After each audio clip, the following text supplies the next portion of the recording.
The ANBU knelt, a black cloak spooled around the knees, and awaited orders. The elite ANBU's posture was perfectly still, obedient and subservient, as the third Hokage stood there. The silence in the room was stiffening, the ANBU guard hiding in the shadows fidgeting. But the loyal ANBU did not move. The Hokage's face was like stone, weathered and wearied. Yet there was something lurking in his eyes, something that had allowed him to reign over the most powerful hidden village for decades. Many called it the will of fire. "Rise, Kitsune," the third Hokage said. He clasped his wrinkled hands behind his back and watched from beneath his conical hat as one of his most loyal and powerful warriors rose in a single deft movement. "I have called you here to undertake a S-rank mission. It is, of course, optional should you choose to decline, but dash." "I accept," came the immediate response from the ANBU Kitsune. The white mask gleamed under the light of the office, the intimidating red stripes curled up into an angry snarl. Nonetheless, there was no emotion in the highly skilled ANBU's voice. There never was. "Very well," the third Hokage murmured. He reached into his robes and patted his pockets for a few moments. Then, without a single gesture, the ANBU in the corner flickered and vanished. A second later, the guard reappeared holding the infamous Hokage's pipe. "Ah, thank you," Sarutobi muttered. He lit his pipe and took a few puffs. "Kitsune, rendezvous with Delta Platoon at the coordinates provided in this scroll. You will provide assistance to complete their task. It is vital for village security that this mission is completed. You have 2.5 hours. Time is of the essence." "I understand," Kitsune said solemnly as the Hokage passed over the sealed and bound scroll. "I will not fail you, Hokage-sama." Then, without another word, Kitsune disappeared. There was no flicker of chakra or breeze of wind to accompany the disappearance. One moment Kitsune was there. The next moment Kitsune was gone. The third Hokage continued to puff on his pipe, clouds of smoke billowing out and hovering around him in a haze of thick scented fog. The ANBU in the corner of the room made a hand sign and the walls of the Hokage's office flashed for a second, a circle of glowing symbols flashing in and out of existence. All at once, the stiffening silence in the room was lifted. "Ferret," the Hokage commanded. The ANBU in the corner straightened as Sarutobi walked back to his desk and, with a small grunt, sat back down in his chair. A small stack of papers lay waiting for him, highly classified documents that could not be delegated to the appropriate department. "Your orders, Hokage-sama?" the ANBU in the corner muttered. "I feel rather burdened today," Sarutobi said. "Go and prepare my calligraphy set. I will be there later. Wait for me there." "Sir," Ferret acknowledged and disappeared with a small puff of smoke. The Hokage sat back in his chair and continued to smoke his pipe. There was a lot riding on this mission. He could only hope that Kitsune would pull through. After some years, the threat of war diminished and the cycle began to repeat itself. Old heroes would fall and new ones would rise up and replace them. One such hero of Konoha is Kitsune, an elite and well-trained ANBU on par with some of the most powerful jounin in the world. Later on in the day, in one of the Hokage's personal rooms within the tower, Ferret finished unpacking the calligraphy set and stood back up with a small sigh. Almost as if he had predicted it, Sarutobi appeared at the doorway. "My cloak," the old man said with a straight face and twinkling eyes. Ferret nodded and took the cloak of the Hokage. He felt the fabric through his fingers as he hung it up on a peg. The third Hokage nodded and took another drag of his pipe, only to frown as the last glowing embers of the tobacco went out. "That's unfortunate," Sarutobi murmured. He stroked his beard and glanced at Ferret from the corner of his eye. "Did you, perchance, forget to refill my pipe?" The ANBU paused. "Perhaps, Hokage-sama," he said after a short while. "My apologies." "There's no need to apologize," Sarutobi chuckled. He moved over and knelt down before a large scroll. "I have become accustomed to my elite shinobi failing their missions ever since I took you on. It was quite a difficult task for somebody of your caliber." The ANBU tensed. For a moment, the white mask seemed to scream at the Hokage, before the person behind it managed to compose himself. He bowed. "My apologies again, my lord." "My lord," Sarutobi muttered and chuckled. You have become rather good at apologizing, haven't you? Still, it can't be helped when you manage to continually fail your routine missions. Ferret twitched. Perhaps I should give you another try, Sarutobi muttered as he picked up a fine brush and dipped it in his ink. Take my hat and place it with my coat. Ferret moved in to take the hat, but Sarutobi stopped him. I warn you, I suspect that enemy shinobi may intercept you on your mission. There is a high chance that you will fail it like usual. A strange noise came from behind Ferret's mask and Sarutobi couldn't hide the genuine amusement on his face. The elderly shinobi cleared his throat. However, I suppose I should give you a chance to explain yourself. After all, you are behaving very well today. Hokage-sama. Ferret trailed off. Go on, Sarutobi urged. He gave a small smile that crinkled up his face. I'm very impressed with your behavior, but I know that you must be very eager to speak your mind, so I shall allow it. My mind, Ferret repeated. You want me to speak my mind? Kitsune is an A-ranked shinobi gifted in all of the fields of battle. Taijutsu, ninjutsu, genjutsu, fuinjutsu, kenjutsu. There is no domain that Kitsune cannot claim some proficiency at. Kitsune's mission score is impressive and his exploits will undoubtedly go down in legend. This is not Kitsune's story. The ferret mask came flying off the ANBU's head, and a pair of cerulean blue eyes glared at the elderly Hokage with righteous anger. Damn it, old man, Uzumaki Naruto howled. Don't treat me like a common servant. 3 marks, like whiskers, stretched the young ANBU's cheeks as his face twisted into a fierce scowl. The boy, who couldn't have been older than 12 or 13, was dressed in ANBU armor. Armor plates covering the backs of his arms and gray armor strapped over his black tunic and pants. 3 pouches hung on his waist and a bandage was wrapped around his right thigh. All in all, he was hardly an intimidating or imposing figure. The Hokage looked genuinely confused. I'm afraid I don't understand, Naruto, he said. A smile flickered on his face. As one of my loyal ANBU and my personal bodyguard, I was under the impression that you were my servant. This is his story, the story of the ANBU named Uzumaki Naruto. Personally trained by the 3rd Hokage from a young age, Naruto entered the ranks of Genin at 8, Chunin at 10, and ANBU shortly after. Listed as a B-ranked shinobi in the latest bingo book, Naruto is the personal assistant and bodyguard of the legendary god of shinobi, the 3rd Hokage of the village hidden in the leaves. Essentially, Naruto was his servant. You're impossible, Naruto snapped. He folded his arms with a huff and pouted. Did you have to rub Kitsune in my face again? I find your dislike of Kitsune quite interesting, Sarutobi chuckled. He began to paint, his weathered old hands moving deftly despite his age. I would assume that you would look up to your senior officers as role models. He is talented and you could learn much about the ways of the shinobi from him. Yeah, but Kitsune is such a... Naruto seemed to be at a loss for words. Loyal and powerful shinobi? Sarutobi supplied. No, not that, Naruto snapped. Comprehension dawned on his face and he snapped his fingers.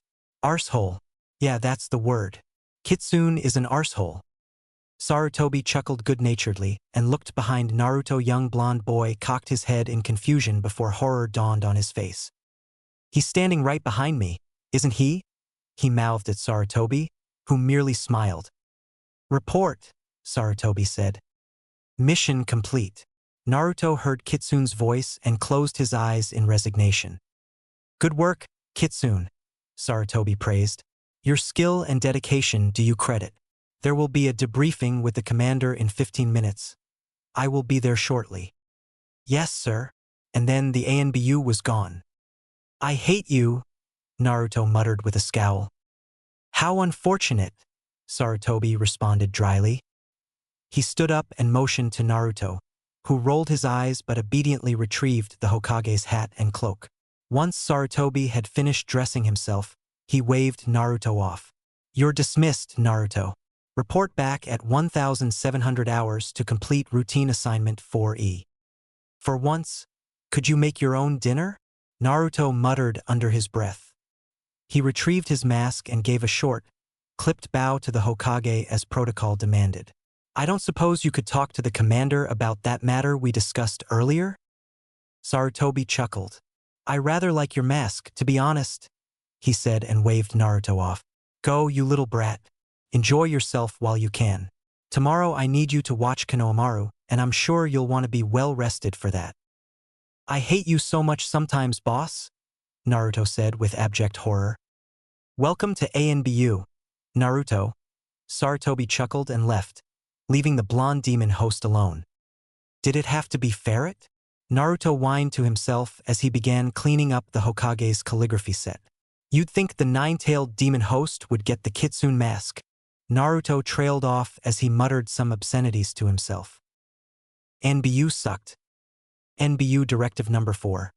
An ANBU must take the orders of the reigning Hokage with priority, and before other duties. Three dark figures bounded through the air, little more than streaks of darkness against the green foliage of the forest. They leapt from branch to branch, moving at incredible speeds as they raced towards their destination. The trees rumbled and shuddered, and the wind brought the sounds of distant cracks and whines. Explosive tags and elemental jutsu clashing as the two sides waged war against each other. A flash illuminated the afternoon sky as a great ball of fire rocketed up past the trees. One of the moving figures cocked his head back at his comrades, and his fingers flashed and two other figures nodded, and in a great burst of speed they leapt from the trees and onto their unsuspecting target. White and red robes billowed out in the wind as Sarutobi Hiruzen, the third Hokage, turned his head to meet them. One of the attackers flung his arm forward and kunai rushed forward. Sarutobi slightly shifted his head and the kunai missed, embedding into the ground. The Hokage raised his hands, fingers twisting through hand seals in a blur, and a huge gust of wind struck the group. Two of the attackers righted themselves and dove to the ground while the other one was overcome and was sent flying. A set of shurikens slammed into the disorientated shinobi and took him out of the fight, while the two others leapt at the Hokage. One drew a sword, the other formed a hand seal and inhaled. It was over in a flash. A fire technique burst into existence and was brutally suppressed as a long rod of earth exploded from the ground and slammed into the attacking man's stomach. At the same time, Sarutobi tapped the ground with his foot and the ground around him rippled. A loud shudder rumbled through the ground and the set of kunai embedding in the ground around him. The same set with hissing explosive tags wrapped around the handles exploded from the ground. The other attacked didn't even have time to blink as they exploded around him and finished him off. The encounter was over in less than 10 seconds. Hokage-sama. An ANBU flickered into view, crouching down and waiting for orders. The enemy leader has advanced on the field. Sarutobi nodded grimly, rubbing his short goatee. He tapped his ear, his dark brown eyes tightening in annoyance. Communications are down, he grunted. He raised his hand, clicked his fingers and watched as two more ANBU appeared before him. Teams Alpha and Charlie will continue flanking maneuvers, he commanded. I will take Team Delta and pacify the enemy's advance. Go! Yes, Hokage-sama. The ANBU left in a swirl of leaves and Sarutobi adjusted the Kage's hat on the top of his head. He motioned to the ANBU by his side and disappeared in a burst speed that far outstripped the younger and more physically able shinobi by his side. A few moments later and the trees began to thin. Smoke billowed out in the distance and the sound of metal clanging on metal became more distinct. Blurs rushed through the trees, some clashing with each other in a burst of sparks as kunai and swords met. A nearby blur paused on a branch, hands blurring in seals, and a torrent of water burst from the ground, destabilizing the enemy's position. The ANBU attacked, black cloaks meeting those with gray, and Sarutobi was pleased by the efficiency of his forces as they quickly dispatched the enemy. Where is he? Sarutobi spoke to the nearest ANBU, who bowed her head respectfully. 150 meters ahead in the clearing, the ANBU female reported. Her purple hair swayed behind her back, practically inviting the enemy to use it as leverage, but Sarutobi's eyes could see the minuscule telltale signs of chakra embodied through it. We've secured the outer perimeter and await your orders. Very well, Sarutobi nodded. He drew himself up and flexed his chakra. The ANBU were well trained enough not to flinch, but some of them certainly tensed as the god of shinobi prepared to let loose. I will suppress the enemy's defenses. On my signal, move forward to attack. Yes, sir. Sarutobi drew himself up and his hand flashed through a series of hand seals. Chakra exploded from his elderly frame and the wind howled. Sarutobi melded the elemental chakra of earth, wind and water alongside each other, and combined 5 separate techniques into a single rush of power. The ground burst open as geysers of water gushed to the surface and a tidal wave of water and mud, propelled by a shrieking gale, exploded past the tree line and into the heart of the enemy defenses. Go! Sarutobi barked as he lowered his hands and his loyal ANBU sprang forward, a dozen dark blurs leaping past the devastating effects of his technique to disappear behind the tree line. As they left, Sarutobi took a deep breath and followed them in a burst of speed. He reappeared in the middle of what used to be a clearing. Now it was a pit of muddied water, the ground cracked and broken. Whatever traps that the enemy had set up had been washed away by the power of his technique. As black and gray cloaked figures clashed with each other high above in the trees, the enemy of the shinobi army stood in the clearing, waiting with his arms folded. I am the 3rd Hokage, Sarutobi said grimly, landing in the mud and water and walking across the surface. His white and red robes were somehow pristine despite the muck about them. You have made an enemy of my village. I will accept your unconditional surrender and, in return, I will spare your life. The somewhat young leader cocked his head, a leaf headband glinting in the sunlight. The slash that ran through it marred its otherwise lustrous surface. You know, Uzumaki Naruto said with a scowl, this sucks. Why am I the one getting the beat down? I see. Sarutobi nodded gravely, as if Naruto hadn't spoken. Very well. If you are prepared to die for your cause, then I am prepared to assist you. Screw you, boss, Naruto said with a resigned sigh. Chakra exploded from him, a potent and heavy presence settling down over the clearing, and his blonde hair ruffled from the effort. Let's see if I can at least draw blood this time. Naruto's hand darted his vest and he withdrew a kunai. Before the demon host had even felt the cold metal in his hands, there was an explosion of smoke as Sarutobi's hand struck the ground. Naruto winced as Enma, the Monkey King, was summoned into battle. What's this?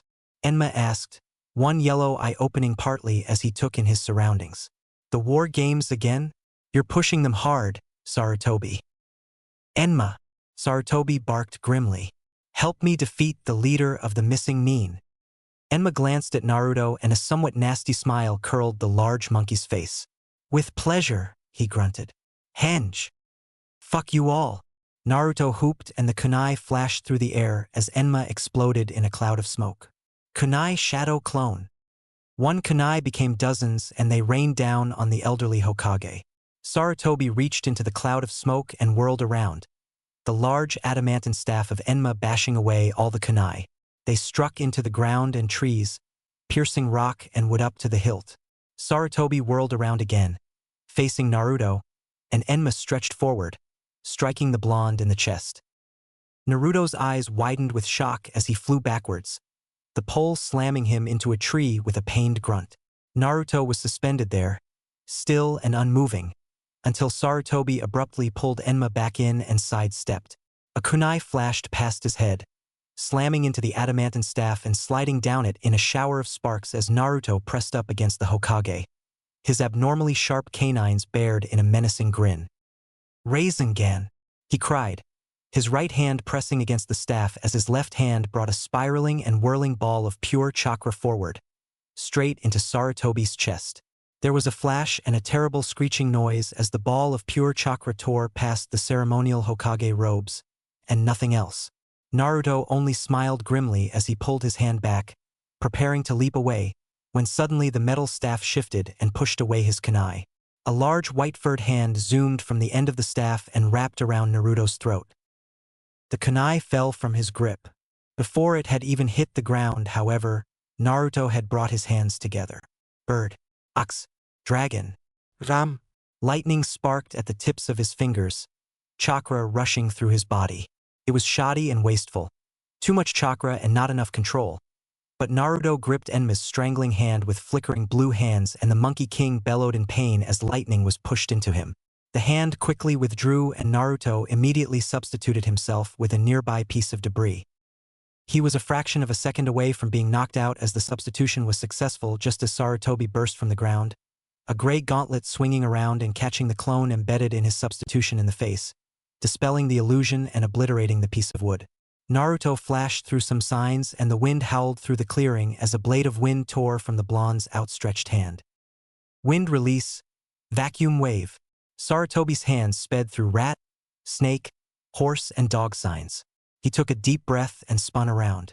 A sphere of compressed sharpened air exploded from the aged Hokage, overwhelming the incoming wind blade. Fire release, ash burning pile. The howling winds whipping around the Hokage became dirty with gray smoke. It quickly engulfed the area and Naruto's eyes widened. He raised his hands, performing a single hand sign, just as a loud crack filled the air and the smoke abruptly caught light. Fueled by the power of vacuum wave, a massive flash of light and heat roared into the heavens as the entire clearing was engulfed in powerful searing flames. A nearby tree crackled and burned as the fire caught on to other parts of the forest, forcing several of the battling shinobi to retreat further and further away. Sarutobi stood in the middle of this firestorm, seemingly unconcerned with the fires that licked harmlessly at his plated shoulders. The wizened Kage took a deep breath and his hands twisted into an unusual sign, one not part of the 12 common hand seals. With a burst of pure chakra, Sarutobi cast his chakra and negated the storm of fire roaring around him with a single thought. There was no sign of Naruto. "I see," Sarutobi murmured, closing his eyes briefly. "You escaped my attack by tunneling underground, and now you expect to jump up from behind me dash." The ground behind him exploded as something flashed up, metal glinting in the sun. Sarutobi dodged the first swipe and blocked the second with his forearm guards, looking amused. Naruto grinned back at him, his face sooty and streaked with water and mud. "Man," Naruto whistled. "Fighting against the third Hokage is scary. So many collaborative techniques by a single shinobi. You really are a monster, aren't you?" Sarutobi grunted but said nothing. A cool wind blew through the clearing as Naruto pressed down against the aged Hokage with all his strength. For that split second, they were at an impasse. Naruto was too young to have the necessary bulk to force his kunai against Sarutobi's guard without both hands, and the third Hokage could practically feel his bones creaking against the sheer pressure Naruto was bringing down on him already. The sound of metal scraping against metal grinded on Naruto's ears, and he felt a rush of satisfaction as Sarutobi was forced to take a step back, only to have a giant white-furred paw slam into him and grip him by the throat as Enma, the Monkey King, appeared with a burst of smoke.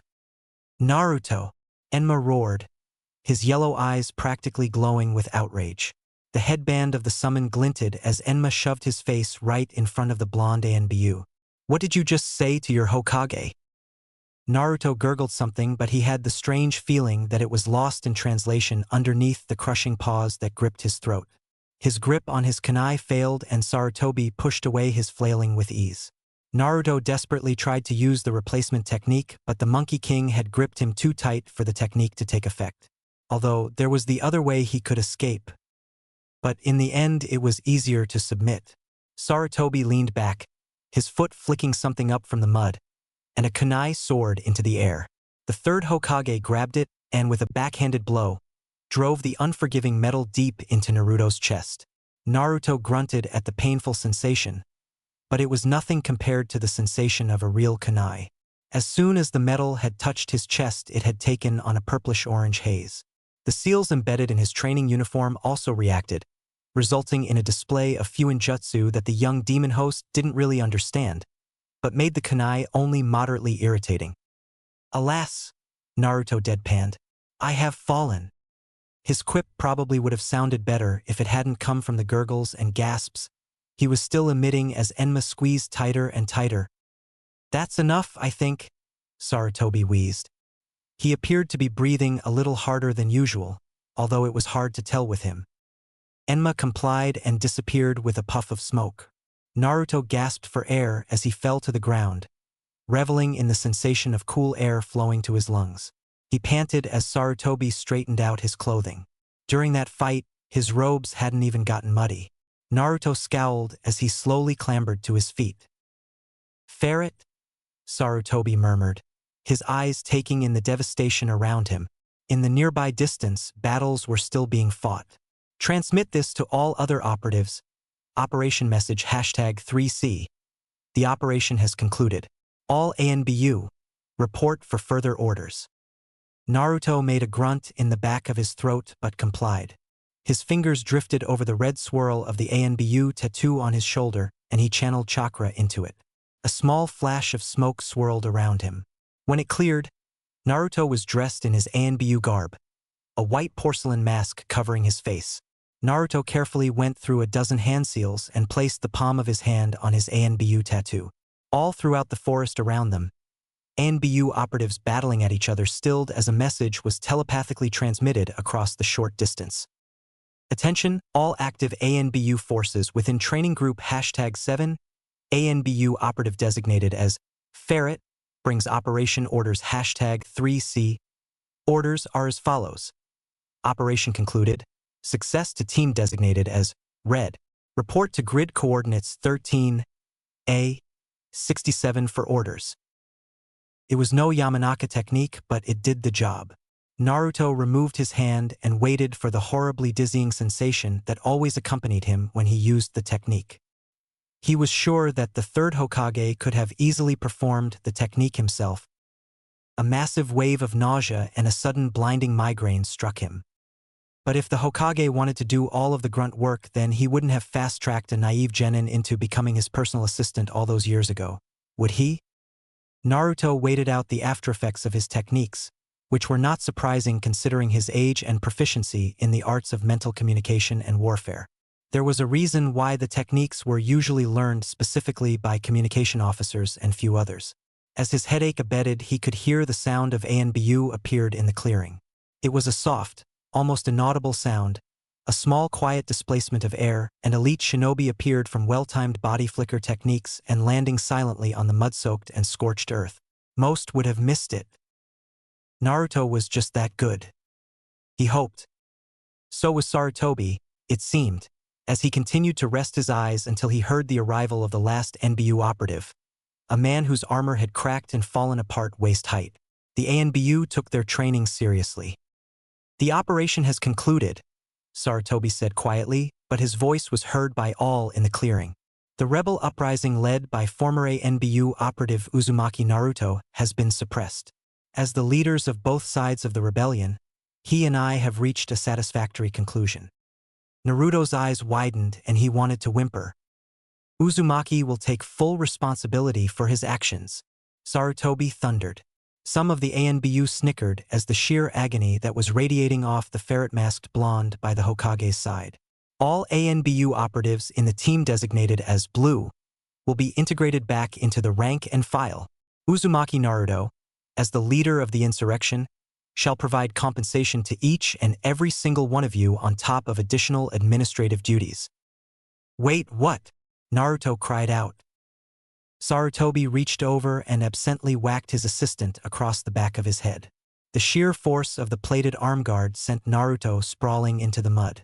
Without skipping a beat, the third Hokage continued. All food and leisure costs will be reimbursed directly from the failed rebel, Uzumaki Naruto. Sarutobi concluded. Spare no expense on his account. As a traitor, he must learn from his mistakes. Compensation will be personally delivered by the little brat, as well as a most sincere apology for his actions. Had he merely accepted his fate, we would not have had to perform our operational training drills again so soon. ANBU teams Alpha through Delta, you are dismissed. Many of the ANBU chuckled out loud. Some of them called out cheerful thanks to Naruto and waved. Naruto remained oblivious to it all as he lay in the mud, scowling fiercely. The masked figures disappeared after a few moments, more than willing to have a night on the town at the poor blonde's expense. Why? Naruto cried out as he threw his hands in the air. He wailed to the heavens despondently. Why me? What did I do to deserve this? Sarutobi took out his pipe, puffing on it solemnly. Learn from your mistakes, Naruto, he said sternly, not hiding his amusement at all. He puffed out some smoke. The next time I ask you to complete some paperwork, it had better be done. Are we understood? Yes, boss. Naruto wept pitifully as he climbed up from the mud. Sarutobi chuckled as his blonde assistant and ANBU guard took his customary place on his left side. He reached out with one hand and ruffled the boy's locks of hair fondly.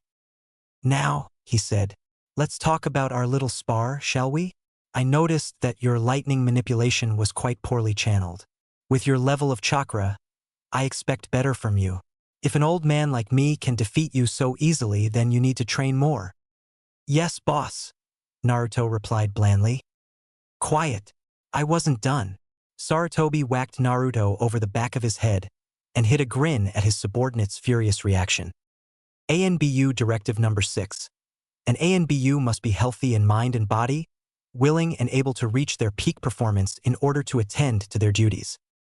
Located in the heart of Fire Country, Konoha was regarded as the largest military and economic power within all of the elemental countries. Boasting of a shinobi population of over 10,000, Konoha served not only as a military force but one of the primary driving forces of Fire Country's economy. Clients from the Land of Fire and beyond highly valued the work ethic and efficiency of Konoha's shinobi, and Leaf Shinobi were the first choice by many when a task needed to be done. Each day, hundreds of shinobi teams would leave and return to the village to complete missions. The majority of these were made up of C and D-ranked missions, suitable for Konoha's well-trained and diverse field of Chunin and Genin. For the most part, clients visiting Konoha would be directed to the mission assignment desk located in the administrative section of the academy. There, Chunin would take down the mission details, organize teams to complete said missions, and accept payments. It was a well-oiled machine that made use of the vast majority of rank-and-file shinobi. Failed graduates of the Shinobi Academy usually found themselves in bureaucratic positions or acting as messengers, while the average Chunin team would complete the vast majority of the missions. While it wasn't as glamorous as the high-risk and dangerous missions handed out at the Hokage's tower to the elite, these jobs generated a large percentage of Konoha's revenue and were seen vital to village prosperity. It was for that reason that Sarutobi Hiruzen, the third Hokage of the village hidden in leaves, would often leave the Hokage tower and direct many of these missions personally. Not only was he able to meet the clientele, many who were suitably impressed by the infamous god of shinobi, but it gave him a chance to work with the average shinobi that generally would not get a chance to interact with their leader. As the Hokage's personal guard and assistant, Uzumaki Naruto would usually accompany him, between filing reports, meeting with clients, scheduling meetings, and even assigning missions. The young ANBU agent received his share of Konoha's bureaucratic juggernaut with not-so-quiet dignity. Sarutobi puffed happily on his pipe as he adjusted the conical hat on his head. A white cloak draped over his red full-length gown. He sat at the head of a large wooden table, one of many. Around him, scores of Chunin hustled busily, taking down mission details, referring clients to other Chunin, and bundling paperwork to be sorted and filed. Teams of ninja would occasionally enter, greet their client, and leave. It was an efficient system first started by the second Hokage and continued by his successor. "My lord Hokage," greeted an enthusiastic man. He was rather round and large, with the strange curly hairstyle favored by the nobles of the Fire Court. "Your health appears well." Sarutobi puffed once more and removed the pipe from his lips, the predominant lines under his eyes curving up as he smiled. "Greetings, Lord Shinji," he replied back. He coughed once into his hand. "How may our village assist you today?" "I require a team of your best spies," Shinji replied, and his face darkened. He leaned forward, his eyes furtively darting around the room. "I think you know who is going to make his move. I must have accurate intelligence if I am to counter." "I see," Sarutobi murmured, stroking his small goatee. "Then, the contracts from the Land of Tea have not yet been finalized?" "Soon," Shinji said, frowning. He rubbed his hands on his fine clothes. "With your help, of course." "I recommend that you go and see Naruren and give him your details," Sarutobi said. "We shall, of course, provide you with some of our finest Chunin." "Excellent," Shinji bowed deeply. "My thanks, Hokage-sama." Sarutobi smiled and moved his pipe back in his mouth as the portly noble walked off. He puffed a few more times, his eyes flickering to his right. "Ferret," he barked. There was a crash of paper and a cry of dismay. Naruto, clad in his sleeveless armor, ANBU tattoo bared for the world to see, had been startled and lost his grip on the large stack of paperwork he had been carefully balancing. Scrolls and paperwork went flying and fell to the ground in a huge mess, leaving a despondent ANBU. "Pick up that mess this instant," Sarutobi grunted. "This is the center of Konoha's business, not a rubbish heap." Naruto began scooping up the paper from the wooden floor. Sarutobi watched with a keen eye. "Remember," he said as Naruto began to load his arms again, "many short trips will make light work of one hard task." Naruto grunted something under his breath as he dropped a stack of scrolls on the table. They formed a messy pile as the chunins around him ignored him with well-practiced ease. With a single hand sign, 2 more Narutos shimmered into existence around him, and together the 3 of them picked up the rest of the scrolls. They flickered and disappeared from sight as Sarutobi went back to puffing on his pipe happily. "Ferret!" he commanded after a few moments and couldn't stop the small smile that curved the corner of his lips as Naruto returned in a flash, responding to his summons with all due haste. Malice practically radiated from the kneeling blonde as Sarutobi lifted a hand and pointed. "You forgot one." "Thank you, Hokage-sama," Naruto responded between gritted teeth. In a flash of movement, he took the offending scroll and disappeared again. Sarutobi waited a little longer this time. "Ferret!" he barked. The 2 nearest chunins were watching with amused interest as Naruto reappeared again, a cloud of smoke signifying his appearance as his control slipped, probably due to his annoyance. "Yes, sir," Naruto spat out. "Your laces are undone," Sarutobi said. He nodded sagely. "Remember, you will never overcome large hurdles when the smallest of obstacles threaten to entangle you." "Begging your pardon, sir," Naruto said with forced politeness, "but I'm wearing sandals." "Oh," Sarutobi uttered. He paused, thoughtfully puffing on his pipe. "Well then, never mind." He dismissed Naruto with a wave of his hand. "Hurry up. Those scrolls will not file themselves." A loud pop roared through the room, startling clients and chunin alike as Naruto disappeared with a loud cloud of smoke and the sound of grinding teeth. Several of the other shinobi were snickering, and even Sarutobi was outright chuckling.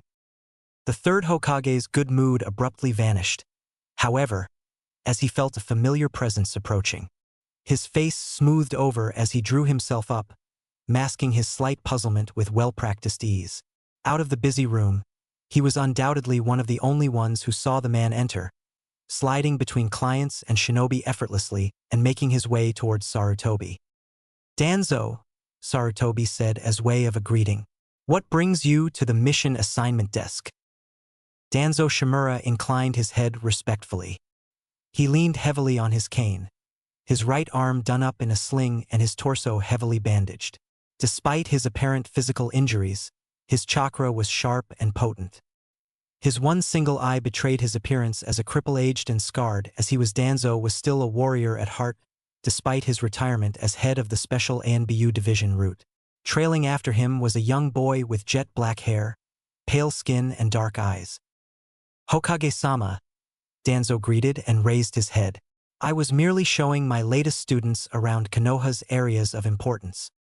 "Your latest student," Sarutobi repeated quietly. "Of course," Danzo said without any emotion. "There are still those who regard my skills quite highly. It's an honor to pass on what I know to the next generation." Sarutobi grunted at that. "Ferret!" he barked. This time, Naruto appeared by his side flawlessly, his face hidden by his ANBU mask. The young bodyguard had undoubtedly felt the familiar chakra as well, and after several years in Sarutobi's service knew that Danzo was somebody not to be trifled with. "So that's..." Danzo trailed off, a thoughtful expression flittering over his face. It was hard to read the emotions of a man who had half his face covered in thick bandages. "We meet again." "Elder," Naruto greeted coolly. He turned and bowed deep to Sarutobi. "How may I serve you, Hokage-sama? Could you please prepare a small room so that Danzo and I may catch up?" Sarutobi requested quietly. He stood up, his white cloak fluttering as he moved. "We shall be there shortly." "At once," Naruto responded and disappeared. A few minutes later, Sarutobi and Danzo adjourned to a more private setting. Naruto had done well, Sarutobi absently thought, as both he and Danzo took a seat at a long, highly polished wooden table. Naruto was nearby, quietly preparing a steaming pot of tea, while Danzo's latest student stood behind his tutor. "And what would your name be?" Sarutobi inquired gently, puffing on his pipe and eyeing the pale boy shrewdly. He looked to be Naruto's age, but the third Hokage could see the leanness of muscle displayed, the unnatural attention that the boy paid to movement and perfect balance that he seemed to have. The boy's smile was horrific, as bland and empty as a corpse. "I am called Sai," he said. He bowed his head, not a hair a fraction out of place. "It's an honor to meet you, Hokage-sama." Sarutobi grunted. "I'm sure he told you to say that," he replied, feeling irritable all of a sudden. "Ferret, where's my tea?" "I will be there momentarily, Hokage-sama," Naruto replied evenly, his back facing the table as he bent down, focused on his work. "If I may, Hokage-sama?" Danzo requested and leaned forward. "I would like a demonstration." "Oh," Sarutobi raised an eyebrow. "Of what exactly?" Danzo smiled. In a flash of movement, Sai lunged at Sarutobi with speed far beyond those of his age level. A sword appeared in his hand as he streaked across the long wooden table in the span of a heartbeat. Deadly intent flashed through the room and Sarutobi's eyes widened fractionally as he read the young man's eyes.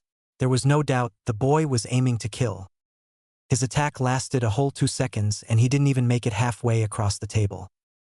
Naruto was there to meet him, the masked ANBU suddenly radiating a terrible aura of power. Dark, heavy, and oppressing chakra flooded the room. The wooden table began to crack and the rack of saucers and cups rattled. The sword met a kunai and the two young boys locked arms. Despite his emotionless face, Sarutobi could read the surprise in his would-be assassin's movements as 4 more Narutos suddenly surrounded him.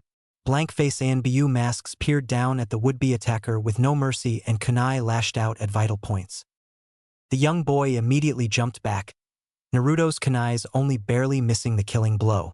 His blood splattered across the table and Naruto followed up with a devastating kick that launched Sai away from the Hokage.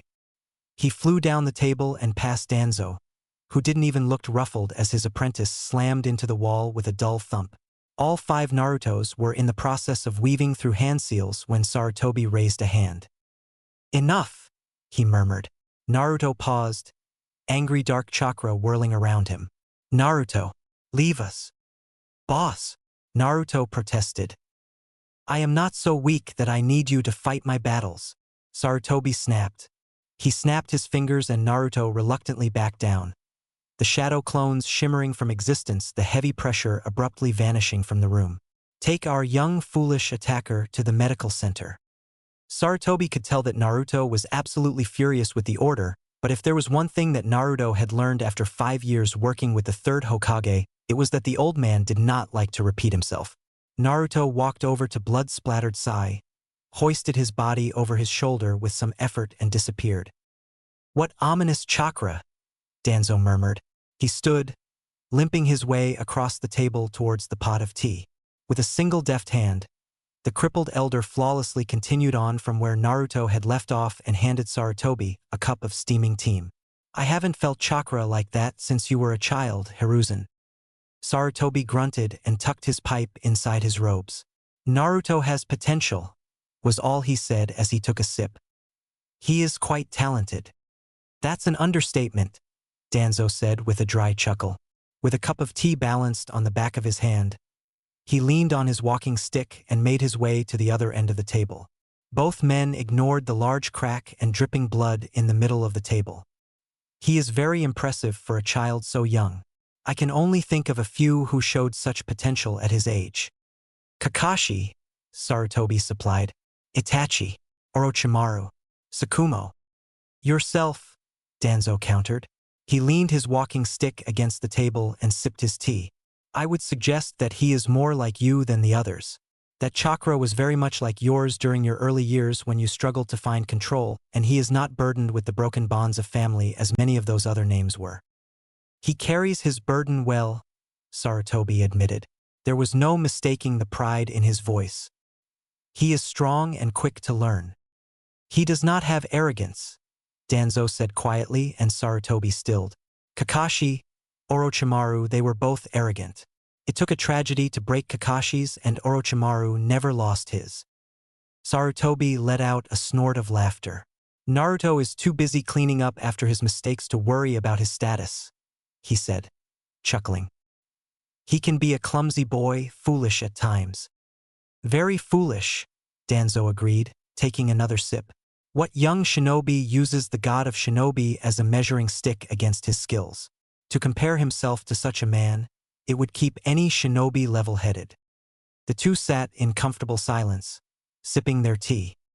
I must say, Danzo murmured after a few moments, Uzumaki Naruto has many of the qualities of an aspiring Hokage. Sarutobi said nothing. Ah, Danzo uttered and closed his eye. He bowed his head, looking in deep thought. I see.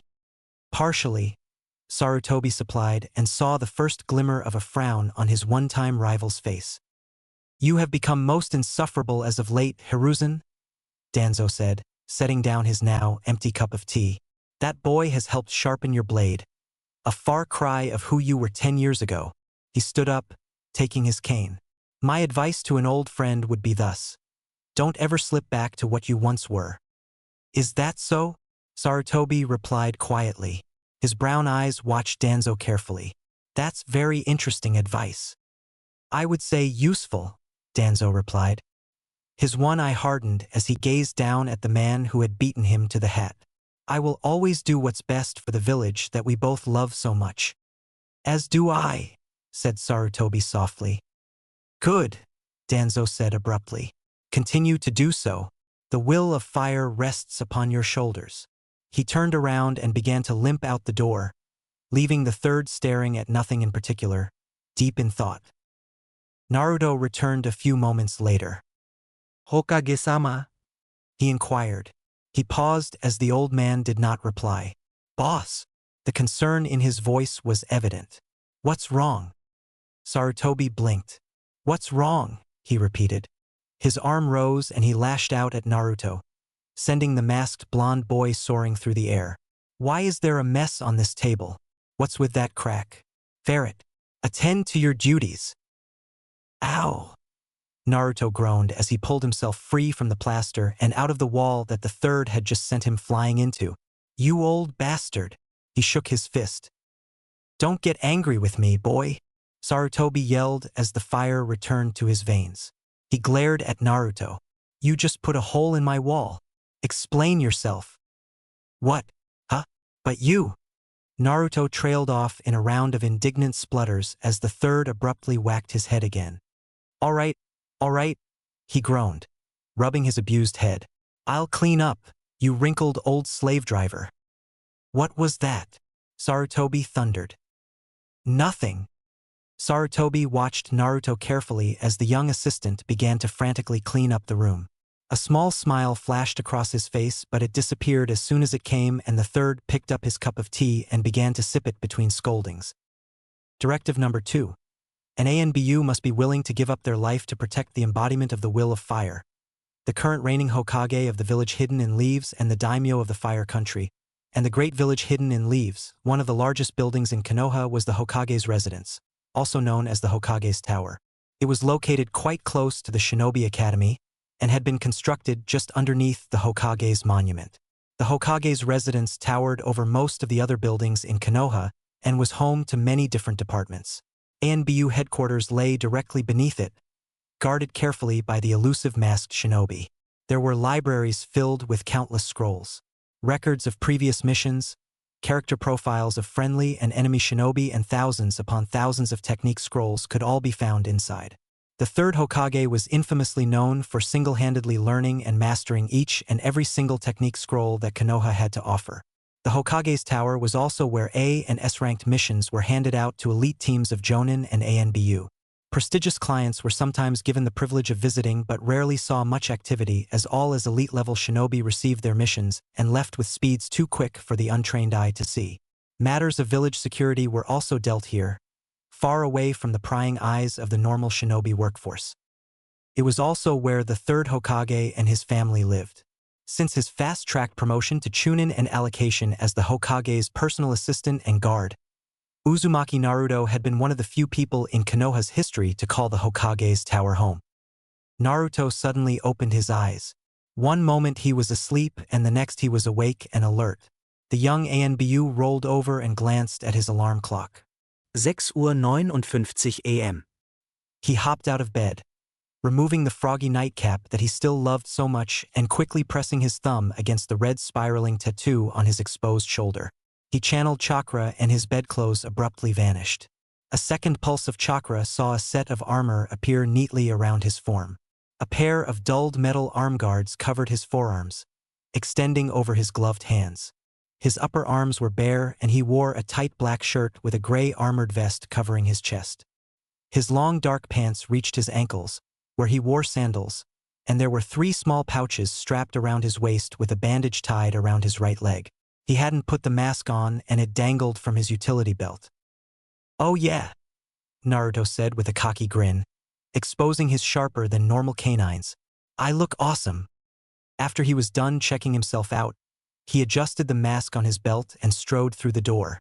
With a well-practiced movement, he turned off the clock just as it flipped from 6:59 to 7 o'clock and the first tones of the alarm went off.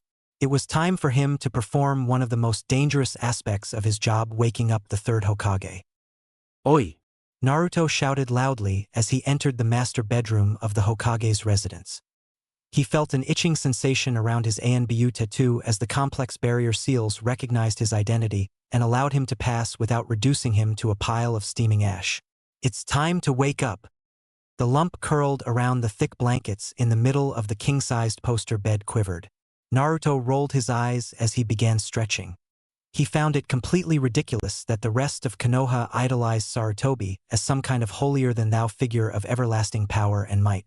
Only Naruto, he had decided firmly, knew the real truth. Sarutobi was a cranky, perverted old man who took way too much pleasure in abusing his poor loyal subordinates for his own amusement. Naruto, being in the position that he was, saw this the most. The discreet reading of that oh-so-tempting orange book, the short giggles when the old man caught a glimpse of a beauty, the way the boss adjusted his hat to have his afternoon snooze in the busiest of places, and the way that the old man slept in every morning for the past 4.5 years. "Do we really have to do this again?" Naruto pleaded. It was a familiar question as it was one he had to ask extremely often. He only received a grunt in response. He sighed. "Have it your own way, then?" He raised his hands and twisted then into a single hand seal. Water release. Waterfall technique. He heaved a breath and spat a mouthful of water, which sprayed through the air in an arc, hands contorting in another hand seal. The mouthful of water became a giant torrent which swept through the room and washed over the poster bed. His technique completed, Naruto shifted his weight and leapt up towards the roof, using chakra to grab a foothold on the ceiling. A second later, a shower of kunai pelted the floor where he had been standing with incredible force, smashing apart floorboards and tearing into carpet. "Good morning," Naruto exclaimed cheerfully as he dropped from the roof. "I will be serving breakfast in 10 minutes if you'd like to get ready, boss." Sarutobi emerged from the drenched wetlands that had once been his bed, his brown eyes bleary and his white hair wet with moisture. Apart from that, the third Hokage was completely dry, and Naruto absently wondered what technique the wily old man had used to escape his wake-up call this time. "What's with this mess?" Sarutobi grumbled loudly. He cleared his throat. "Clean this up immediately." Naruto just smiled. "Already on it, sir," he said cheerfully. He snapped his fingers and 3 shadow clones appeared in the room holding a mop, a bucket, a small roll of carpet, and a couple of new floorboards. "We'll have this fixed soon, so if you'd like to make your way to the kitchen." "Little smartars," Sarutobi grumbled as he shuffled his way out of the room. None of the clones saw the little smile playing on his face. "Right," the original Naruto said, folding his arms. "Routine assignment #3, clean up the old man's mess, begins. I'll go and make breakfast. You guys take care of this and then begin the morning training." He left as the first shadow clone made the ram sign and began to use water-based nature manipulation to suck out all of the moisture within the room and deposit in the bucket. The second was bending down and plucking the kunai out of the floor, and the third was stripping the Hokage's bed. It was a well-practiced routine and one they had done many times before, although the third Hokage didn't always use kunai. Breakfast time at the Sarutobi house was interesting, and Naruto would always find himself running around trying to take care of 5 things at once. The third Hokage would play with his breakfast, bowls of oats, plates of buttered toast, hot bacon and eggs, and fresh fruit merely being toyed with. The third's grandson, Konohamaru, would scoff down his food as soon as he got it, bits of it flying everywhere. Naruto would desperately try to get Konohamaru's lunch done in time while making the boy slow down and eat properly, and at the same time, forcing the third Hokage to eat at least a plateful before grabbing a bite himself. It hadn't always been this bad, Naruto reflected despondently. His hands were a blur as he wrapped up the last of Konohamaru's food and placed it in the bag. The third had been quite good to him when he first arrived, and he would usually join Konohamaru in his meals as the several staff did all the work. However, as Naruto grew into his responsibilities, the old man got worse and worse, until each morning was like wrestling with a wild boar. Sometimes Naruto thought that the Hokage's was deliberately doing it to piss him off. "You eat," Naruto barked, pointing one angry finger at the Hokage. The third was dressed in his long white robes, and his conical hat was pointed downwards, shielding his eyes. "If you snooze, then you're not going to get anything." Sarutobi grunted and made a noise that might have been one of agreement, and he lifted his hat. The old man yawned, absently toying with his bowl of porridge. Naruto glared at him until he caught movement at the corner of eye. He whirled around, blue eyes narrowing into slits. Konohamaru, with his arm cocked back and a plate of sauce-smeared bacon in his hand, froze with widened eyes. "Sit!" Naruto snapped. He appeared behind the young brat in a lightning-fast body flicker and forced him back on his seat. "Eat properly like a human instead of a monkey." Naruto sighed as Konohamaru continued to shovel food in his mouth. He glanced at Sarutobi, who had again hid his eyes behind his hat and was snoring quite loudly, and he sighed. "You're the Hokage of the most powerful shinobi village in the world. Stop slacking off and eat your breakfast." Naruto bellowed, and Sarutobi jerked awake. The old man seemed to wilt underneath Naruto's dangerous look and began to quickly eat the food in front of him. Something hit him in the back of the head, and there was a giggle. "Think that's funny, do you?" Naruto asked dangerously, spinning around to face the little boy. Konohamaru's giggles turned into full-blown laughter as Naruto buckled underneath, a sudden heavy weight that slammed into his head. There was a crash as a bowl broke on his head and something warm and oozy dripped down into his hair. He glanced at the Hokage, whose eyes were closed and his arm still outstretched as he finished the last spoonful of his breakfast. "That's it." Sudden heavy and oppressive chakra filled the room. Konohamaru squeaked and Sarutobi's eyes opened a fraction as Naruto flipped through some hand seals. "Naruto, release," he shouted angrily. Breakfast shuriken technique. Chakra flared and the kitchen became a whirlwind of food as Naruto spread his arms around, and the food on the table leapt from their plates and span right into the faces of Konohamaru and Sarutobi. Bacon followed the toast, which followed the eggs and fruit. The technique only lasted a few seconds, and by the end both occupants of the table were covered in food. "Right?" Naruto breathed as the room fell silent. He pointed at the third Hokage. "You will go and get washed up and ready for work. If you're not in your office at 9 a.m. sharp, then I'm not doing any of your paperwork for the day." Sarutobi jerked at that. "And you," Naruto growled, spinning around to face Konohamaru. "You're coming with me to have another shower right now." "I don't want to," Konohamaru said defiantly. He folded his arms and turned away.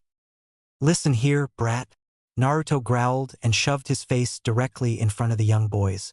"There are 2 ways we can do this. The hard way where I throw you into cold shower, or the really hard way where I throw the cold shower at you." Konohamaru gulped.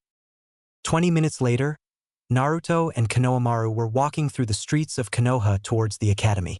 The blonde-haired ANBU had cleaned himself up and was wearing his porcelain mask over his face. Konohamaru was pouting as Naruto led him past the shops and villagers, many of whom waved or bowed at the young boy. Naruto didn't miss several of them giving him strange looks and merely scoffed. His mask was on purely for protocol at this point because it wasn't like his identity was a secret to that many people. After all, how many short blonde ANBU members were there? Still, he supposed it was better than the looks he used to get. Right? Naruto said as the academy loomed up ahead. Make sure you be good today. No pranks. No mucking around. If I have to come and catch you, you'll be sorry. Yeah, Konohamaru said with a jeer. He huffed. As if you could find me. Brat, Naruto said crossly, but he ruffled the young boy's hair affectionately. It's your graduation exam today, isn't it? You remembered? Konohamaru asked in surprise. He chuckled bitterly. Of course you did. Gramps didn't. Naruto made a small sound of comprehension. I'm sure he knows, he said breezily. He didn't say anything at breakfast, Konohamaru muttered. He looked at the ground, kicking a small stone away. He just sat there being stupid again. You didn't say anything either, Naruto admonished. He wagged his finger. I swear, you two are both as bad as each other. You're definitely Sarutobi, you two. Konohamaru looked up hopefully as Naruto glanced down, smiling kindly behind his mask. There's no doubt about it, the ANBU said. He's definitely thinking about you today. Konohamaru beamed. Thanks, Naruto, he said quietly. As soon as the two entered the gates of the academy, he bolted off to find his friends, leaving Naruto holding his lunch alone. Come back, Naruto called out, but the brown-haired boy had disappeared amongst the milling crowds of parents and students. He sighed. You little shit. Naruto made his way through the academy grounds.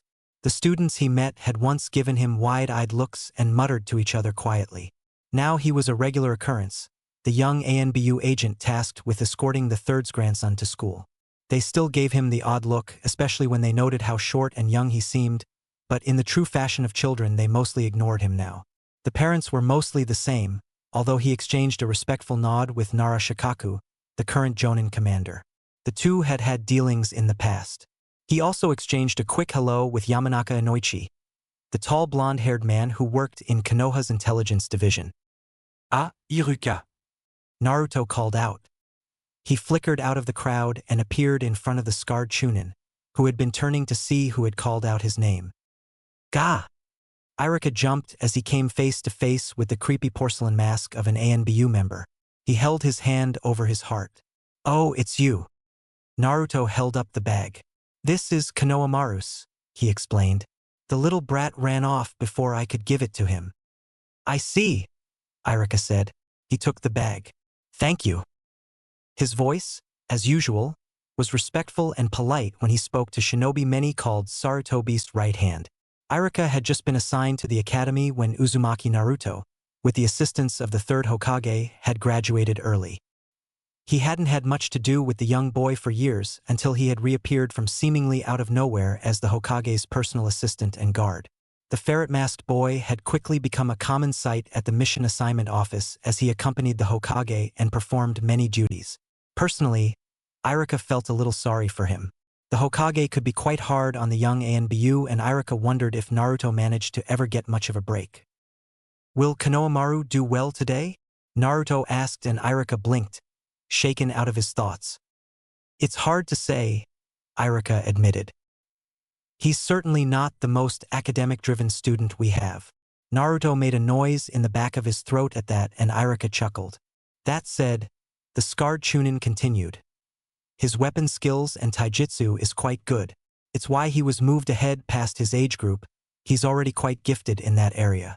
Still, he's having some trouble with the henge. We'll have to see how he goes today. I see, Naruto said. He rubbed the back of his head. Well, I better be off. Thanks for speaking with me. You're welcome, Iruka said. Goodbye, Naruto-san. The day proceeded like any other normal day.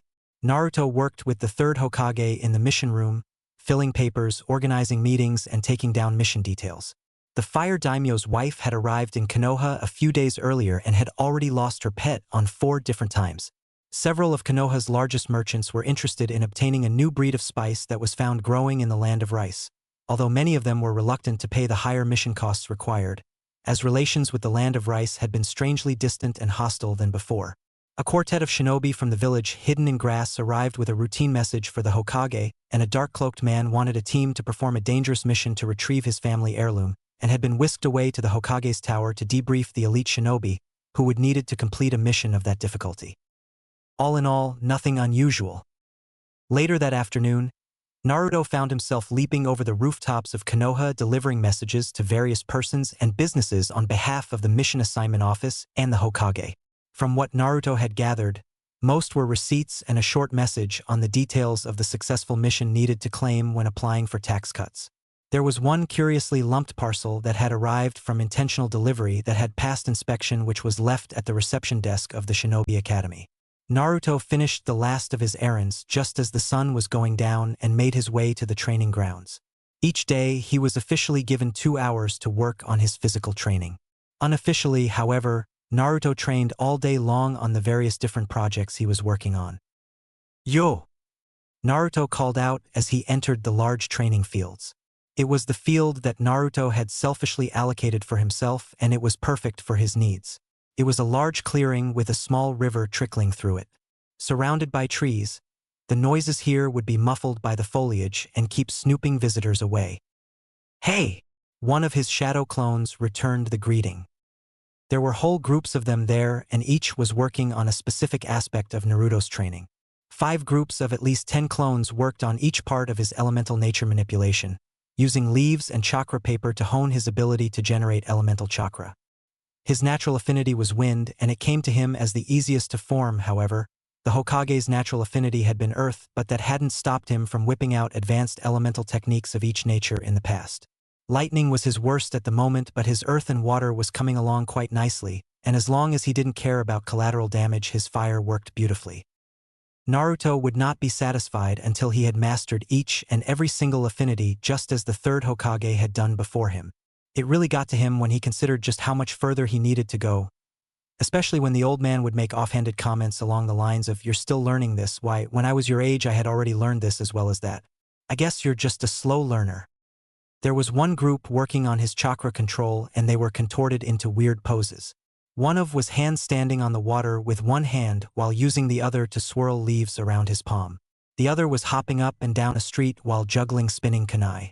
The last one was holding a spinning orb of chakra in his hand, a screeching noise emanating from the powerful technique that sent shivers down the real Naruto's back. That was probably the ultimate test in chakra control. The Rasengan, the powerful technique, worked by rotating multiple rows of dense chakra in different directions while keeping it contained in a stable sphere in one's hand. Naruto was working on the lethality of the technique, compressing his chakra even denser and trying to spin more and more of the chakra faster and in different directions. Naruto spied the piles of disposable ramen containers lying on the ground and rolled his eyes. "What a waste!" he muttered to himself. He cleaned up the clearing as best he could and began to work on his techniques. The god of shinobi was famous for his collaborative techniques. When an average shinobi could perform a single technique in a few seconds, the third Hokage was able to weave through multiple techniques, often stopping partway through one to start another while keeping the different strands of elemental chakra separate from each other within his body and while empowering his limbs and muscles with chakra. That was the level of proficiency in nature, shape and chakra manipulation and control that Naruto was working towards. Naruto was not at that level yet, although he had a somewhat bastardized version that produced similar results. It involved working with clones, each who would focus on one specific technique, while Naruto would direct and combine them all together. That only worked because his clones used the same chakra as he did, and even though Naruto was a chakra juggernaut, the third once said that Naruto had more chakra at his age than he had. Even that left him quite fatigued in the end. "Shadow clone," Naruto muttered, and with a puff of smoke somebody appeared right next to him. His replica gave him a dry look. "This is going to hurt," he lamented. Naruto rolled his eyes. "Get over it," he snapped. The clone nodded and formed the ram sign. From there, Naruto watched as his clone went through a series of hand seals, his fingers blazing in and out of the signs quicker than the eye could see. He knew what was happening even as the clone did it: form water elemental chakra, compress it, store it in the tenketsu of the upper back where mobility would not be limited, form water elemental chakra, compress and release it into a technique. Earth release, great mudslide technique, Naruto's clone shouted. The earth before him rumbled and liquefied as Naruto's elemental chakra softened it, while his nature manipulation used his chakra to force it forward in an avalanche of mud. Naruto's clone made another sign and the water elemental chakra flowed forward. Water release. Raging river technique. The water technique, coming from the small stream trickling into the clearing, combined with the power of the earth technique and produced a devastating current of mud and water. It propelled out from the shadow clone and swept into the forest. Saplings and plants were torn from their roots as the mud swept across the great tree trunks. An ideal conclusion to this combination technique would be a fire technique that would turn the mud into a rolling river of blistering tar that would engulf and consume all that it touched. However, Naruto was having enough trouble with 2 elemental chakra, let alone 3. Under the original's eye, the clone suddenly let out a gurgling noise. Bright points appeared all over the clone's body as Tenketsu overloaded underneath the strain of the multiple strands of elemental chakra before it exploded in a puff of smoke. Naruto grimaced at the mildly unpleasant memory. Normally, the shadow clone technique would not include pain in the memory for the safety of the user, but Naruto had altered that part of the technique when he needed to so he could diagnose how and when a technique went wrong. Too much chakra, Naruto murmured to himself. Elemental composition was fine, but the Tenketsu can't handle the strain. I need to disperse the chakra over multiple Tenketsu. It was much, much harder than it sounded. Naruto went to make another clone when the tattoo burned on his shoulder. He frowned. The Hokage usually allowed, or rather insisted on, his training time. It was unusual for a summons this late. He snapped his fingers and his clones obediently dispelled. Naruto felt flashes of memories assault him, but he shrugged them off with practiced ease. Placing his mask over his face, he disappeared into a body flicker. He reappeared by the Hokage's side. The old man was standing on the highest level of the Hokage tower, watching the sun set over the Hokage's monument. Usually Naruto could get a good read on the third Hokage, but it was with some trepidation that he found himself unable to assess how his leader was feeling. The stone faces on the monument looked as if they held more emotion than Sarutobi did right at that moment. Ferret. Sarutobi spoke softly, and with the weight of a man who had spent his entire life giving orders and being obeyed. The first directive has been breached. I have need of you. Do you accept? Yes. Naruto answered immediately, even as his eyes widened with surprise. His white porcelain mask blocked everything as he stood. How may I serve?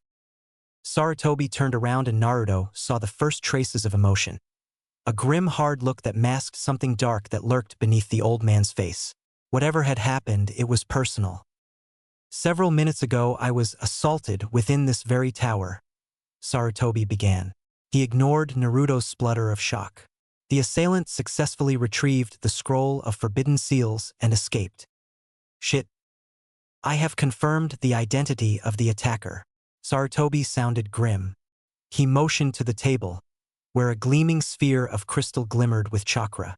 At this moment, Sarutobi Konohamaru has left the boundaries of the village in possession of the forbidden scroll of seals. Naruto jerked reflexively and drew a deep breath. Confirm identity?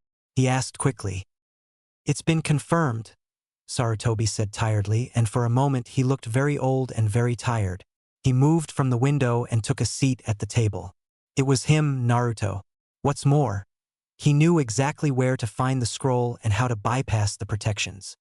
With all due respect, Naruto asked carefully, but how did he subdue you? I merely, though it was one of his little tricks, Sarutobi admitted with a great sigh. He threw some smoke bombs, yelled something foolish out. I allowed him to play his game, but the smoke lasted longer than usual, and by the time it had cleared he was gone, with the scroll. He turned back to the window. This is a result of my foolishness, he said, and his voice was hard again. Naruto said nothing. Konohamaru was the grandson of the third Hokage, and his status allowed him a lot of leeway.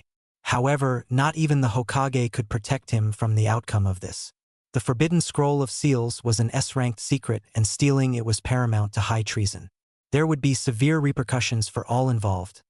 Konohamaru for stealing it and Sarutobi for allowing it to happen. However, it is more complicated than that. Sarutobi interrupted Naruto's thought process. Konohamaru failed his graduation exam today. I have reason to suspect that somebody may be using his current emotional state for their own advantage. I see, Naruto murmured. His thoughts were conflicted and his emotions barely under control. He was too close to this at the moment, so, with a deep breath, he pulled back and hardened his heart. What are your orders, sir? I have located the boy. Sarutobi straightened, and the full force of his intent care bearing down on Naruto. It wasn't a desire to kill. Rather, it was the power of the highest priority order in Konoha and the effect it instilled in those with the will of fire. You will shadow him until the true culprit appears. Retrieve my grandson at all costs and destroy the scroll if necessary. Sarutobi met Naruto's eyes from behind his mask. Do to the culprit as you see fit. You have full operational control, however. The nature of the assignment have been deemed S-ranked and may not be divulged. Even if Konohamaru had been deceived, he had still committed high treason. Naruto understood immediately. The less who knew, the better. He bowed his head and made his way to the table where a large map of Konoha had been unraveled. Sarutobi gave the coordinates to Konohamaru's position and Naruto stared intently at the map for a few moments. He then pressed his finger on his tattoo. Cat, he called out quietly. Bird. There was a moment's pause and then 2 ANBU members arrived with a small puff of smoke, heads immediately bowing as they saw their Hokage. They wore white cloaks over their armor and their porcelain masks bore the discreet signs of seniority. The ANBU captains of Epsilon and Omega ANBU combat platoons stood rigid.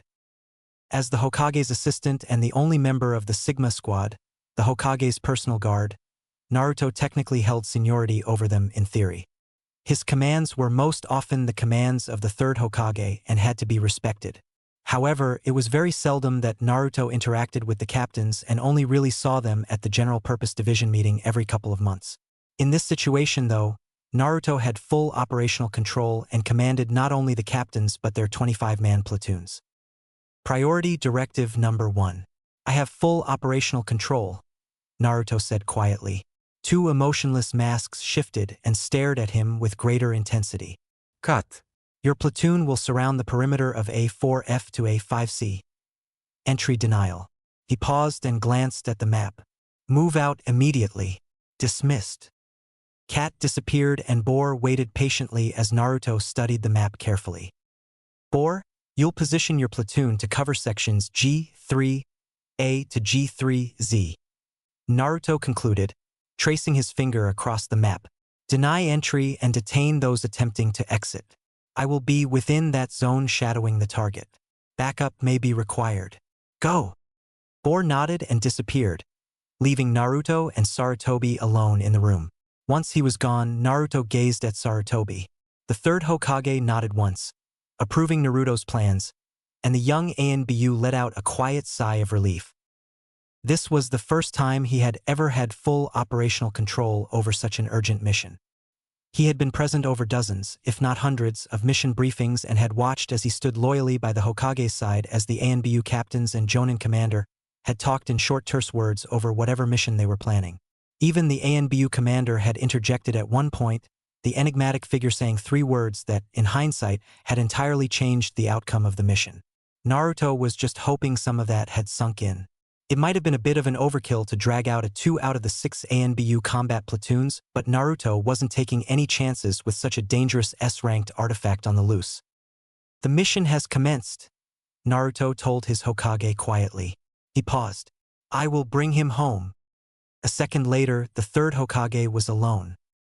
The sun had fully set by the time Naruto had arrived on the outskirts of the village. Many shinobi would be disadvantaged or even crippled by the lack of visible light. However, the ANBU had 2 powerful accessories to help them with nighttime operations. The first was their cloak.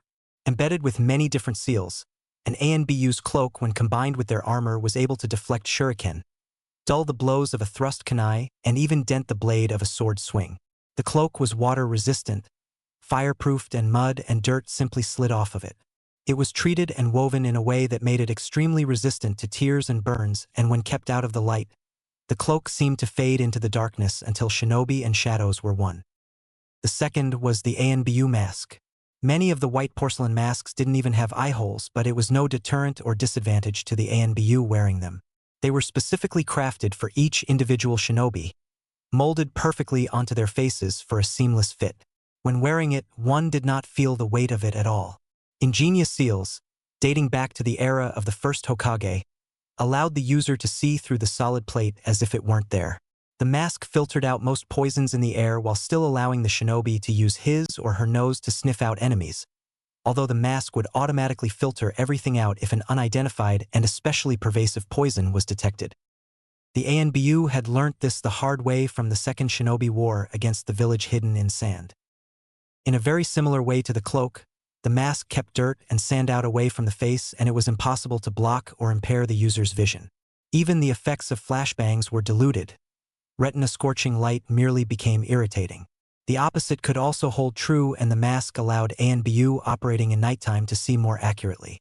There was a rumor that Konoha's research and development department were trying to come up with a way of attuning the masks to be able to see the heat of living organisms, but so far nothing had come of it. Beneath his mask and hidden in the shadows, Naruto silently watched from a large tree branch as Konohamaru pored over the forbidden scroll of seals. His chakra suppressed as best he could, Naruto controlled his breathing and remained motionless, ignoring the large part of him that wanted to storm down into the small clearing and whack the stupid brat over the head. His feelings were only slightly abated as he took in the young boy's pure desperation, Konohamaru trying desperately to master one of the techniques in the scroll. Naruto kept a very careful eye on the boy. The techniques were forbidden for a reason, but so far the brown-haired child hadn't even come close to mastering one. Breathe in, breathe out, breathe in, breathe out. After 20 minutes, a motionless Naruto was beginning to get impatient. He had detected no other presence within distance and hadn't seen any signal flares go up at the various choke points he had assigned the 2 ANBU platoons at. There was no sign of the unknown mastermind. Wait. Naruto's eyes darted to the left, but he didn't move his head as he detected the slight vibration of movement. Somebody was pushing through the undergrowth, plants rustling loudly as this person didn't even attempt to hide. Naruto waited, and with a twitch of his fingers, the spring-loaded mechanism in his right cloak sleeve placed a kunai into his hand. Who was it? The figure burst into the clearing and Naruto tensed, ready to move in. Some part of him was surprised at the identity of the man as Yumino Irika, Konohamaru's teacher, glared down at the surprised-looking boy. You! He roared. What have you done? Naruto paused. Ashi. Konohamaru waved at Irika nervously. You're too early. I haven't learned a technique yet. Give me some more time, please. More time, Irika roared. He lunged forward and snatched the scroll out of Konohamaru's hands. You shouldn't even be looking at this, you idiot. Do you want to kill yourself? Naruto frowned. Despite his anger, he could see and feel the concern and worry in the scarred Chunin's voice. What was going on here? But the test, Konohamaru protested. He reached for the scroll. I haven't finished the test yet? What test? Irika unknowingly echoed Naruto's question. The test Mizuki-sensei gave me, Konohamaru said quietly. He bowed his head. He said that it was a shame that a descendant of the third Hokage could fail their graduation test. He said that there was a secret test, where you passed if you could prove that you were a shinobi. I had to steal the scroll and learn a technique, but they're too hard. Irika was staring at Konohamaru with a strange look on his face. But, he said quietly, it was Mizuki who told me that you had stolen the scroll and told me where you had ran off to. He trailed off as it became clear. Naruto would have intervened right there and then, but he was taken completely by surprise as something flashed in the corner of his eye. He moved his head just in time as kunai pierced the trunk behind him. He didn't dodge the next set as they slammed into his chest, 3 blades thrown with unnerving accuracy at his vital points. The cloak and armor absorbed most of the blow, but Naruto heard a crack and grunted in pain. An instant later, wires wrapped around his chest and arms, binding and trapping him to the trunk of the tree. Something shifted in the darkness and 2 gleaming windmill shurikens came spinning at him. One was set to sever his head. The other exploded and a shower of deadly debris rained down on the cloaked figure bound to the tree. There was a blur of movement as Naruto dropped from underneath his cloak, leaving it still bound to the tree. He felt a streak of white-hot pain slash at his face and felt thuds against the back of his armor as he dropped to the ground and leapt forward. "Get down!" Naruto shouted, flickering over to the surprised Irika and Konohamaru, who had only just looked up. Between the second short ambush and his escape, he had distinctly heard sizzling. He threw himself over Konohamaru just as the tree he had been hiding in exploded in a great ball of fire. The ground roared and shuddered, the shockwave disorientating and throwing Naruto off. It only cost him seconds, but seconds was all that the mysterious assailant needed. He rolled to his feet, a kunai in his hand, prepared to defend from a second attack. He had no need. Irika stood in front of the two boys, arms outstretched as multiple kunai littering his body. Naruto observed him clinically. The armor had blocked most of the damage and no vital points had been hit. "Mizuki," Irika growled. "Come out." There was laughter from the trees and a figure appeared on a tree branch further up from the burning remains where Naruto had been standing. The man was dressed in a chunin vest and had silver hair and cold blue eyes. "Irika, this really doesn't concern you," he said, idly spinning a kunai in his hand. He only had eyes for Naruto, however, and watched him keenly as the young ANBU stood up. "All I want is the scroll and the kid and I'll go. There's no need to die over this." "You traitor," Irika breathed. "Mizuki," Naruto called out, even as he unwrapped the bandage strapped round his leg and began binding his shoulder. His armor had been cracked and dented, but it had held up, but the edge of his mask had shattered, and there was something warm and sticky dripping down his cheek. "There are 4 ANBU patrols and the 3rd Hokage surrounding the area. You will not escape. Surrender and you will be spared." "You know, I think I'll take my chances," Mizuki said with a grin that told Naruto that he was entirely too confident. "I'm a smart guy. I'll find a way out." He already had a way out, Naruto realized abruptly. He reached for his flares only to pause. They had been stashed away in his robe which, if it hadn't been turned to ashes by now, was surrounded by a blazing fire. ANBU equipment was tough, but not tough enough to come out of ground zero of detonating grade 1 explosive notes. "You're not that smart," Naruto remarked dryly, and he snapped his fingers.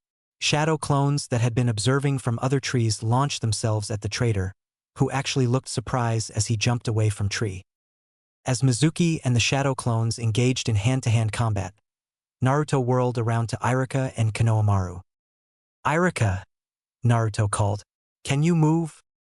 "Yes," Irika gritted out between clenched teeth. "I'm giving you a priority S-ranked mission," Naruto commanded. "You are to take the scroll and Konohamaru and leave the area. Move 4 clicks west and you'll find reinforcements. Understand?" Irika nodded as Konohamaru looked on tearfully. 3 loud puffs of smoke filled the clearing as Mizuki dispelled the 3 of the 4 clones. "Naruto," the young boy sobbed. A moment later, Irika had bundled both him and the clone up and quickly fled the area. Naruto turned to Mizuki as he finished off the last shadow clone and analyzed. The target had shown impressive close combat capabilities. His stealth was high, although it was likely he had been waiting before Naruto had arrived and saw where the young ANBU had hidden. Weapon skills high, ninjutsu unknown, genjutsu unknown but possible adequate considering he had crept up on Naruto. "I'll catch them," Mizuki snarled as he whirled around to face Naruto. Naruto gave him a cold glance and his emotionless white mask turned to face the traitor. "No, you won't," was all he said. He launched at Mizuki at great speeds and enjoyed the brief look of surprise in the older man's eyes. Naruto's taijutsu depended on great speed and integration with weaponry to deal damage. As a 12-year-old, he was too small and lacked the bulk of experienced close combat fighters. His speed, however, was what allowed him to go toe-to-toe with bigger and stronger opponents. Dodge, dodge, jump, dodge, feint left, strike with kunai on the right, duck kick, jump back from follow-up, body flicker behind, avoid reflexive punch, stab, parry blow, redirect punch, slash at tendons, kick at knee, stab, reach into pouch, jump to avoid low house kick, throw shuriken, lunge with stab, parry blow, pull back on wires to bring shuriken back, replacement, Both Naruto and Mizuki used the replacement technique as a series of shurikens punctured the silver-haired Chunin's back at the same time Mizuki landed a powerful kick underneath Naruto's chin. A windmill shuriken was flying from the shadows as Naruto reappeared on the ground. The ANBU let his chakra flare, feeling it slam down on the entire clearing, and weaved his hand seals. Wind release, great breakthrough. A roaring wave of wind slammed into the shuriken and sent it spiraling into the air as the tree branches rustled. A second later, the ground grumbled and a series of large rocky spikes shot up and slammed Naruto in the chest. He gurgled as Mizuki jumped up from underneath the ground and shoved a kunai into the ANBU's mask with a loud metallic clang. "Gotcha!" The traitor grinned maliciously. He paused and narrowed his eyes. "Wait!" The sound of metal whistling through the air made him jump back, and the henge on the windmill shuriken that Naruto had replaced himself with disappeared. Reappearing in the air, Naruto launched a series of kunai at Mizuki and blazed through a set of hand seals. Fire release, soaring flame bullets. Naruto felt his chest swell as chakra burst from the tenketsu in his throat and upper mouth. Fire elemental chakra poured from the points, and Naruto manipulated the shape of the chakra to take form of a volley of blazing streaks of fire. They crashed to the ground, engulfing Mizuki and the windmill shuriken in flames. Naruto narrowed his eyes as he dropped gracefully to the ground and crouched there. He flipped through another series of hand seals and pressed his hands to the ground. Lightning release, electromagnetic murder. From his hand came a furious discharge of surging bolts of lightning. They tore through the ground, tearing apart the earth and soil. There was a strangled yell as Naruto pumped his chakra into the ground, and a flash of movement jumped up away from him. Mizuki leapt from the ground, his armor in pieces and holding his arm, and ducked behind a tree as Naruto lifted his hands and sent waves of cascading lightning after him. "You won't win," Mizuki yelled desperately as Naruto dispelled the technique, lowering his hands. "I didn't want to have to use this so soon, but I can't let you win." Naruto felt the ground shifting again and chakra pumping into his feet. He jumped gracefully away, landing on the tree branch of a nearby tree. The earlier fire techniques had dissipated as the chakra within it was burned up, but the acrid smell of smoke filled the air, blocked only partially by his mask. Forbidden technique. Mizuki cried out, "Animal cursed seal of heaven." Naruto crouched, watching the tree where Mizuki had hid warily. He started as something boomed, and before his astonished eyes the tree trunk shattered and buckled. With a loud groan, the top of the tree came crashing down and slammed into the ground. The tree Naruto was standing on creaked and groaned, but otherwise remained still as Mizuki appeared from behind the tree. What was that? Naruto thought. Where Mizuki had once stood there was now a monster, or something that looked a lot like it. A muscle-bound behemoth of a thing stood there, flexing its hands in marvel. It was bipedal, covered in orange fur with thick black stripes adorning its hide. A mane of whitish silvery hair covered its ears and draped down over its face, where two murderous blue eyes glinted. "Mizuki," Naruto breathed. "This is it," Mizuki howled. He slammed a fist into the palm of his large clawed hand. "This is the power I wanted. Thank you, my lord. You have delivered exactly what you promised." He turned his ferocious gaze on Naruto, and the muscles in his new thick thighs tensed. In a sudden burst of speed, he had cleared the distance between Naruto and himself in a flash, his fist cocked back. Naruto flinched at the sudden speed and narrowly sidestepped the first punch. His leg came up instinctively and he shifted his balance, thrusting his knee into the exposed behemoth's chest. Mizuki roared and Naruto winced. The ANBU jumped back to avoid a swipe of the claws and disappeared in a whirlwind of smoke and leaves. He reappeared some distance away, his knee throbbing with pain. His hand came up, and with a puff of smoke 24 shadow clones appeared. "Go!" Naruto ordered, and they obeyed, launching themselves from behind the tree and moving to engage the new and improved traitor. He created 2 more clones, and together they weaved a series of hand seals, each one ending on a different sign. A series of loud pops echoed through the forest as the beast-like Mizuki had no trouble dispelling the clones. Fire release, fire dragon flame bullet technique. Earth release, seismic upheaval technique. Wind release, wind cutter technique. Mizuki, who had just finished off the Land Shadow clone in hand-to-hand combat, felt the ground rumbling and the trees howling, looked up in horror. The original Naruto poured his elemental chakra and released it from his mouth in a giant stream of fire.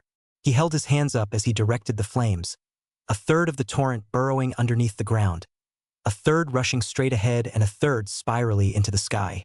Fire elemental chakra blended with wind and the fire exploded as blades of wind tore through it. Flame and wind spun together with a high-pitched shriek, and the streams of fire in the air and on the ground met to create a wall of flame that encompassed trees and plants, reducing them to ash in mere seconds. Fire and earth elemental chakra also met as the earth technique melded with the fire technique. The ground rumbled and was torn apart as geysers of exploding soil roared up into the heavens, great gouts of fire ripping through rock and stone in seconds. There was nowhere for Mizuki to run. He made a series of signs and slammed his hands to the ground. Earth release, earth-style wall. The soil beneath his fingers trembled as chakra was poured into it, and it rose up and took the form of a muddied wall twice as tall and once as thick as Mizuki. Earth elemental chakra raced over the surface. The wall hardened into thick gleaming stone that flickered from the light of the wall of flame coming towards it. Mizuki leapt up and gripped the side of the walls with the soles of his feet. He slammed his bestial hands on the stone just as the wind-enhanced fire struck the wall.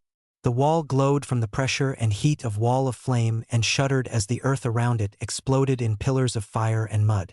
Shrapnel tore at him, cutting into his fur and hardened muscle. And Mizuki howled with pain, but he kept his hands on the rock, pouring as much chakra as he could spare into his only defense. The fire looked as if it would overcome him, but after a few moments it abated and the wall held, cracked and trembling but whole. He was completely unprepared for the 4 shadow clones that darted from around both sides of the wall and lunged at him. A kunai flashed as Mizuki tensed his muscles and leapt off the wall. The first shadow clone bridged the distance and plunged his blade deep into the beast's knee.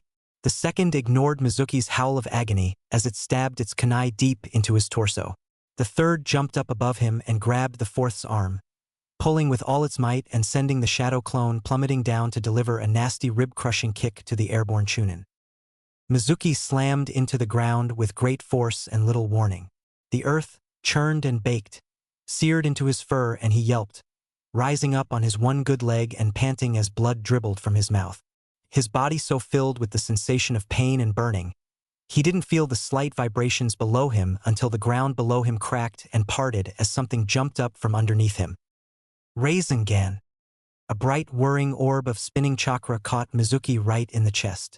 He howled in agony as the chakra spun away, tearing into flesh, muscle, and bone. The force of the technique propelled him up into the sky, where the third and last shadow clone was ready for him. With another devastating kick, Mizuki was slammed back into the ground. This time he didn't get up. The shadow clones dispersed as Naruto jumped up from the ground. His armor was muddied and blood dripped from the crevice of his mask, but underneath his blue eyes was fierce and proud. It was with slight apprehension that Naruto watched the transformed Mizuki start to shrivel up and waste away. In a few minutes, there was only a wasted husk of a man left. The chest rose once, twice, and then stopped moving at all. Sometime later, a bandaged and thoroughly debriefed Naruto walked quietly through the Hokage's residence. The scroll of forbidden seals had been secured and Konohamaru had been returned safely to his home. All in all, Naruto was satisfied, if not aching, tired and ready for a good rest. He passed Konohamaru's room in the hallway and paused. Sarutobi had undoubtedly heard him coming, but he didn't move from the doorway, watching Konohamaru peacefully sleep off the night's chaos. Naruto hesitated and then moved forward to step next to the Hokage. "Is he all right?" Naruto murmured, eyeing Konohamaru's tear-streaked face. "He's fine," Sarutobi answered quietly.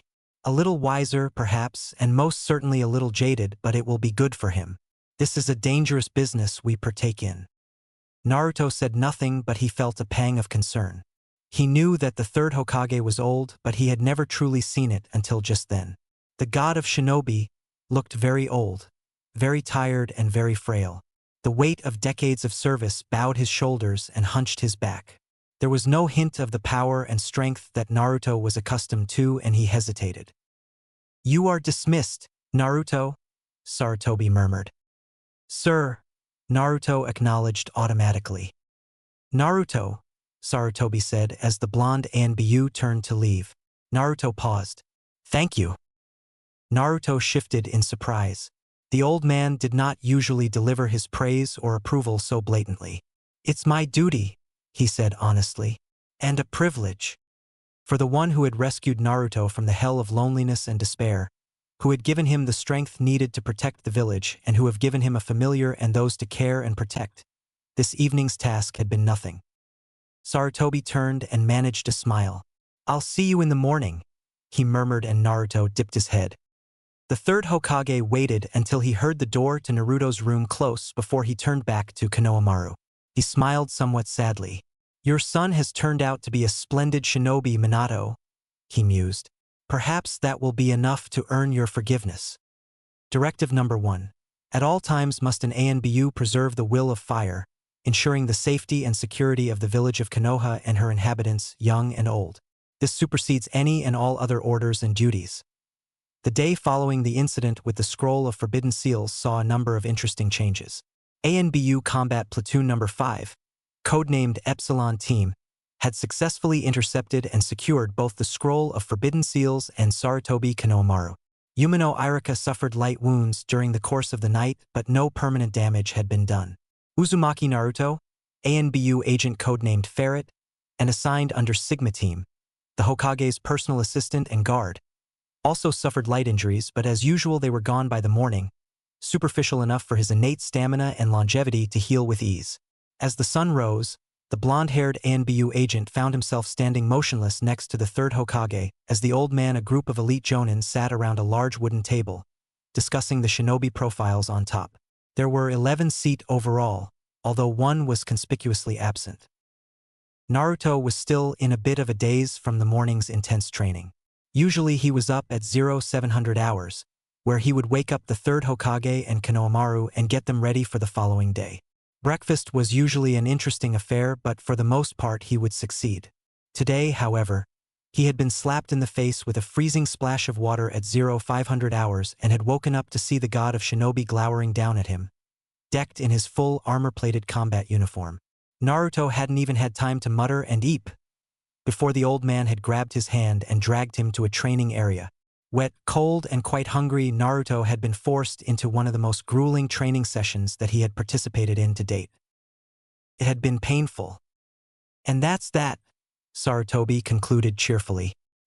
He puffed on his pipe, his conical hat keeping the full force of the sun's glare out of his eyes as it slowly rose over the Hokage's monument. We'll conclude this at a later date. Naruto was closest to the window where the fresh breeze was somewhat calming him down, although his face still scrunched up into a pout behind his still damaged mask. That was probably why he saw the burst of movement first. He started, a kunai flipping up from his belt and into his hand in an instant, but a quick burning sensation coming from his tattoo saw him roll his eyes and put it away. A swirl of leaves and a puff of smoke filled the room as the latecomer entered with a dramatic body flicker. Kakashi, Sarutobi intoned. He placed an elbow on the table and rested his chin in the palm of his hand. You're late. Sorry, Kakashi drawled, not looking it at the least. The tall, slender man still looked quite similar to the last time Naruto had seen him, with gravity-defying silver hair, a mask that covered half his face and a droopy eye that seemed to radiate laziness. My usual restaurant was filled with ponies, so I had to travel to bird country to get my breakfast. I see, Sarutobi murmured. You couldn't have chosen a different restaurant? Oh no, Kakashi sounded positively scandalized. My pancakes need to be cooked in a very specific way. Sarutobi nodded gravely and Naruto cocked his head, wondering if there was some kind of code being said between the two, or if the old man was just playing along. Kakashi's eye flickered to Naruto and the young ANBU saw a quick crinkle as the silver-haired man smiled. Fingers flashed for a second and Naruto grinned and gave a slight wave as Kakashi, practically slouching all the way, made his way around the table and dropped into the empty seat. So what are we all talking about? Kakashi asked cheerfully. Some of the other jonin chuckled as Sarutobi sighed. We were just wrapping up the genin team placements, the third Hokage grumbled. He shifted a few of the papers on his desk. Ah, Kakashi said with dawning comprehension. I assume that I have Uchiha Sasuke, Haruno Sakura and Sarutobi Kanomaru then? There was an awkward pause at the table. Some of the other Jonin shifted in their seats and none of them dared to look at the Hokage. For the most part, the old man remained still, but there was an undercurrent of something dark as he finished sorting his papers and puffed on his pipe. Sarutobi Kanomaru did not pass the graduation exam, Sarutobi murmured. Therefore, he is ineligible for Genin team placement. The rules cannot be changed on a mere whim. Really? Kakashi replied quietly. From what I've heard, didn't Kanomaru play a large part in an S-rank operation last night? Surely Ferret told you, since he was the one who led it. He shrugged carelessly even as the masked ANBU by the Hokage's side shifted at the knowing look in the silver-haired man's eyes. I would have thought that any academy student able to play such a vital role in the defense of the village would need to be inducted into the shinobi program so that his talents could be put to use. Many of the other Jonin looked visibly surprised. The third Hokage heaved a great sigh, briefly closing his eyes, and fixed Kakashi with a stern look. I see you've been snooping around again, he grumbled. Snooping? Me? Kakashi laughed it off with a wave of his hand. I just heard a few things on my breakfast trip to Bird Country this morning. He leant forward in his chair, somehow slouching in a way that made him come off as both lazy and intent. I'll take Sarutobi Kanoharu as part of my Genin team. Don't worry, Hokage-sama. I'll take full responsibility. The third Hokage was silent for a few moments before he reached into the pile of scrolls sitting in front of him and opened one up. He picked up the stamp off the table and slammed it down on the scroll with a resounding thump. Very well, Sarutobi said gravely. It's on you, Kakashi. Kakashi shrugged. The meeting finished shortly after and the Jonin began to leave the room. Naruto remained motionless, oblivious to the flickered and curious looks that many of the elite shinobi gave him. His gaze was focused totally on Kakashi, who remained slouched at the table reading his book. As Sarutobi rose, chatting quietly one of the Jonin, a tall, dark-haired woman with striking crimson eyes, Naruto adjusted his mask over his face and walked towards Kakashi. The other Jonin blinked and lowered his book. Oh, hello, he said lazily. His one exposed, I stared at him blandly. How's it been, Naruto? Captain, Naruto greeted stiffly. Ma, Kakashi interjected, placing his book back in his green flak jacket. You probably shouldn't call me that. I'm not a captain anymore. He cocked his head and brightened. So tell me, have people been missing me? Naruto scratched the back of his head and laughed nervously. Well, he trailed off. Kakashi winced. That's mean, he said with a pout. Naruto chuckled. Actually, Captain, he said, his eyes darting around the room. I'm wondering if you can do me a favor. Oh, Kakashi's one eye rose in interest. What could a measly Jonin like me do for a big, strong ANBU like yourself? There was a pause. Save me, Naruto suddenly wailed and he darted forward, grabbing onto Kakashi's flak jacket. Help me, Captain. He's gone insane. What? Kakashi spluttered, trying to pull back from Naruto, but the boy's grip was too strong. The old man, Naruto moaned, sobbing dramatically into Kakashi's flak jacket. The older man rubbed the back of his head nervously as he glanced around, noticing how many of the exiting Jonin were eyeing the two of them incredulously. Naruto suddenly pulled back. He's gone bonkers, he declared firmly. I'm sure it's not that bad, Kakashi mumbled shiftily. You have no idea, Naruto hissed. Suddenly, the boy yelped as a hand grabbed him by the back of his armor. Kakashi looked up as the third Hokage, one hand filled with paperwork, grabbed the blonde and effortlessly yanked him away from Kakashi. Naruto howled as Sarutobi dragged him across the floor. The elderly man's eyes almost closed with boredom. It's time for some more training, Ferret, the Hokage grunted. Captain, Naruto called out desperately before both he and the Hokage disappeared in a flicker of movement. What a creepy kid, Kakashi laughed nervously as the other Jonin gave him some strange looks. He smiled behind his mask, his eye curving up, He pulled out his little orange book and promptly stuck his head in it and became lost to the world. Still, he felt extraordinarily pleased for some reason. It was a bright sunny day. The sky was blue and there was a nice breeze blowing throughout the village.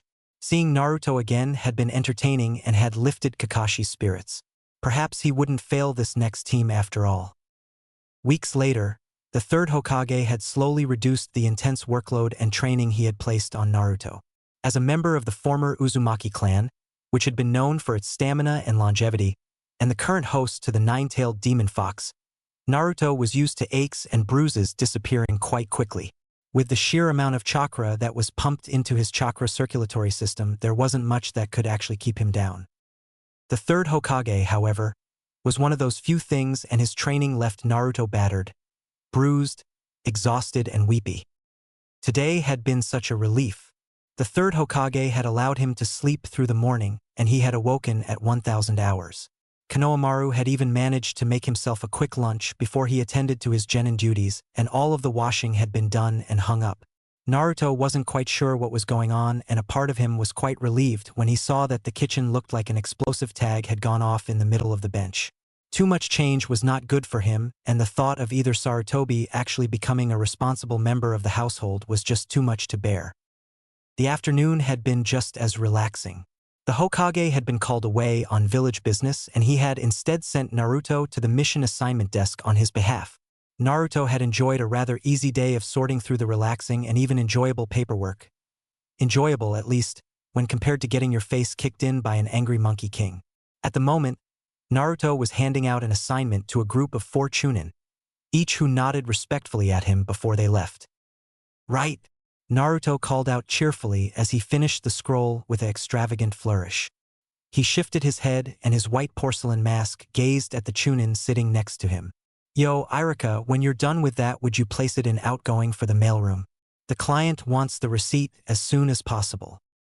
"Of course," Irika said politely as he waded his way through the sheer volume of paperwork that lay on his table. As always, the appointment of new genin squads brought in a temporary but substantial increase of business. Clients were always interested in seeing new faces, and many of them hired a genin squad just to get a glimpse at the abilities of the new workforce. Who knows, perhaps one of those genin would rise up and become Hokage one day. Naruto was scribbling furiously on a mission request, and he outlined exactly why the village hidden in leaves was refusing an assassination request, a rather noisy and annoying dog that had been keeping the grumpy old lady up all night. As he finished up, he signed his name and printed underneath it, ANBU representative of the Hokage, and passed it to a nearby chunin whose arms were loaded with scrolls. "Okay," Naruto sighed. He fiddled with his pen, placing it on the table, as a couple of familiar presences entered the room. "Yo, Captain." "You know, you're going to get me in trouble for impersonating somebody I'm not," Kakashi said idly, rubbing the back of his head as he put his book away. "You really should stop calling me that. And you really should stop reading smut in public," Naruto declared flippantly. "But since we both know that neither of us will change, shall we get to business? What kind of mission can I get for Team Kakashi today?" "Another D-rank mission, please," Kakashi said lazily. 2 of his 3 genin sighed at that, their heads dropping low. Naruto grinned at Konohamaru and his teammate, one Haruno Sakura. The pink-haired girl had been the top of the class in academic bookwork, and Naruto wouldn't be surprised to see her join Konoha's communication or cryptanalysis department one day. She certainly had the brains. Their third teammate was silent, but Naruto read past Uchiha Sasuke's stony facade and saw the exasperation lurking in the boy's dark eyes. Naruto felt a little pity for the boy. He had certainly had a tough break, and only his appointed psychologist knew what horrors tormented him underneath his pale and emotionless features. Really, he wished the boy all the luck in the world on his quest to kill his older brother Uchiha Itachi, and honestly, he would probably need it to. From what he heard, Itachi was in a whole other league by himself. The last he checked, there was no immediate plans to hunt him down, although ANBU were always on the lookout. But should the chance appear, a whole ANBU combat platoon was to be allocated for the task. Only Orochimaru had earned such infamy within the ranks of ANBU. "Hey, Naruto," Konohamaru demanded. He looked very small next to his 2 teammates. He thrust out a hand and pointed at the blonde ANBU accusingly. Give us a real mission for once. I'm sick of doing crappy chores and… Irk! Naruto's hand blurred and a scroll slammed into the young Sarutobi's forehead. Konohamaru grunted as his head flipped backwards and he lifted off his feet by the force of the impact, falling back and sprawling onto the ground with a loud thud. Naruto flickered and stood over him, a fist clenched tightly as he waved in front of the boy's face. You have a lot of nerve coming in here and swearing at me after the way you left the kitchen this morning, Naruto said darkly. Konohamaru whimpered as Naruto took in a deep breath and turned to Kakashi, striding past the gobsmacked Sakura and the somewhat amused Sasuke. Actually, I have an interesting mission for you now, Naruto said, his dark mood vanishing as quickly as it had come. He flicked his foot at the scroll on the floor and it shot up into the air, where Kakashi promptly snatched it up and read it. Oh, Kakashi uttered in a surprised voice. He looked a little amused as he gazed at his genin team. A C-ranked mission. For us? Ferret, you're so kind. You've done your 25 D-ranked missions, Naruto said lazily as he walked back to his table. This is a simple escort mission to the Land of Waves. A rather cranky bridge builder wants some security while he finishes his bridge. Apparently there have been some disgruntled locals stirring up trouble about it, afraid their jobs will go once it's done. Konohamaru was sitting up staring wide-eyed at Kakashi as the Jonin considered it thoughtfully. The silver-haired man said. I dunno. Please, Kakashi-sensei, Konohamaru begged. His eyes were wide and suspiciously bright. We have completed the prerequisites, Sakura added quietly, looking just as hopeful. Sasuke folded his arms and huffed under his breath, but Naruto saw how the dark-haired boy watched his Jonin instructor just as eagerly as the other two. Well, Kakashi drawled, I suppose we could give it a try. Naruto smiled at Konohamaru's scream of happiness. His smile faded as he felt another presence abruptly closing in, and he only had a few seconds warning as a black-robed ANBU member appeared in the room. A white porcelain mask with red swirls on the cheeks and a small protruding beak gazed up at him. Ferret, the Hokage has summoned you, she intoned. Her spiky ponytail swished as she turned her head and Naruto caught a glimpse of long thin needles bound within the hair. Yumino Irika, you have temporary command of the Mission Assignment Office. Serve your village well. I will, a startled Irika said. Thank you. Naruto frowned but stood up from his chair. Enjoy your mission, Konohamaru, was all he said before he vanished in a body flicker. Naruto strode through the bottom recesses of the Hokage's tower, his mask concealing the sudden nervousness that had struck him. He had visited the ANBU headquarters before, of course, but he had never been summoned so abruptly from the middle of an assignment before. The bird-masked ANBU escorted Naruto to a set of doors and gestured for him to enter. Inside was a rather bare room. In the middle of the room stood a table, where Sarutobi and a long purple-haired woman hidden behind a dog mask were seated. Uzumaki Naruto, registration code 012607, codenamed Ferret, attached to Sigma Squad. Step forward. The Hokage's voice was not hard, but there was none of the emotion behind it that Naruto was used to when dealing with the third Hokage. Naruto took a step forward and came to attention at the head of the table. Sarutobi didn't even look up at him as he pursued a large manila folder, reading something intently. It was the woman who spoke first, and Naruto recognized her as Yuzuki Yugao, captain of ANBU Combat Platoon Gamma. He had worked with her previously in training drills and combat scenarios, but other than that knew very little else. Uzumaki Naruto, Yugao said quietly. You are a B-ranked shinobi operating as Sigma Squad in personal and work-related duties, attached to the Hokage's office, correct? Yes, ma'am, Naruto replied immediately. Your academy scores were rather average. You almost failed ninjutsu until the third Hokage intervened, Yugao said. Her eyes were cool and her voice was flat, as if she had absolutely no opinion on what she was stating. You were fast-tracked to Chunin at 10 in an unprecedented manner. You had no Jonin instructor of Genin team and worked with Sarutobi Hiruzen on your shinobi skills. Your promotion came as you were prepared to take on more additional responsibilities in your position as the Hokage's aide. Shortly afterwards, you applied for ANBU and were administered the competency exam by former Captain Hitaki Kakashi. You passed and were assigned to Sigma Squad, which had remained dormant since the death of the fourth Hokage. Is this correct? Yes, ma'am, Naruto responded quietly. Yugao paused. Your attendance is exemplary. You have completed 1135 D-ranked missions, 315 C-ranked missions, and 42 B-ranked missions.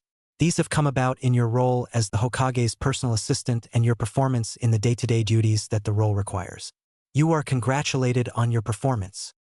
Naruto almost gaped at the number of D-ranked missions, but it did make sense when he thought about it. The sheer amount of chores and housework that he performed at the Hokage's residence was staggering, and he supposed each one did add up. The C-ranked missions were probably related to his work as a messenger and general aide in the various departments of Konoha. Today's work at the mission assignment desk would have added to his score. However, Yugao cut into his thoughts. Several weeks ago, you were assigned a priority S-ranked assignment. Alone and without backup, you retrieved a stolen artifact, escorted the primary objective to safety, and held off an enemy Chunin, whose weapon and ninjutsu skills were quite highly rated for his rank. During this operation, you showed courage in the face of danger and exemplified all of the directives that the ANBU abide by. Yugao's eyes flickered to Sarutobi, who nodded, and Naruto was struck by emotion and could only grin in sheer happiness as the third Hokage smiled at him proudly. Your latest combat tests reveal highly advanced ninjutsu skills. You have skill with multiple elemental affinities and have demonstrated advanced abilities in chakra shape manipulation. Yugao continued. You are well trained in hand-to-hand combat and general weapon skills, and your physical and mental abilities far outstrip those in your age group. It is with pride that Konoha recognizes your abilities and achievements and promotes you to A-ranked status. Naruto was threatened to split his face wide open, and his heart pounded in his chest. Still, a niggle of doubt wormed its way through his euphoria. Was he truly ready to join the ranks of the elite? Compared to many other jonin, he was still a child flailing away at enemies he couldn't see. This does not mean that you have been promoted to jonin, the Hokage interjected quietly, as if he could read Naruto's thoughts. Although I believe that that position will be available to you soon, there are protocols that need to be followed. Naruto took a deep breath and calmed himself. Starting today, you shall be attached to Gamma Team under the direct command of Yuzuki Yugao, Sarutobi continued. He pulled out his pipe and lit it with a flare of chakra. He puffed on it twice and exhaled. Your next assignment is a routine border patrol around Fire Country's southeastern borders. Yes, sir, Naruto acknowledged. Yugao spoke next. Kamachi, the bird-masked ANBU member who had escorted him, stepped into the room. This is Uzumaki Naruto, codenamed Ferret. He has just transferred in from Sigma Squad and will replace Crane on the next deployment. He will be attached to your squad and is under your direct command. Yes, ma'am, the bird-masked ANBU Kamachi said. She turned to Naruto. Ferret, you will gather your supplies and meet us in room 201 for briefing. Go. Naruto nodded and disappeared with a flash of movement. The village hidden in leaves was truly one of, if not the most powerful shinobi village in the world. Boasting of an enormous population of trained shinobi, Konoha's economy was unrivaled by any other village or country. Part of that lay in its military doctrine. During the First Shinobi War and after the death of the second Hokage, the third Hokage had been appointed as command-in-chief of all military operations within Fire Country and coordinated with shinobi and the Fire Lord samurai.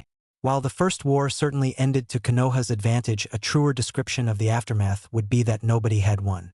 Countries were in shambles. Entire cities had been destroyed or abandoned, and a large portion of the skilled workforce had been killed. Konoha had been hit especially hard. Over half of its trained shinobi population had been killed during the war, amounting to 4,000 casualties. For a village whose primary trade was based on mercenary work, the situation was unacceptable. That was when Konoha's doctrine had changed. Instead of a large standing army ready to fight conflicts, Konoha would create a small and elite force of shinobi whose primary purpose was the defense and security of the village and Fire Country. The First Shinobi War had shown that the only thing that happened when two large armies met was death and destruction. Shinobis were gifted with the use of chakra and could perform unimaginable feats, but were just as human as everybody else and could not function without supplies. Furthermore, those unimaginable feats allowed small groups of highly trained men and women to intercept and destroy enemy supply caravans with ease. The third Hokage had seen the end result and had analyzed the military strategies that had been implemented by all sides during the war. He had concluded that the economic repercussions of losing a large portion of a working shinobi population were too severe. It was a little-known fact that Konoha had almost starved during the immediate aftermath of the First War, and only the continued patronage of loyal customers saw Konoha rebuild and restructure. The Chunin workforce, numbered in the thousands, was strong but too valuable to waste on general military operations. Of course, that didn't mean that they were too invaluable to be used. Rather, during the next two wars, the largest percentage of the shinobi population saw themselves rostered on and off the different fields of battle. The ANBU, however, stayed in battle from the very first moment blood was spilled right until the last remains of ink dried on the peace treaty. Their skill, mobility, and ability to adapt to different strategies allowed them to strike deep in the heart of their enemies, causing massive damage with minimal casualties. This doctrine was proved to be sound during the Second Shinobi War, where the third Hokage implemented a defensive strategy that saw the majority of the shinobi holding at the border while elite teams of ANBU were sent into other lands and countries, destroying and decimating enemy supply lines and landing critical hits on enemy war efforts, to the point that by the time the army had reached Konoha's borders they were in no condition to face against Konoha's field of fresh and readied army. Konoha left the war in almost perfect condition. Casualties had been light, infrastructure within Fire Country mostly undamaged, and coffers had been full as missions had been continued to be taken up. The other villages had learned. The Third Shinobi War saw the ANBU meet their counterparts, but, being the older of the elite groups, they were generally more experienced and adept at what they did. In the current peacetime, there were 6 combat-ready ANBU platoons with 25 shinobi in each platoon. There were an additional 4 smaller reconnaissance squads, 2 hunter teams, a medical crew, and a communications department, each group having a more specialized area of expertise for operations in and around Fire Country. At any one time, 2 of the 6 ANBU platoons would be assigned to General Border Patrol. Many towns and cities hired small teams of Chunin for policing and other duties, and they covered the main roads in and out of Fire Country. The burden of guarding the wilderness borders general fell upon the ANBU platoons, who would split into small 5-man squads and be allocated to different areas. Uzumaki Naruto had joined one of those squads, and it was not as exciting as he had expected an A-ranked mission to be. 87, 88, 89, Naruto chanted. He was sitting on a large barrel nestled against the wall of a small wooden shack deep within the wilderness, his legs swinging out from underneath. He was watching with a snicker as one of his fellow ANBU members, a man by the name of Tawa, grunted as he pulled himself up and above the frame of the doorway by the tips of his fingers of his left hand. Tawa had to have been in his early 20s and wore his hair in a brown spiky ponytail. His mask was, well, Tawa said it was a wolf, but Naruto was having a hard time picturing it with the little pink swirls decorating the side of the mask. 99, 100. Naruto finished and let out loud cheer as Tawa fell to the ground, panting loudly. He jumped off the barrel and lent Tawa a hand, which the other man gratefully took. "You did it, and with no chakra either." "My fingers hurt," Tawa muttered as he shook his spiky head. He shook his hand gingerly and winced. "That might hurt in the morning. You could always ask Kamachi for some acupuncture," Naruto said with a wry grin and snorted when Tawa shuddered. "No thanks," Tawa said with a groan. "I've seen what she does to the enemy with those needles, and I don't want them anywhere near me." Naruto nodded briefly at Frog, the large burly ANBU, undoubtedly a member of the Akimichi clan. Frog waved back absently, but continued focusing on Dog 2, a petite and slender person that the blonde ANBU still couldn't tell if they were male or female. Dog 2's body shape and voice were completely androgynous. Frog towered over the other ANBU as the two played cards and made he or she seem small and fragile in comparison. Naruto had seen Dog 2 spar though and knew that they only seemed small. Without a doubt, Dog 2 was the most vicious hand-to-hand fighter he had ever seen, going for all the weak points and soft spots without mercy. "Yo, squad captain," Tawa called up to the roof of the hut. "I think it's time to swap shifts." Kamachi nodded and stood up from her position. Technically, the whole squad was on R&R shift after completing their 48-hour patrol along the southeastern border, However, protocol dictated that one member of each squad remain on watch duty while the rest took their 10 hours rest and got ready for the next patrol. It was grueling, hard, and absolutely exhausting. After spending 4 shifts with his squad, Naruto couldn't have asked for anything else. "You're on from now until 1200 hours, Kamachi said. Her head cocked and she leaned forward. "Now, did you want me to look at those poor fingers of yours?" Tawa jerked and Naruto chuckled. Kamachi leaned back with a satisfied air around her. "Shut up," he muttered. He was about to say something else when Kamachi stilled and quickly raised a hand. Naruto tensed and fell into combat position. Frog and Dog, too, joined them as Kamachi scanned the nearby forests. She made a series of quick signs with her hands, ANBU code quick and to the point. Incoming 12. The 5 ANBU blurred and moved into position around the small clearing, each picking a vantage point that would allow them to suppress an enemy's advance at carefully designed choke points. His heart was beating furiously and he flexed his muscles, increasing his blood flow and peering carefully into the brightly lit forest. He waited for what seemed like an eternity, unmoving and hidden amongst some rocks. Sweat trickled down his face but was almost instantly absorbed by his mask. He felt the spring loader in the sleeve of his cloak bump against his skin, ready to drop the sharp blade into his hand at a moment's notice.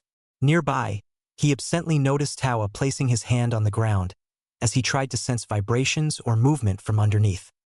The 12-year-old boy waited. His mind was clear and his hand was steady as he prepared to enter his first life and death battle. It did not go the way the ANBU wanted. A series of sharp, high-pitching, whistling noises filled the air and something small and round literally plopped onto the ground less than a meter away from Naruto. For a split second, he stared at the small lead ball, no larger than throwing ball with a crimson tag wrapped around it. The strange, squiggly Fuinjutsu staring back at him. A moment later, the ball exploded with a deafening roar of fire, and the man-sized field of rocks where Naruto had been standing was blown apart. The ground shuddered and soil and rock was thrown up into the air. Naruto reappeared on the roof of the cabin and jerked his head up, dirt and soot flowing off his robes. Appearing from the very top of the massive trees that littered Fire Country was the enemy. They were no more than a series of black shapes that dotted the clear blue sky, gliding towards them at great speed. Tiny little dots fell from them as they dove into the clearing and half a dozen explosions rocked the clearing as the ANBU squad was forced from hiding. Naruto weaved some signs, but the closest of the enemy raised something at him. The sun in his eyes, Naruto didn't take the chance and immediately jumped off the roof. A second later, a dozen kunai slammed into where he had been standing, punching through the wooden boards with ease. He landed on the ground and his kunai appeared in his hand. Something whistled in the air and Naruto turned and blocked, sparks appearing as he deflected a series of kunai that burst from the trees and into the clearing. His breathing was harsh but his mind was curiously clear as he blocked the last of the sharp blades. The ground shuddered again as more explosions went off and metal clanged on metal in the distance as his fellow squad members moved to engage the enemy. Naruto would do the same. Fire release, great wave of flame. Naruto reared his head back and warmth blazed from his throat as he spat a searing wave of heat in front of him. It surged past the trees and the leaves and grass instantly caught fire as great plumes of smoke began to rise through the air. A set of shurikens slipped into his hand and he clenched it as he formed the ram sign, stamping one foot on the ground. A wall of earth rose up behind him, the hasty earth construct intercepting a series of whistling kunai that would have slammed into his back. Naruto kept his eyes trained on the fire blazing in the forest as he leveled his shuriken. Something blurred as the ambusher escaped from the flames and the blonde tracked it, waiting and now. Shuriken Shadow Clone Technique. The set of shurikens spun forward and glowed green. Suddenly there were dozens of them and they rained forward, slamming into the figure. Metal sparked on metal as the figure somehow twisted in the air, but whoever it was had been struck and they dove to the ground. Naruto channeled chakra into his legs and darted forward just as an explosive sphere was hurled at his location, which disappeared into a ball of rising fire. A kunai slipped into his hand as he converged on the enemy shinobi. As he got closer, he finally got a good look at the attackers. They were dressed in purple flak jackets and light gray tunics, their heads covered with a hood and their eyes hidden behind goggles. A headband was strapped around their heads, the symbol unknown to Naruto. The strangest part about them was the large yellow contraption strapped to their backs. Yellow armored plates covering from their necks down to their legs and across to cover their arms. The enemy in front of him seemed to be struggling as he gripped the large contraption clumsily and was unprepared for Naruto as he appeared before him, a kunai swinging up to deliver a lethal blow. He was intercepted by another enemy shinobi, the man's goggles gleaming as he swooped down and swung something at Naruto. Naruto ducked and paused in his charge. He crouched and channeled chakra in his feet as the shinobi hovering in front of him held a squat rectangular object at him. He jumped back just as there was a strange clicking noise and a kunai flew past him. The object clicked again and Naruto desperately swung his kunai through the air, batting away countless kunai as the strange machine shot them at him again and again. He swiveled his head one streaked close enough to cut hair, and grunted when two slid past his guard and slammed into his cloak. His armor saved him as he landed on the ground, retreating from the furious barrage. Shadow clone technique. A single shadow clone formed around him and together they formed seals. A moment later, one of them slammed his hands on the ground. Earth release, earth flow river. The ground underneath that Naruto's fingers trembled and liquefied as the elemental chakra poured into it, while a huge surge of chakra saw a rising river of mud surge towards the two enemies. The other Naruto inhaled and formed the tiger seal. Fire release, blazing river. Fire spewed from his mouth and the wave of mud and soil cooked and burned into as a wave of black glowing tar swept forward. The second shinobi grabbed his comrade's hand and tried to rise above the dual elemental technique into the sky, but the contraption on his back groaned and Naruto watched as his wave of fiery soil engulfed the first shinobi. His heart clenched at the terrible screams that the man emitted and he could taste blood in his mouth. His moment of self-reflection didn't last long as the second shinobi, screaming something incomprehensible at him, hurled an explosive sphere at him. Naruto formed a sign just as the sphere exploded and replaced with the splintered remains of the barrel he had been sitting on earlier, drawing back closer to the rest of the squad. The enemy had taken them truly by surprise. Nobody had been expecting such a devastating aerial assault, and the technology and weapons that the enemy shinobi were wielding were truly fearsome. The launchers in their hands spewed out dozens of kunai every few seconds, and the explosives they hurled were extremely potent, sending soil and debris zipping through the air. Naruto was in a bit of a daze as his reflexes took over, dodging and deflecting kunai as he weaved in and out of the battlefield. Nearby, he saw Dog 2 surrounded by many of the enemy, the petite close combat shinobi unable to get into range to use, while Kamachi and Tawa were back-to-back, the squad captain using senbon attached to ninja wire to create an almost impenetrable defense while the latter used wind techniques to cover her back. A flyer soared away from Frog as the man's arm expanded to incredible lengths, reaching through the air and catching the squirming enemy in his meaty fist. With a loud roar, the Akimichi brought his hands down and crushed the shinobi against the tree. In a 12-on-5 fight, they were already 2 ahead. It wasn't to last long. Naruto weaved a series of signs as he ducked underneath a blazing trail of kunai and slashed the air with his hand. Wind release, wind blade. An almost invisible blade of sharpened elemental chakra shot through the sky and struck an enemy shinobi head-on. To Naruto's horror, the wind blade slammed into the contraption on the enemy's back and broke off into 2. A large slice of wind rushing over the other man's head and a small blade going underneath.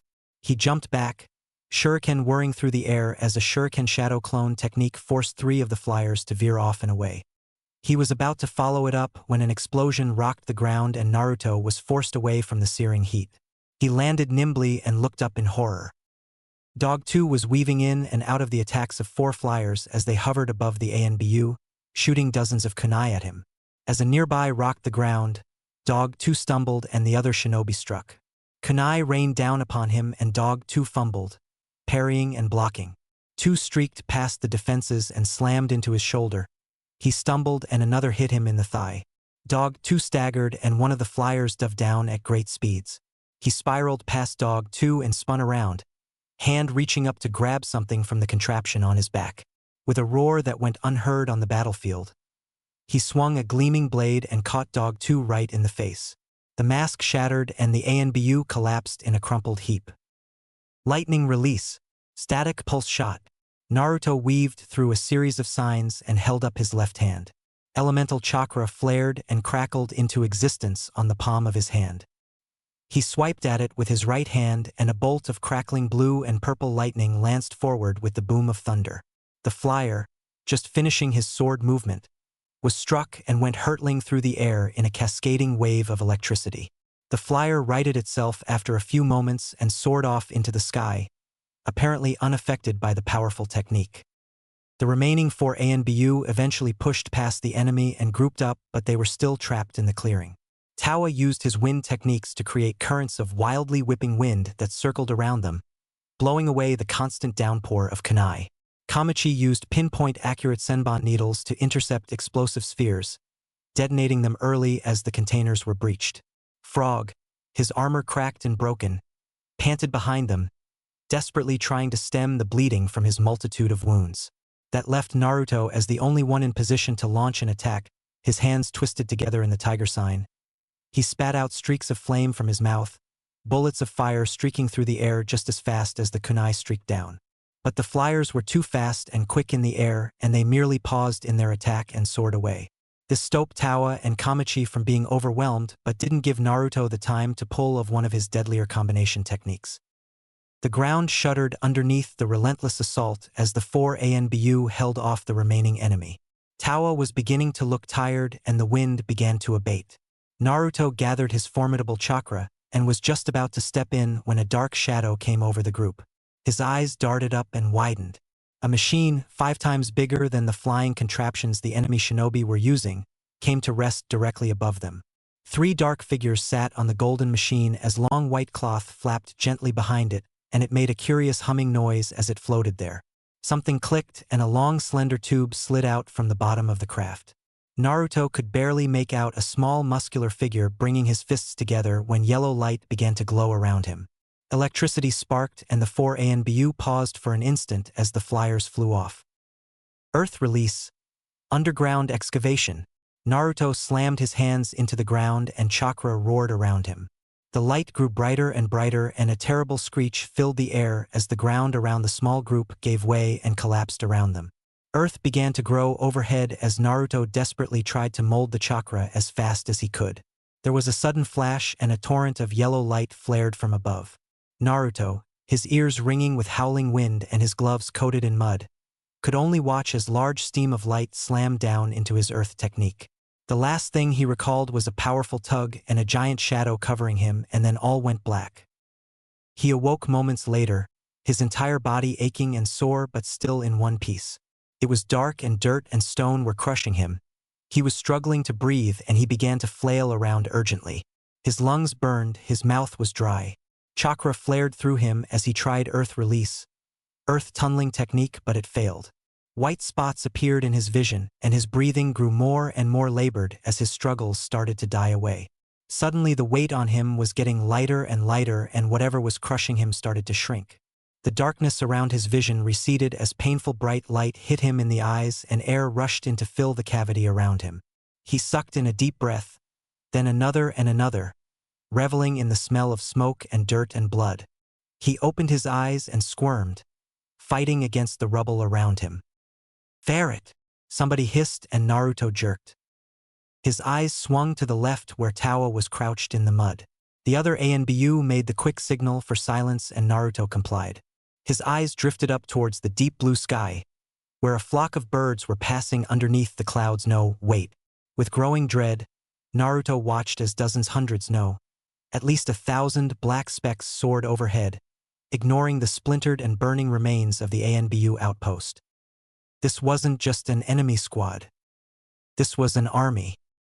An invasion. Naruto didn't need a map to know where they were going. As the last of the flying contraptions left his view and Tawa crawled over to him and helped him up from the mud, he became aware of just what the huge weight on his chest had been. Frog, wounded and bloodied Frog, had shielded them all with his body expansion technique, and what little remained of the ANBU made Naruto want to gag. His eyes burned as Tawa pulled him out of the muck and gore, and the 2 ANBU limped out of the large crater and back onto the forest floor. They collapsed, joining Kamachi as she fluttered in and out of consciousness. "We have to warn them," Naruto murmured after a few moments. "How?" Tawa asked.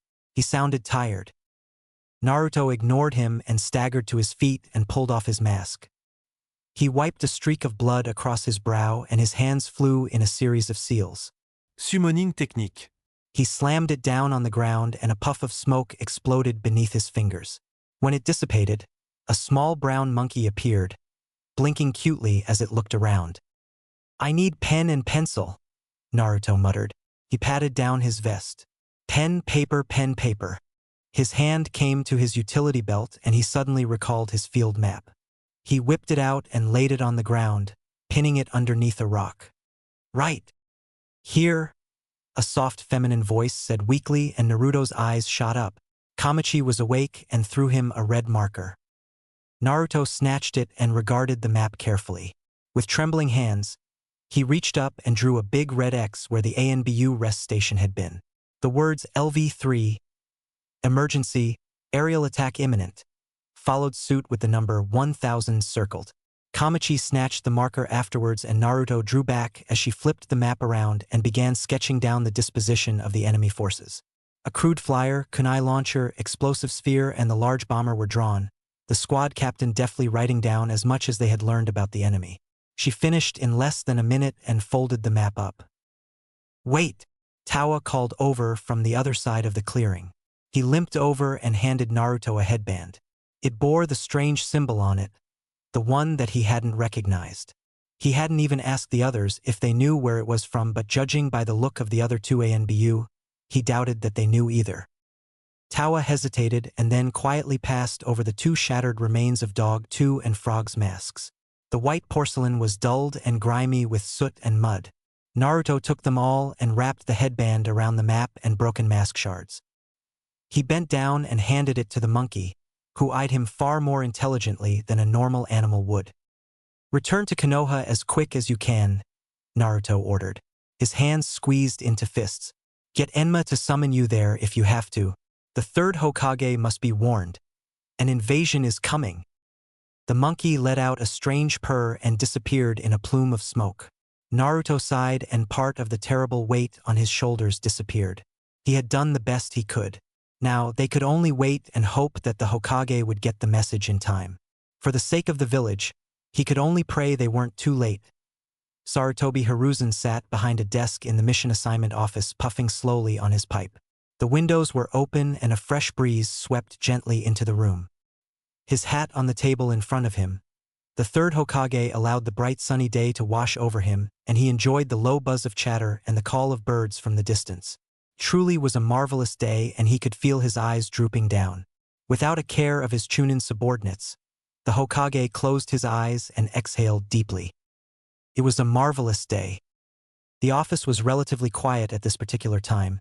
The early morning queues had been sorted and taken care of, and it was still a few hours before the lunch rush would appear, usually the elderly and less urgent chores that would see Genin teams scurrying about doing everything from gardening to washing dishes to painting fences. Many of the newly instated shinobi were seemingly baffled at the tediousness of the missions, but it was good for them, Sarutobi thought. A shinobi village served the needs of its clientele and shinobi would complete whatever missions they were allocated, whether the client wanted their dog walked or a country overthrown. For the sake of prosperity, Sarutobi would sacrifice the pride of some punk genin who thought the work was beneath them. "Yash, what a splendid day, Guy-sensei." "Indeed. Come, Team Guy, let us find a new mission for us to complete." Sarutobi felt a twitch developing as the two voices grew louder and louder. He kept his eyes closed as many of the Chunin around him grimaced. Sarutobi liked Guy as a shinobi. He was powerful, strangely charismatic, and energetic. He got on well with clients, performed each mission with enthusiasm and dedication, and filed his paperwork correctly. There was no doubt that the hand-to-hand combat master was one of the most powerful shinobi on Konoha's roster. None in the village could best the eccentric jonin at his art. His ninjutsu was sparse but rare and quite powerful, and his genjutsu were surprisingly potent. All in all, Guy had earned his A rank with ease and was one of the few jonin who continued to climb higher and higher towards S-rank territory. Yes, Sarutobi liked Guy as a shinobi. As a person, however, there were few others who could bring about such a powerful headache. "Ah, Hokage-sama." Guy boomed out from across the hall. Sarutobi grunted and opened his eyes, looking grumpy. "How are you this fine day?" The Hokage muttered something inaudible as he yawned.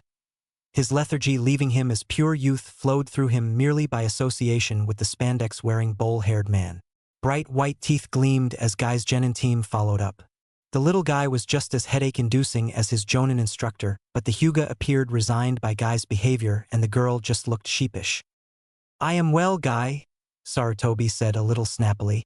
There went a perfectly good afternoon snooze. "Has your team come for another mission?" "Indeed we have." Guy grinned and flashed thumbs up. "We have already weeded Konoha's public gardens in record time." He paused and glanced around. "Oh, Hokage-sama, where's your youthful aide?" "Ferret is on an A-ranked mission," Sarutobi replied as he reached for the D-rank mission scroll.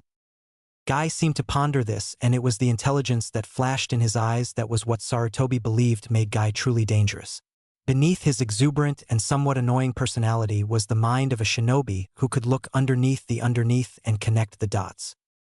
"I see," Lee chimed in. He clenched his fist.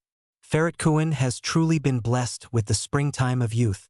I shall train even harder to match his genius." "Heh!" Sarutobi uttered in amusement. Perhaps one day Lee would be giving Naruto the same headaches that his Jonin instructor gave the third. The Hokage was reading over the D-ranked mission scroll in no particular hurry when a puff of smoke burst from nowhere. Sarutobi saw Guy instantly tense and relax as the summoning technique became clear. "Oh," Sarutobi muttered, raising his eyebrows. A small brown monkey chattered excitedly as it appeared in the room. Ignoring the somewhat bemused stares of many of the Chunin and clients, it bounded over to the Hokage with a curious lumpy parcel in its hands. Sarutobi took it from the monkey and felt cloth and cold metal in his hand. With a flutter, the cloth unraveled and something white fell to the ground. It clattered there, the sound resounding quite loudly as Sarutobi stared at it grimly. Pieces of a white porcelain ANBU mask lay there, cracked and smeared with the muck and bloodied grime. Absently, a part of Sarutobi's mind noted the distinct patterns and put a name to the shattered remains of the mask. The first one was definitely a piece from Dog 2, a member of Gamma Team's 4th squad. The second was too smashed and scorched for him to recognize. They spoke of a tale to Sarutobi. There had been a battle. There were casualties. Naruto was still alive. There was a situation urgent enough that required immediate communication with the Hokage. All this passed in an instant as Sarutobi turned to the rest of the parcel. The Genin team looked confused and Lee was just about to speak, but Guy's hand shot up and for once the Jonin was silent. His face somber and serious as he too gazed at the package. Sarutobi opened up the paper deftly and laid it flat on his table. It was a field map, extending from Fire Country's southeastern border. Sarutobi's eyes took in the detail, the large red X drawn over the ANBU rest station, the number circled and underlined in the corner. Konoha had also been circled, arrows pointing at it with a rough estimation of speed. He flipped the map over. There were crude and hurried sketches. Quick dot points of vital information had been scrawled down in a rush. His eyes swung to the last object and with steady hands he turned it over. As soon as he saw the symbol staring back at him defiantly, he understood. The room froze. The walls trembled and the wooden floorboards creaked as a huge swell of force blanketed the area. The Genin were paralyzed, each limb locked in place by the sheer intent behind the chakra. Guy looked deathly serious and the Chunin froze in their duties.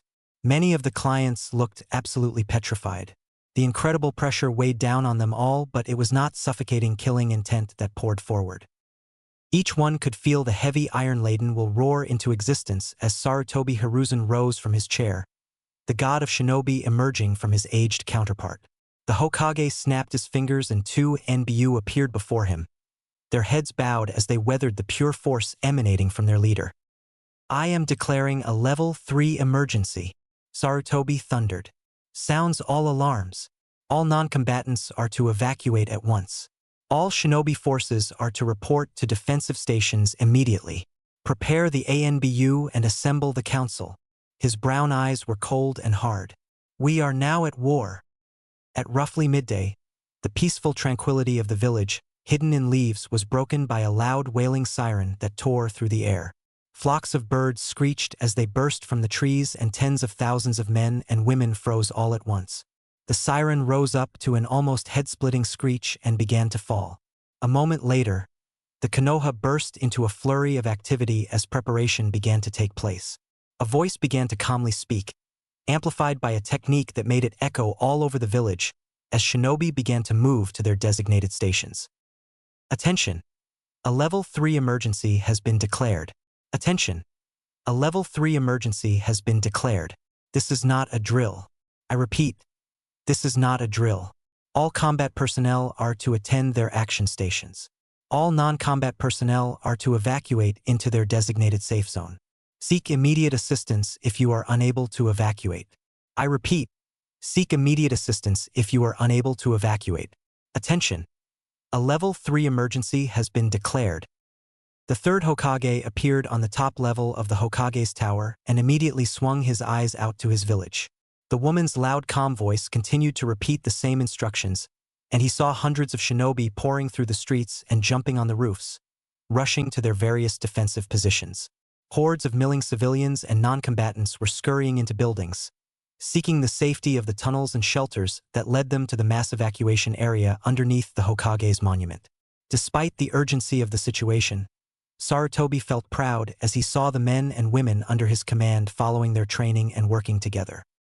Two small puffs of smoke appeared in the room as Koharu Utane and Hamura Mitokado appeared. They wore a white ornamental cloak, but underneath were glimpses of flak jackets and utility pouches. They were as old as the third Hokage was, yet they too were listed as jonin on the shinobi roster, and for good reason. "Hiruzen," Hamura greeted quietly. His voice was somber as both he and Koharu joined him in observing the village reactions. "What new crisis threatens us now?"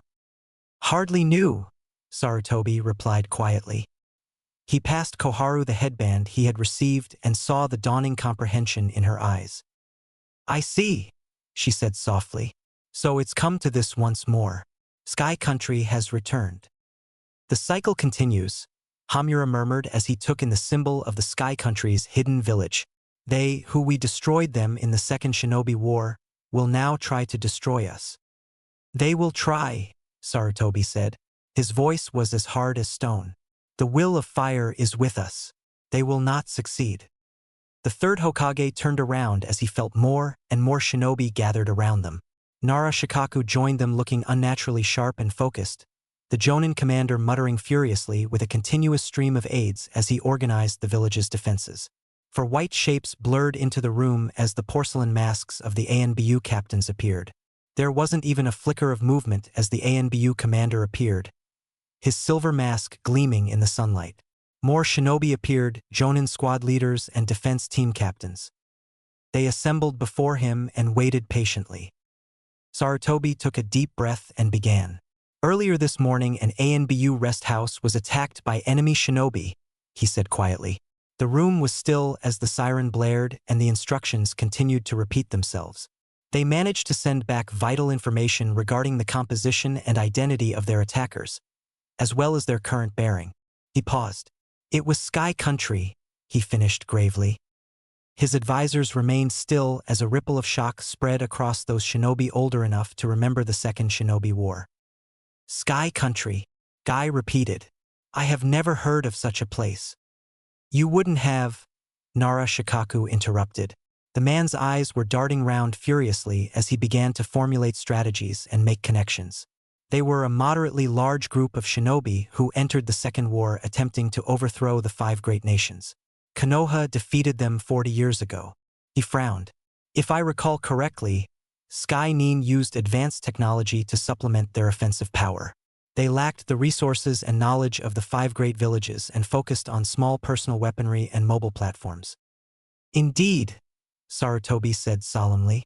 "This will be an aerial attack on the village." Hyuga Hayashi inhaled sharply. There has not been a direct military attack against the village for quite some time. Barring the attack of the nine-tailed demon fox, we have successfully prevented such an occurrence since the First Shinobi War. Although an aerial attack explains how the enemy bypassed our border guards, Akimichi Chuza rumbled. "An aerial attack?"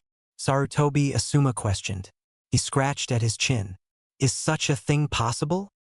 It has never been demonstrated as a legitimate military doctrine, Hamura replied. His glasses glinted. Nonetheless, by the time the sun sets we shall soon see just how effective it is. The number of enemy range in the late hundreds, if not 1,000, Sarutobi continued. Each Sky-Nin possesses a device that allows them to fly.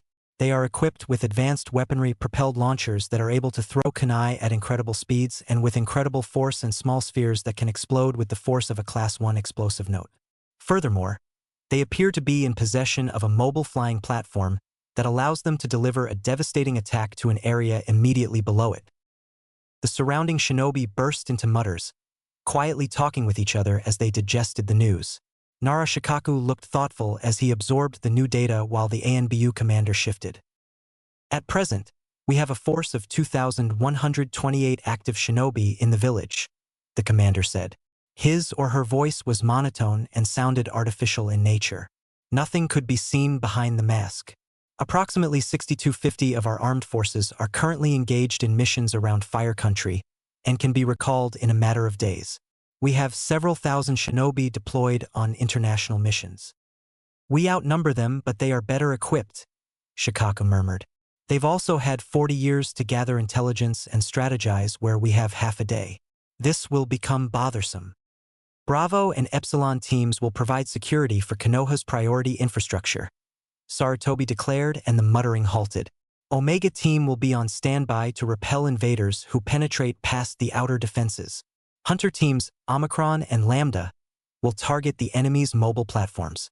We shall designate these targets as bombers. The communication department will coordinate between local garrison commanders to engage the enemy.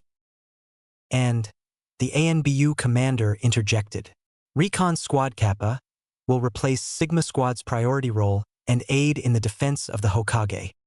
The ANBU's voice held no emotion whatsoever, and Sarutobi accepted this with a grudging nod. Nara Shikaku has full operational control, he declared firmly.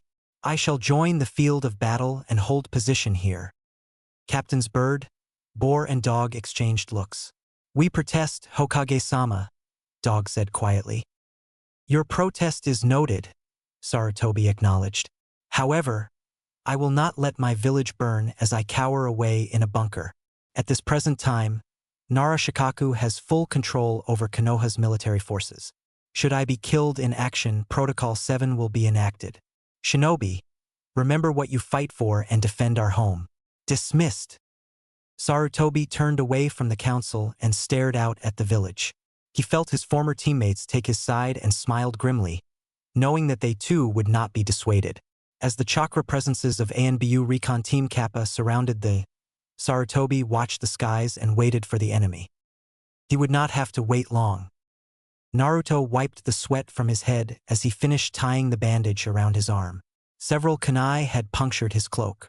While most had blunted on his armor, one had struck his exposed upper arm and sliced a good chunk of muscle and flesh off. The pristine white bandages were already beginning to darken with red, but the young blonde ANBU ignored it as he donned his cloak. He could feel the medical chakra pre-soaked into the bandages settling in his arm as he jumped up and donned his mask. I'm all patched up, he called out to his remaining teammates. Tawa looked pleased as he crouched beside Kamachi. The squad captain had ingested a blood-clotting pill and Tawa had patched her superficial wounds. A thick bandage was woven around her head, the medical chakra imbued in it rushing into the split scalp and easing the pain in her head. Tawa himself had come out of the fight relatively unscathed, but because of that he had been the one to enact ANBU Directive 7. There was nothing left of Frog and Dog 2, not even ashes. Despite the relative good health of the surviving members of Squad 4, the mood in the air was grim and tense. The attack had come suddenly and without warning, and they had failed to defend their post. The enemy had taken the lives of their comrades, and they had been powerless to avenge them. In Naruto's heart burned a terrible ache of deep roaring hatred. The symbol of the enemy haunted him, and in a rather detached way, he noted that he had never felt as savage and angry as he did right at that particular moment. It was only the thought of the third Hokage that allowed him to keep his emotions bottled up. If the information was received by the Hokage in time, then the incoming aerial invasion would meet a fully prepared and alert village, thousands of shinobi ready to defend their precious home with their very lives. That gave Naruto comfort. By surviving, they had dealt a massive blow against the enemy and could very well have saved tens of thousands of lives with the vital intelligence they had sent back. The rational part of him, the one that Sarutobi had drew out of him with cold logic and brutal truth, knew that the lives of Dog 2 and Frog had been worth the intelligence they had gathered. The emotional part of him just strewed and despised the fact that he could even think that. Something tugged at the edge of his mind and Naruto instantly focused.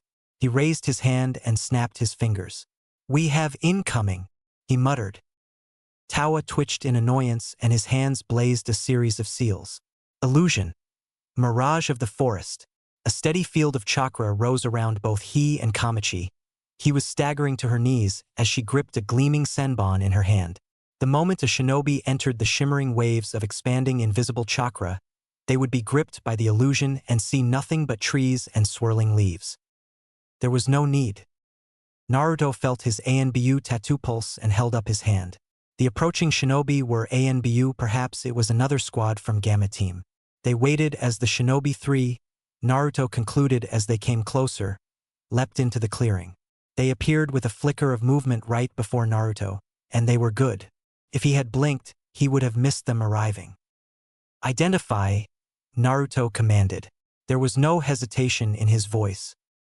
"Iota Squad, Recon Squad 4 of Konoha's ANBU division," came the soft, almost too quiet reply of the head of the 3 shinobi. "I am Squad Captain Kage. Accompanying me is Crow 3 and Snake 5. The man lifted his head and Naruto saw a pure black porcelain mask staring back at him. There were 2 white dots where the eyes should have been, and when combined with the effect of the dark ANBU cloak produced an eerie effect indeed. There seemed to be no end to the darkness in the hood, and for a split second Naruto almost became lost in the 2 white dots of light as they sucked him in and beyond. Then, with a subtle shake, he dispelled the illusion. "I am Ferret Sigma Squad attached to Gamma Team's 4th Squad," Naruto introduced. He nodded at the 2 members of the Recon Squad, who had been standing behind him all along. Behind them was Tawa and Kamachi, the 2 combat ANBU lowering their weapons cautiously. "This is Kamachi, squad captain of Gamma's 4th Squad, and Tawa." "Status?" Kage asked as he rose from the ground. Naruto grimaced from behind his mask. "2 dead, 1 moderate injury," he said. "We were attacked by a group of unknown shinobi. They were able to fly and they wore a gold machine on their backs." Kage nodded. "Sky Country," he said. His voice seemed naturally soft. "They have attacked up and down the southern border. We saw no signs of the rest of Gamma Team, but there was significant battle damage in many areas. We encountered a group of 12. I lost 3 men to them." Naruto paused for a moment out of respect. "A large group of them flew overhead about 25 minutes ago," he informed the other group. "Their bearing put them in line with Konoha. Their speed would indicate that they will only be a few moments off their destination." Kamachi broke in. Her voice sounded wobbly, but she stood firm. "They might already be there." Snake 5 took a step forward. "Yamanaka Yuka, codenamed Snake 5, she introduced. Her voice was pleasantly smooth. "I'm the communications and interrogation expert. Is there time to send a message?" "I sent a summoned creature that should have arrived by now," Naruto answered. Snake 5 sighed in obvious relief. "We'll have to trust in our comrades to defend our home." The ice was broken. As a courtesy, the ANBU took off their masks and observed their comrades' faces. Naruto had seen Kamachi before, a gray-eyed woman with 2 light brown bangs dropping from her head and the rest of her hair tied up in an elaborate senbon-filled bun. Tawa, a dark brown-haired man with red lines tattooed down his face. Crow 3 turned out to be a member of the Hyuga clan with short-cropped black hair, pure white eyes, and a black seal imprinted on his forehead. Yuka was a slender and lean blonde girl in her teens with bright blue eyes and smile that made something twist uncomfortable in Naruto's stomach, while Kage was a young man in his early 20s with nondescript looks. Naruto was so busy analyzing them that he missed them analyzing him. Crow 3, Hyuga Daichi, looked impressed and whistled quietly to himself while Yuka's mouth dropped. "Ah!" she cooed and reached over to pinch his cheek. "Why? Don't you look so cute?" Naruto swatted her hand away in annoyance.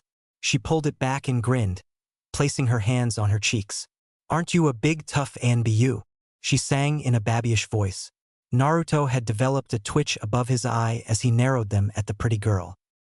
"Yuka," Kage said tiredly. "Stop poking the combat squad ANBU before he sets you on fire." "Oh, Pohi," Yuka pouted. She folded her arms. "You're no fun."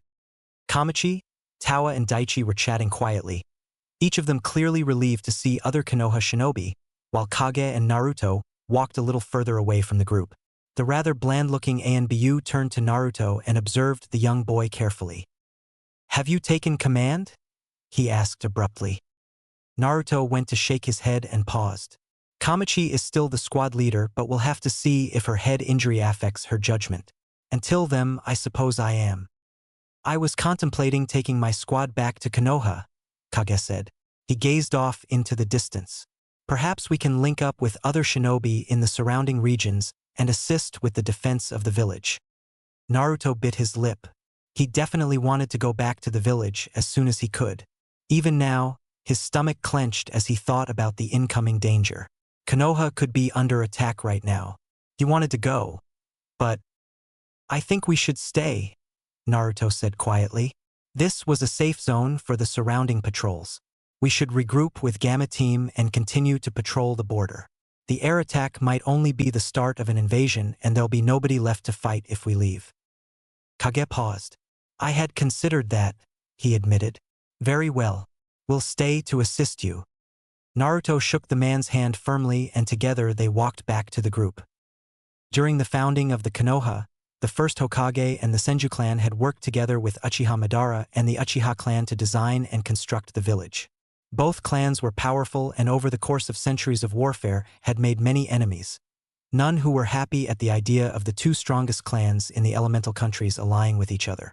The village was designed on the principle that their enemies could and would eventually launch an attack to settle old feuds.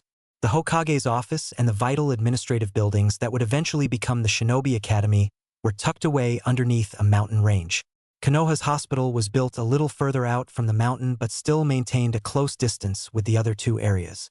Together, these 3 blocks of land were deemed important strategic assets and in the event of an invasion were to be protected at all costs.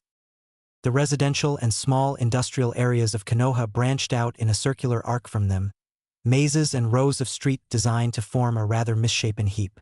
It wasn't uncommon for alleys to be suddenly blocked in or walls to disappear and form new paths every other week as Konoha's intelligence division launched counterintelligence efforts against attempts at espionage. Surrounding the village were enormous walls which spanned even higher than the tallest building in Konoha. These walls were part of a collaborative project between the Leaf Village and Whirlpool Village.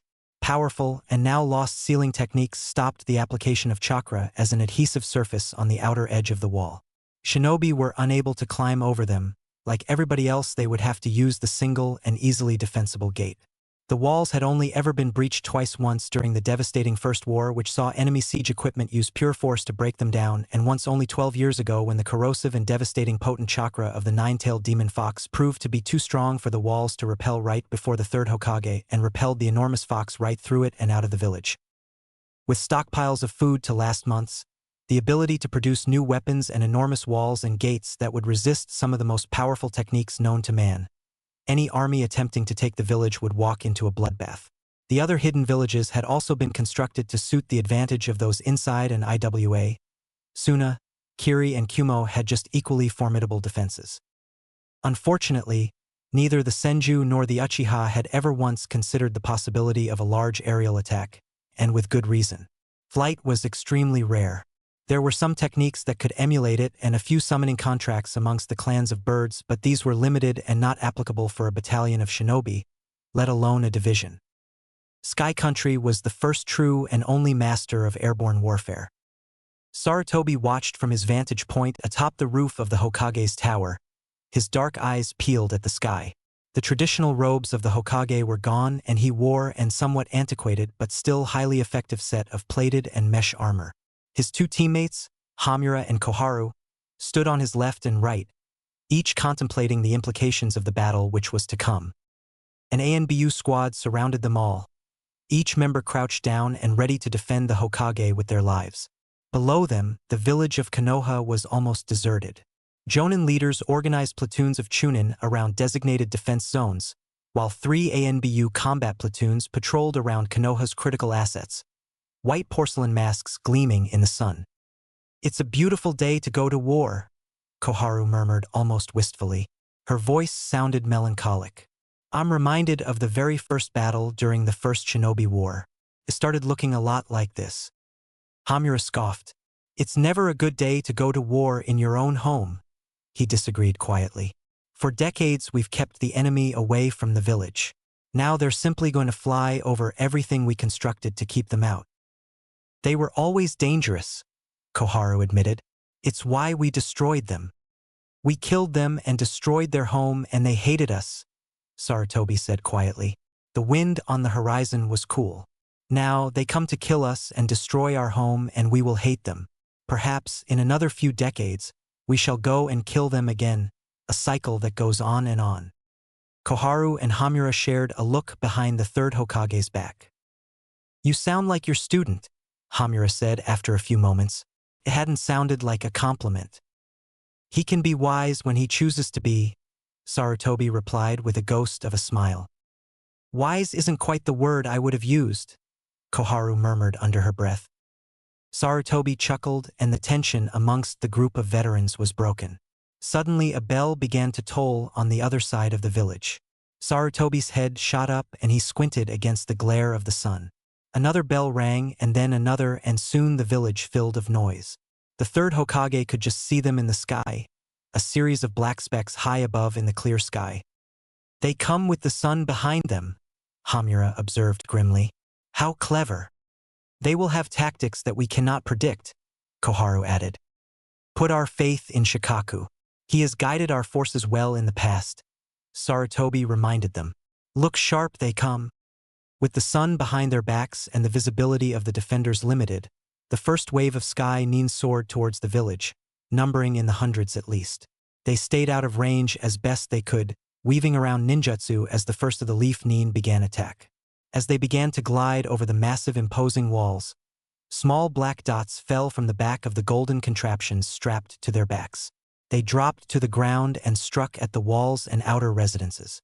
With a sudden tremble, massive gouts of fire detonated from where they lay and explosions rocked through the village. Their bombs dropped, the sky nin abruptly dove, swooping past the shattered defenses and into the village. More bombs dropped and flashes of fire and lightning began to fill the sky. Metal crashed against metal as kunai blitzed through the air as the vengeful enemies began their invasion. Sarutobi saw a tower explode in a shower of wood. The shinobi inside instantly killed and drew himself up. The chakra inside of him stirred. It was not as plentiful as it had once been, but that did not reflect much. Long before Hashigaki Kisame was even born, there were many who had once compared the god of shinobi to the tailed beasts, a man with enormously large and potent chakra able to lay waste to entire fields of armies. Even in his old age, he far outstripped most of the current generation of shinobi. "Another wave," Hamura called out. "I see them," Sarutobi murmured. His chakra flared and the ANBU around him involuntarily stiffened as a heavy and suffocating presence began to crush down all around them. His teammates remained unaffected as they raised their hands in preparation. "We shall repel the enemy's explosives." His hands came together and the 3 old warriors, each in their late 60s, worked in unison. Hands flicked through seals with disgusting ease and chakra melded together seamlessly as they each brought their hands up. Wind release. Vacuum shockwave sphere. Koharu and Hamura supplied much of the elemental chakra as Sarutobi focused on the shape of the technique. He brought his hands up, gathering enormous quantities of air from all over the village, and the wind howled all around them. The dark cloaks of the ANBU flapped madly as Sarutobi concentrated and slowly dragged his hands down. They moved sluggishly, as if encounter a lot of resistance, and at the center of the village the air rippled and the winds howled with the power of a restrained tornado. With a deep breath, Sarutobi brought his hands down and pulled apart the air in front of him with a loud grunt. From the middle of the village came a resounding boom as a massive quantity of air was instantly displaced. From the rippling air came a shockwave of high-speed winds that spread around the village in all directions. The second wave of Sky Neen, again numbering over 100, buckled and wobbled furiously in the air as they were hit by the outer edge of the shockwave. The explosive spheres they had dropped were lifted up and propelled away from the ground, many exploding in the air and taking a few of the flying attackers with them. For the most part, however, Sarutobi was irritated as he saw most of the enemy shinobis adjust to the new winds with an ease brought on by complete control of their flying machines. "How annoying," Koharu remarked as she lowered her hands, not even looking winded from her part in the collaborative technique. "They seem to be able to adjust to wind techniques quite easily," Hamura agreed. "Hokage-sama," one of the ANBU called out, "I have observed the enemy with my Byakugan. Chakra is flowing over the wings. It's making the air flow over the top faster, allowing them to fly. That is why they can withstand the wind techniques." "Understood." Sarutobi turned his head. Rat 6. "Transmit that data to command. Wind techniques are ineffective. Resort to other measures." The rat-masked ANBU nodded and placed a finger against his mask. He placed his other palm on the roof, telepathically communicating the information using Yamanaka mind techniques. At the same time, the same cool female's voice that had given out the evacuation instructions blared out from all sides of the village. "You have come here only to die, Sky Neen," the woman said solemnly. "Your comrades will fall be taken away from you. Your blood will be spilled here and your country will gain nothing. Why do you fight? What are you fighting for? Why do you attack? Your ancestors sacrificed their lives so that their descendants may live, and you waste it all on this." "Hiruzen, over the monument," Hamura called, whirling around. "Incoming," Koharu declared. Her face tightened. "I count a dozen." "ANBU," Kappa's squad captain called out. "Protect the Hokage and the council." Sarutobi spun around and watched as the two squadrons of Sky Neen descended upon them. The ANBU blurred as they rose up. Metal glinted as kunai and shuriken shot through the sky. Some of them exploded in puffs of black and gray, needle-sized splinters shooting through the air in an explosion of flak. Sarutobi crossed his arms over his face and felt several impacts over his arm guards, blocking a volley of kunai aimed at his vital points. Koharu stood forward, her hands blurring in a familiar signs, while Hamura formed a tiger seal and waited. Unspoken understanding passed between them, and Sarutobi formed his own seals. Koharu finished first. Illusionary technique, bringer of darkness. She spread out her hands and her chakra settled down on the enemy shinobi like a restrictive net. For the Sky Neen, it must have been terrifying as they were suddenly surrounded by swirling darkness, their visions completely suppressed. Some of them instinctively used the release technique, but Koharu was far too adept for her illusions to be shrugged off that easily. The Sky Neen scattered and slowed. Sarutobi finished next. Wind release, breath of the sage. He flung his hands up and brought them down. With them came a shrieking column of wind that slammed into them from underneath. Some of them cried out in dismay as the wind beneath their wings suddenly moved faster than the wind on top. Effectively, Sarutobi nullified their ability to fly and they began to drop to the ground like bricks. Hamura finished up. Fire release, great fireball technique. He held his hand up to his mouth and a flash of heat and fire exploded from his lips. It expanded and enveloped into a decently sized sphere of burning flame. Hamura followed by raising his hands. Shinobi technique, web of the red spider. Using complex shape manipulation, a series of chakra strings shot from the tips of his fingers and into the fireball. It broke apart as Hamura sent multiple streaks of fire surging through the air and into the now defenseless enemy. A moment later, the scorched and burning enemies hit the ground with a thud. Sarutobi heaved a sigh and turned to the ANBU. "Two of you go and make sure they're dead," he ordered. Two of the ANBU nodded and disappeared in a blur of movement. Sarutobi took the moment's respite to observe the battle. Explosions continued to rock the air as waves upon waves of Sky Neen soared between buildings and dropped their bombs. Kunai flashed through the air as they leveled their launchers and pounded through the windows and walls, aiming at the squads of shinobis hiding inside. Smoke was beginning to rise as the village burned. There were several dozen squadrons of Sky Nin attacking the academy and the hospital, keeping the ANBU platoons busy. Flashes of lightning and fire sparked all over the village as Konoha shinobi resorted to ninjutsu. Overall, though, the attackers seemed happy enough to lay waste to the outer buildings of Konoha and were methodically wiping out building after building. A tall, orange-tiled clock tower shuddered as an explosion took out a large chunk of its side and it careened over, falling into the rest of Konoha with a deafening roar. "This is tragic," Hamura whispered. Smoke and embers rose from the burning village, blowing over the Hokage Tower. "I have wished to never see our village burn again." "Buildings can be replaced," Koharu consoled him, placing an arm on his shoulder. "We have entrusted the will of fire to the next generation, who we fight to protect. Konoha will live on no matter how many buildings they destroy." The woman's voice had been replaced with a man's voice now, gritty and rough, and he shouted at the enemy with reckless abandon. "You stupid fools," he thundered. "Of all the villages, Konoha is the strongest. Look at your dead comrades. They died for nothing. We will kill you all. You have started a war you cannot win. You are condemned to die a miserable death along with the rest of your loved ones. Your families will die. Your women will weep and beg, and your children will hang from the trees. We will burn your homes, destroy your armies, and salt your land. That shall be the price you pay for your hubris." Hokage-sama. Rat 6 called out, a hand pressed against her head. "Command reports that the targets designated as bombers are approaching the village." Sarutobi could see them, the strange machines flying over their single-manned brethren. There were only 4 that he could see as they slowly hovered past the village walls.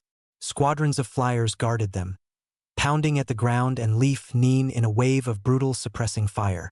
The Hokage watched them with narrowed eyes as Koharu stepped forward. "If you would, Hamura," she asked softly.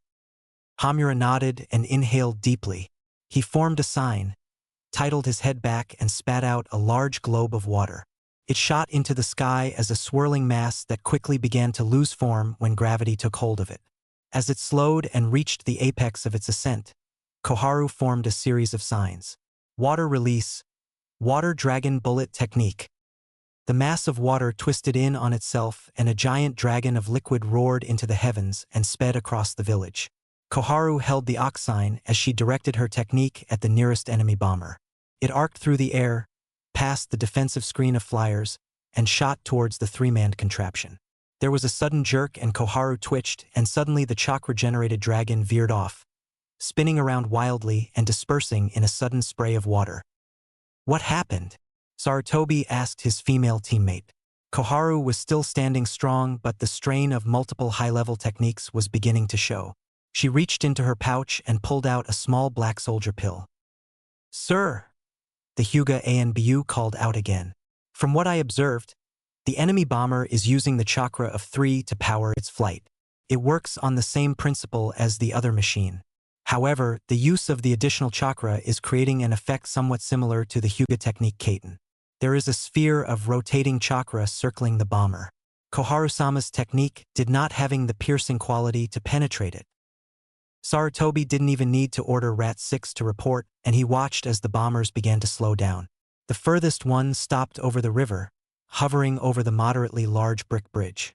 Something protruded from the end, and there was a buildup of light and bolts of purple electric-like chakra. A flash of light slammed down into the bridge, and it disappeared in a cone of destructive fire that instantly vaporized not only the bridge but a good portion of the buildings on either side. Purple bolts of electricity sparkled around the thick plume of black smoke as it rose into the air. "What on earth?" Hamura gasped as he felt the building rumble beneath him. "What a devastating technique!" "Hiruzen," Koharu called out. "From behind." Sarutobi whirled around. One of the bombers had come from over the monument. For a moment, the 3rd Hokage feared that the craft would stop and begin to attack through the mountain and into the evacuation center hidden deep inside. Instead, he glided over and began to slowly make its way towards the Hokage's tower. A wave of Sky Nin advanced before it, 24 or so enemy shinobi on an attack vector towards them. If the Hokage's tower is hit by that much concentrated chakra, Hamura muttered worriedly. "Suppress the advance guard." Sarutobi called out. He bit his finger and formed some signs. I will destroy the bomber. He slammed his hand down on the ground as his two teammates stepped in front of him and worked with the ANBU to send a volley of fiery streaks through the air. Smoke exploded in front of him and Sarutobi straightened as Enma, the Monkey King, appeared. So Naruto was right, Enma rumbled. His yellow eyes surveyed the village with something like anger as the well-polished leaf headband on his head glittered. Perhaps I will not punish him for ordering me to reverse summon one of the little infants. Enma, use the transformation technique and be prepared for a replacement technique, Sarutobi barked. He gestured at the enemy bomber, which approached closer and closer as its defensive screen darted around it, combating the ANBU and council members. We will destroy that machine before it can unleash its weapon. Understood, Enma nodded. He disappeared in a puff of smoke and Sarutobi reached out and grabbed the adamantine staff. Sarutobi held it under his arm and leveled the tip of it so it was pointing at the bomber. Go! He thundered. With a streak of black, Enma elongated and shot forward with incredible force. The same drawn-out staff that pushed the nine-tailed demon fox out of the village clipped one of the flyers and turned the shinobi flying it into mush as it rocketed past the defensive screen of flyers and approached the bomber. For a moment it looked as if it would overshoot, but suddenly a large hairy arm lashed out from the side of the staff and a strong meaty hand grabbed at the nearest metal pod. Behind it, the sky nin jerked in surprise. He fumbled behind him, reaching for a blade, as the head and torso of Enma, the Monkey King, appeared from the end of the staff. Enma ducked the first swipe and caught the second in his powerful grip. He ripped the sword out of the shinobi's hands and tossed it away. The shinobi leaned back as Enma flashed through a series of hand seals, and suddenly he glowed. On the roof of the Hokage's tower, Sarutobi also glowed, and the two of them transformed into glowing orbs of shining light with a long black bar in between them. In a flash, Enma's orb of light rocketed downwards towards the ground and Sarutobi went up towards the sky. The orbs approached each other, passed through and exchanged spots. Enma reappeared on the roof, his feet digging into the tiles, his left arm gripping his right, which was still transformed and wobbling in the air. On the other end, Sarutobi reappeared on the tip of Enma's staff, staring down at the sky nin in front of him with death in his eyes. No! The man screamed as Sarutobi leapt at his pod, half a dozen shuriken in his fist. He threw them at the sky nin as he landed on all fours in front of him. His right hand darted forward, slamming the man's face up and exposing his neck. His left gripped a kunai and shoved in the side of the shinobi's neck. The third Hokage jerked it across and stood, his enemy already forgotten. His kunai fell from his grip and it bobbed around him, dangling from a piece of wire that was coiled around Sarutobi's finger. Fire release. Flame Dragon Bullet Technique. Sarutobi breathed out a stream of fire and held his hands apart. The fire roared as it broke into two different currents, one following his left hand and slamming into the second occupied pod, and another curving around as his right hand did and exploded on the third. The two pods exploded in a shower of splintered metal and wood, and the humming of the machine instantly stopped. Sarutobi's eyes narrowed and pressed against the pod he was standing on. Chakra fed into his feet and he propelled himself off the pod and onto the center of the machine as it began to slowly descend. With a show of chakra-enhanced strength similar to his former student, Sarutobi ripped open a metal panel and flicked his right hand. Behind the panel, a large, bare-chested and muscular shinobi jerked in surprise.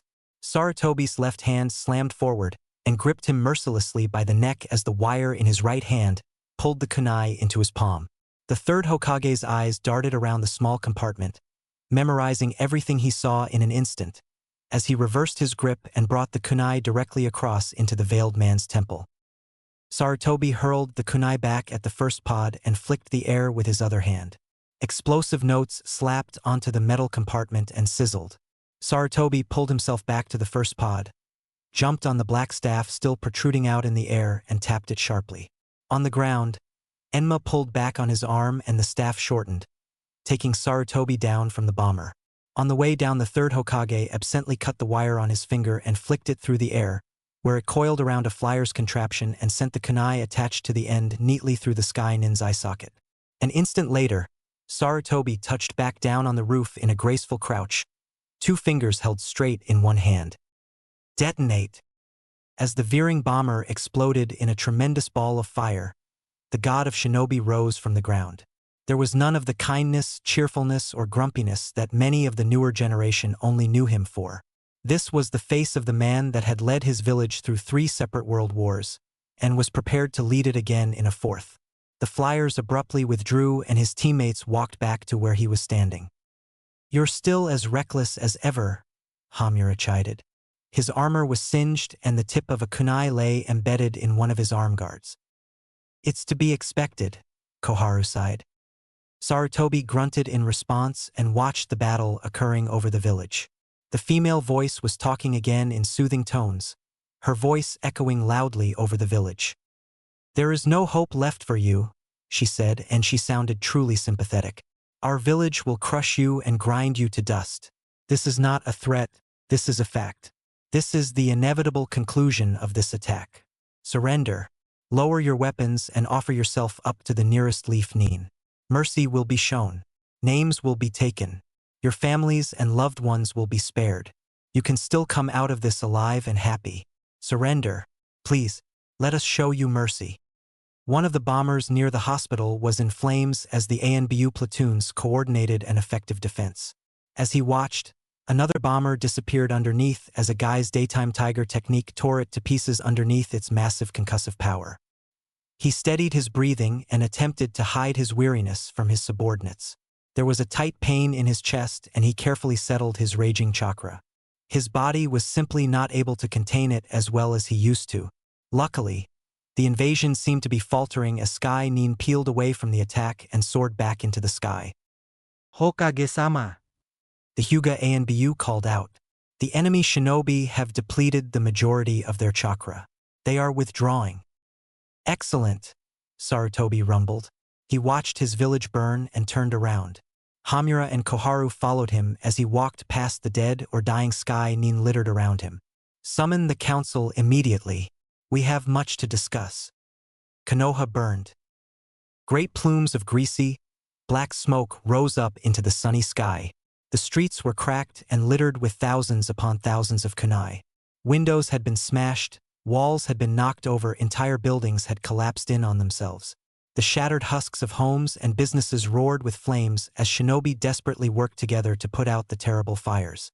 A powerful technique had been set off over the Naka River, which trailed from the beyond the Uchiha clan grounds and through the middle of the village. Not only had a key bridge been destroyed, but the river had been diverted into parts of the village, and shinobi struggled to fuel their water techniques with the available water. Konoha's warriors burned. Grim-faced shinobi, their faces stained with ash and soot, retrieved headbands and ninja identification tags from the corpses of their comrades. Bodies were covered with grimy blankets. Protocol dictated that a Konoha shinobi was to be cremated after death, so that the secrets and techniques of the village were kept hidden. A large mound of bodies blazed with fire as superheated chakra reduced flesh and bone to ash. It was a horrible and messy task, usually suited for the specialized crematoriums in the hospital, but they had been damaged and there were far too many casualties. Secrets needed to be kept and the disease could not be allowed to spread amongst the living, so the bodies of their friends and families were put to the flame. Konoha was hurting, but by no means was the blow that had been inflicted fatal. No later than 10 minutes after the last Sky Nin had disappeared over the horizon had Konoha's village council convened. The Hokage and his advisors, the ANBU and Jonin commander, and selected Jonin squad leaders and clan heads met in a small but secured room underneath the Hokage's tower. The Hokage sat there in silence, his eyes hidden from behind his hat, as the council listened to a report given to them. ANBU medical squad has been dispatched to locate survivors trapped in the rubble, the dragon-masked ANBU said quietly. The hospital is nearing full capacity, and we have erected temporary tents to take care of the wounded. All medic nin have reported in for duty and non-essential personnel are assisting. There was a visiting team from Taki who were caught in the battle, Hamura informed them. They have left behind several shinobi with medical training to assist us, while they inform their leader of what has transpired. Sarutobi remained quiet. His eyes were fixated on the 3 vacant seats around the table seats that had been filled with some of his top jonin less than an hour ago. 2 were receiving medical treatment, 1 critical, while the 3rd had been killed during the invasion. He closed his eye with a sigh and listened to his men and women converse. "We need to decide on our next course of action," Yamanaka Inoichi said firmly. The blonde-haired man sat next to his 2 former teammates. "I have sent a message to the fire daimyo," Koharu said, her voice somewhat wavering. She coughed twice and shook her head. "The 12 ninja guardians will see to his protection. The Sky Ninja will not find an easy target at the capital.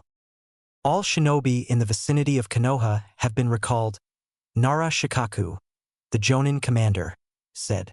His scarred face was deep in thought. "We are rebuilding our defenses and rotating our shinobi force.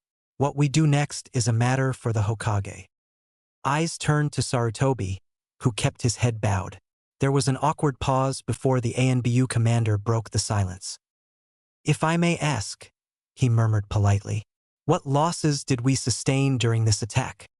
"Final numbers aren't out yet, but we're looking at about 650 dead. Twice that wounded," replied Ryuta Yakushi, head of Konoha's medical corporation. "Strategically speaking, only around 4% of Konoha's total military force was killed. It is still a staggering loss not seen since the Third Great War," Inoichi pointed out. "I'm concerned about morale. For many of the new generation, this will be their first real war, one that has taken place at home.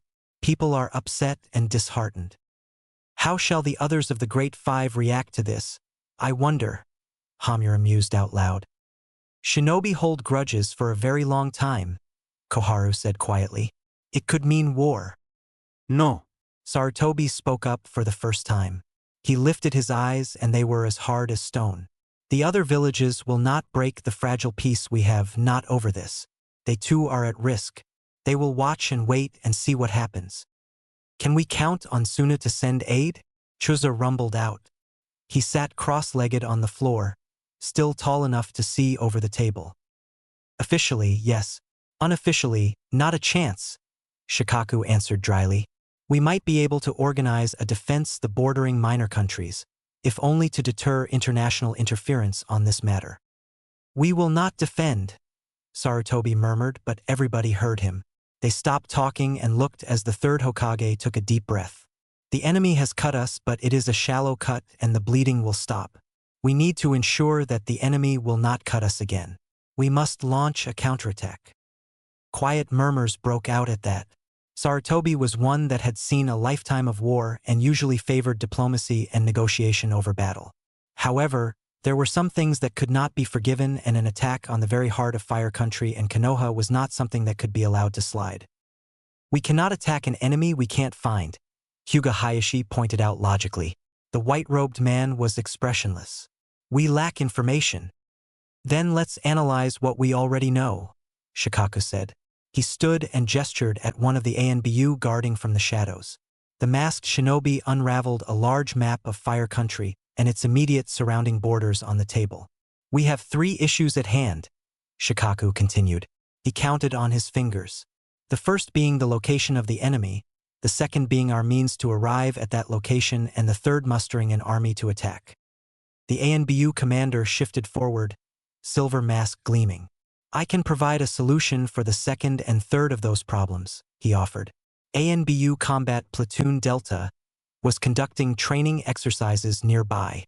They have received their orders and will arrive back in Konoha in approximately an hour. We have enough of our reserves to muster together another platoon and still leave 3 here for Konoha's defense. "How will they travel there?"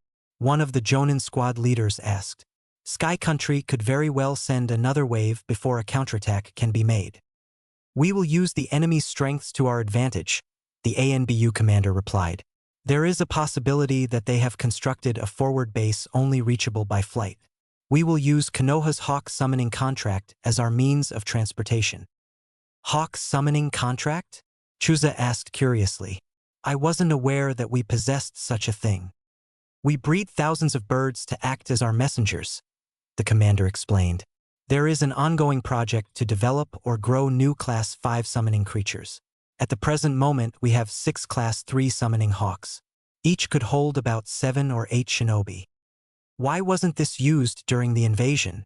one of the other Jonin frowned. The ANBU commander cocked his head. It is my job to look at the big picture. Half a dozen Class 3 aerial summons would not have contributed much, if anything, against a superior-sized and better-trained force. Now, though, they may be of use. 2 ANBU platoons against an entire division, Inoichi murmured. Perhaps even more than one. We have no information on the disposition of their forces. We were unable to take any prisoners alive and were having trouble extracting information from the dead. Fail-safe, perhaps, Hamura said thoughtfully. They have had decades to study our doctrine. Are 2 platoons enough to defeat Sky Country? Yakushi Ryuta asked. You misunderstand, the ANBU commander said. The overarching issue here is to prevent Sky Country from launching another aerial raid. We do not have to defeat them all, merely halt their advance. There are a number of factors at play here, Shikaku said suddenly. We have many questions and very few answers. Was this the entirety of Sky Ninja's army? Is there another battalion on its way already? How long will it take the Sky Nin to recover their chakra? What are their current levels of equipment and supplies? By what means do they launch their mechanical winged devices into the air? Most importantly, just where have they constructed their base of operations? We cannot act without the answer to at least some of those questions, Hayashi agreed. Shikaku, Sarutobi spoke up quietly. The Nara turned to him. Can we track the Sky Nin back to their base of operations? Shikaku frowned. I have several similar accounts given to me by the Hyuga. They each report that the Sky Shinobi arrived at the battle with just approximately 2/3 of their chakra. They continued the battle until they have roughly 1/3 remaining. He paused. It's only logical to assume that the remaining third was to see them return back to base safely. Hayashi stepped in. My clansmen and I observed the rate at which the flying apparatus was consuming chakra and reported this to military intelligence. Shikaku grabbed a pencil and drew a large circle throughout Fire Country. With the rate of chakra depletion, they must have come from somewhere in this area. However, we also know that Gamma Team was intercepted and attacked around here. He made a cross on the map southeast of Konoha and close to the coast. This leaves only this remaining area as a possibility. He cross-hatched the map and stood back. That's close to Wave Country, Koharu pointed out. Hasn't there been a disturbance there recently? Something about a public execution? Hatake Kakashi's Genin team is in Wave Country escorting a client home. Sarutobi pondered this fact carefully. The timing is convenient, Hamura remarked. I'll redo my calculations, but it is my opinion that Wave Country is too far out to be the point of origin of the Sky Nin, Shikaku said. We have already formed several possibilities for where they may have come from. Taking into account the need for privacy, the Sky Nin needed to have avoided major roads and towns and, until today, kept out of the way of ANBU patrols. We would still need to second a recon team out to find them before we could launch an attack, Hayashi pointed out. No, Sarutobi murmured thoughtfully. Perhaps we don't. At the deep crater where the southeastern ANBU rest house used to reside, the remains of Gamma Team's 4th Squad and Iota Team remained hidden in a partially hollowed-out trunk. The huge tree soared high into the sky, far higher than what should be possible, and its canopy melded with those of the trees around it to create an almost impenetrable barrier that blocked out the view of the sky. If they could not see up, then the enemy could not see down. A little while ago, the enemy's air force had flown overhead, away from the direction of Konoha and back towards wherever they had come from.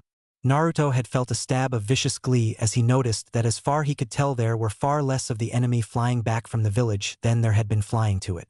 Still, the fact that there were still enemies left indicated that the Leaf's defense had not been perfect. Undoubtedly, there would be casualties. Shinobi he had worked with, joked with, begged for help against the tyrannical third Hokage and his totally unfair habits. Who knew how many of them had died? Naruto felt his brows furrow as he suddenly found that he couldn't really put a lot of names to the faces that flashed through his head.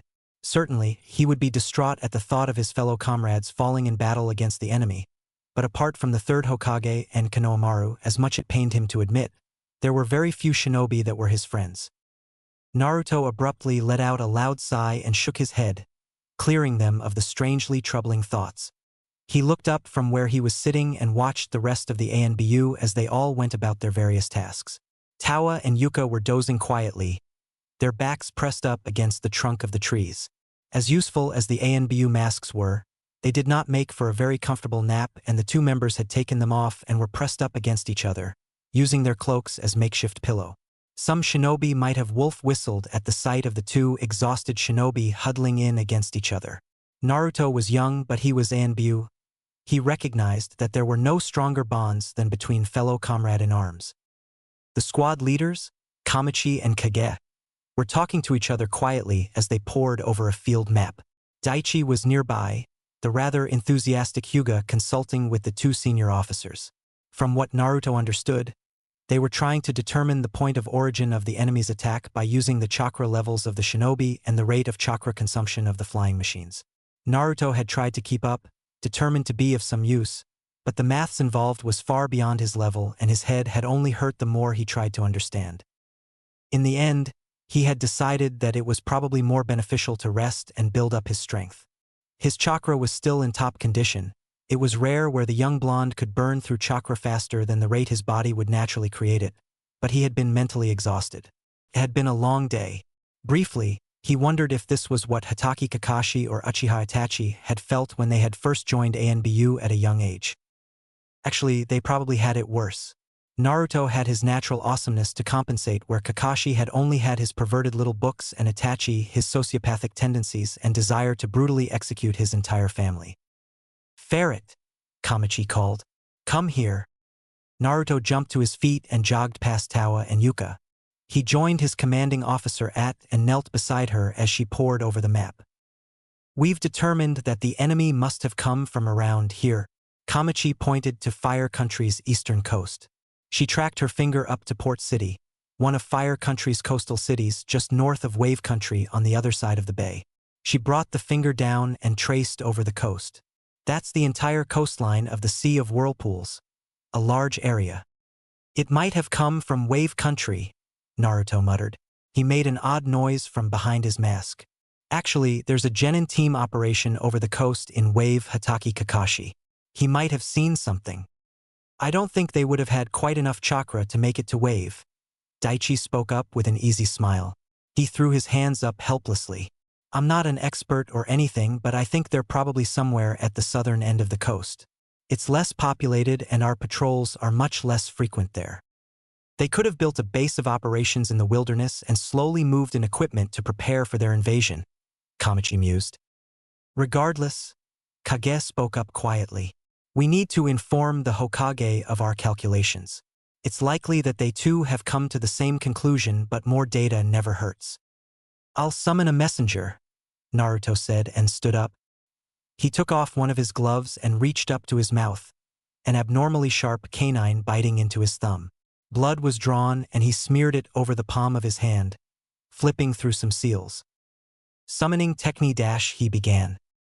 A puff of smoke and a loud pop filled the hollowed-out trunk and Naruto took an immediate step back. From the smoke came Enma, the Monkey King, and he did not look too pleased. His yellow eyes glanced over Kamachi, who looked just as startled as Naruto, and Kage, who probably was as startled but hid it much better, and came to rest on Naruto. "You!" he snapped grumpily.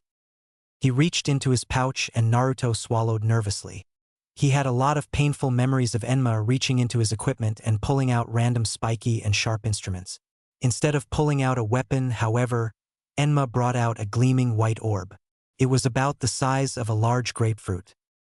"What's that?" Daichi asked in puzzlement. "The Hokage's crystal ball." Naruto breathed in horror. "What are you doing with that?